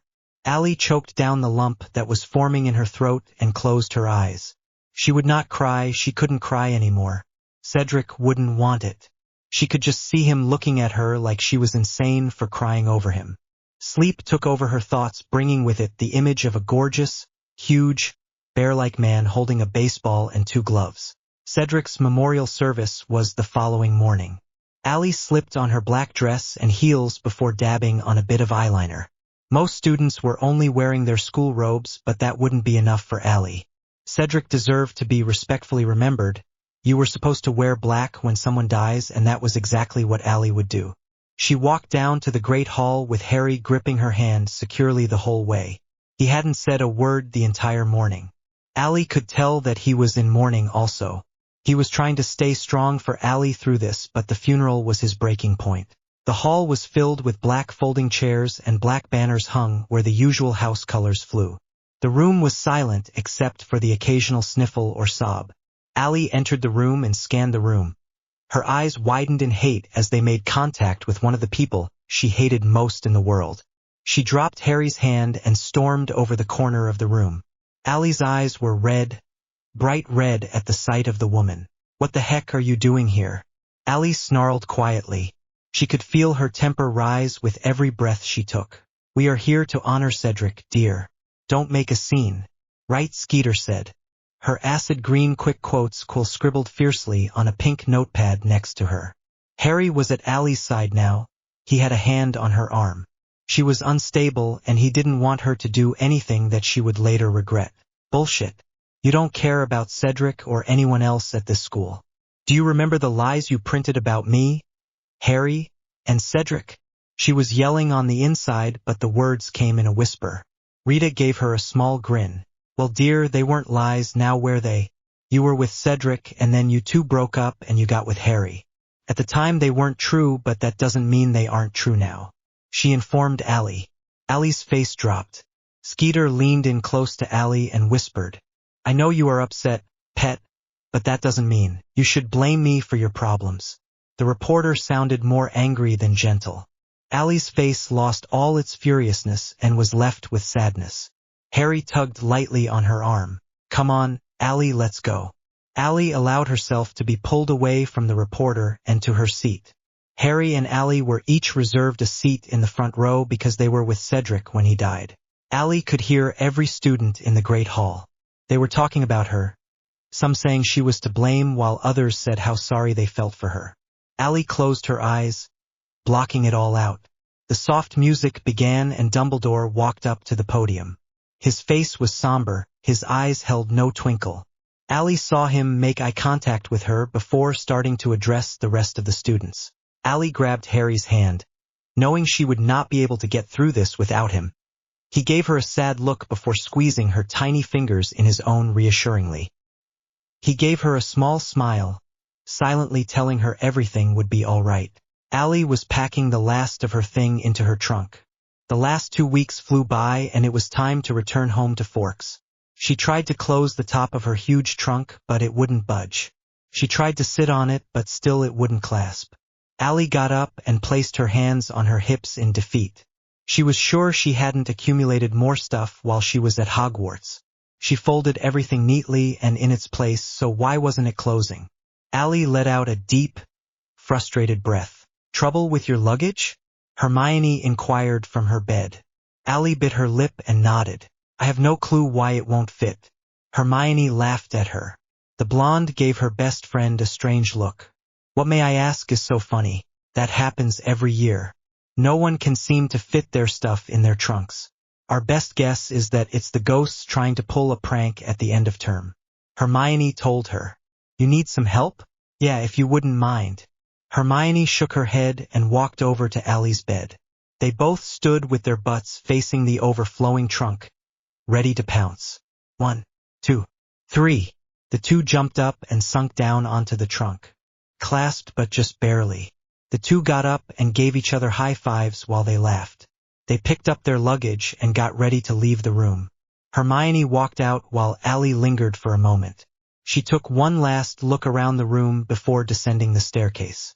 The girls threw their stuff in a huge pile of trunks that would later be put on the train and headed outside to say goodbye to the foreign kids and their other classmates. "Are you gonna miss Crumb?" Allie asked. Hermione blushed slightly and wrapped her arm around Allie's. "Maybe a little," she told her honestly. Allie nudged her in the shoulder and they both started to giggle again.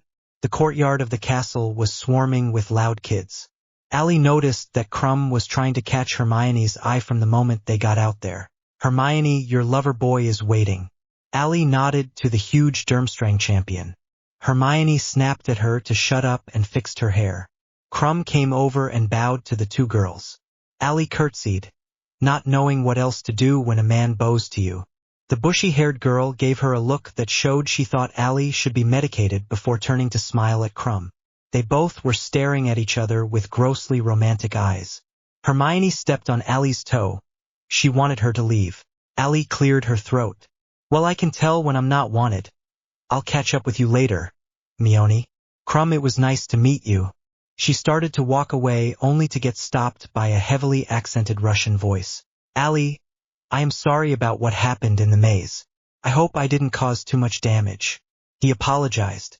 Allie spun around and gave him a sweet smile. "No problem there, Chief. I'm a quick healer. You take care of yourself." She waved goodbye and winked to Hermione. She walked around aimlessly for 10 minutes until she gave up on looking for Harry or Ron. She sat on the ledge of a window-like cutout in the stone wall and waited for someone to find her. It didn't take long. Harry was at her side in a minute. Allie gave him a smile. If she knew all she needed to do was sit still for him to find her, she would have done that in the first place. His eyes widened in happy surprise. "There it is. I haven't seen that smile in a long time. I missed it." He gave her a kiss on the cheek. Allie chuckled at his cheesiness. "It went on a small trip, but it's glad to be back," she told him. The two sat there looking at all the students. Some were crying about leaving friends, but most were only hugging or shaking hands. Hermione came up to them and looked as if she would drop on the ground and melt into the cracks. "You got his address?" Allie asked with a knowing smirk. "He wants me to owl him," Hermione said as offhandedly as she could. Allie laughed and gave her friend a hug. Ron showed up next and stood close to Hermione and facing Harry and Allie. Hermione's expression dropped to something sadder as quiet overtook the three. Allie noticed this sudden change. "Hermione?" she asked gently. She looked up at Allie with tears in her eyes. "Everything's going to change, isn't it?"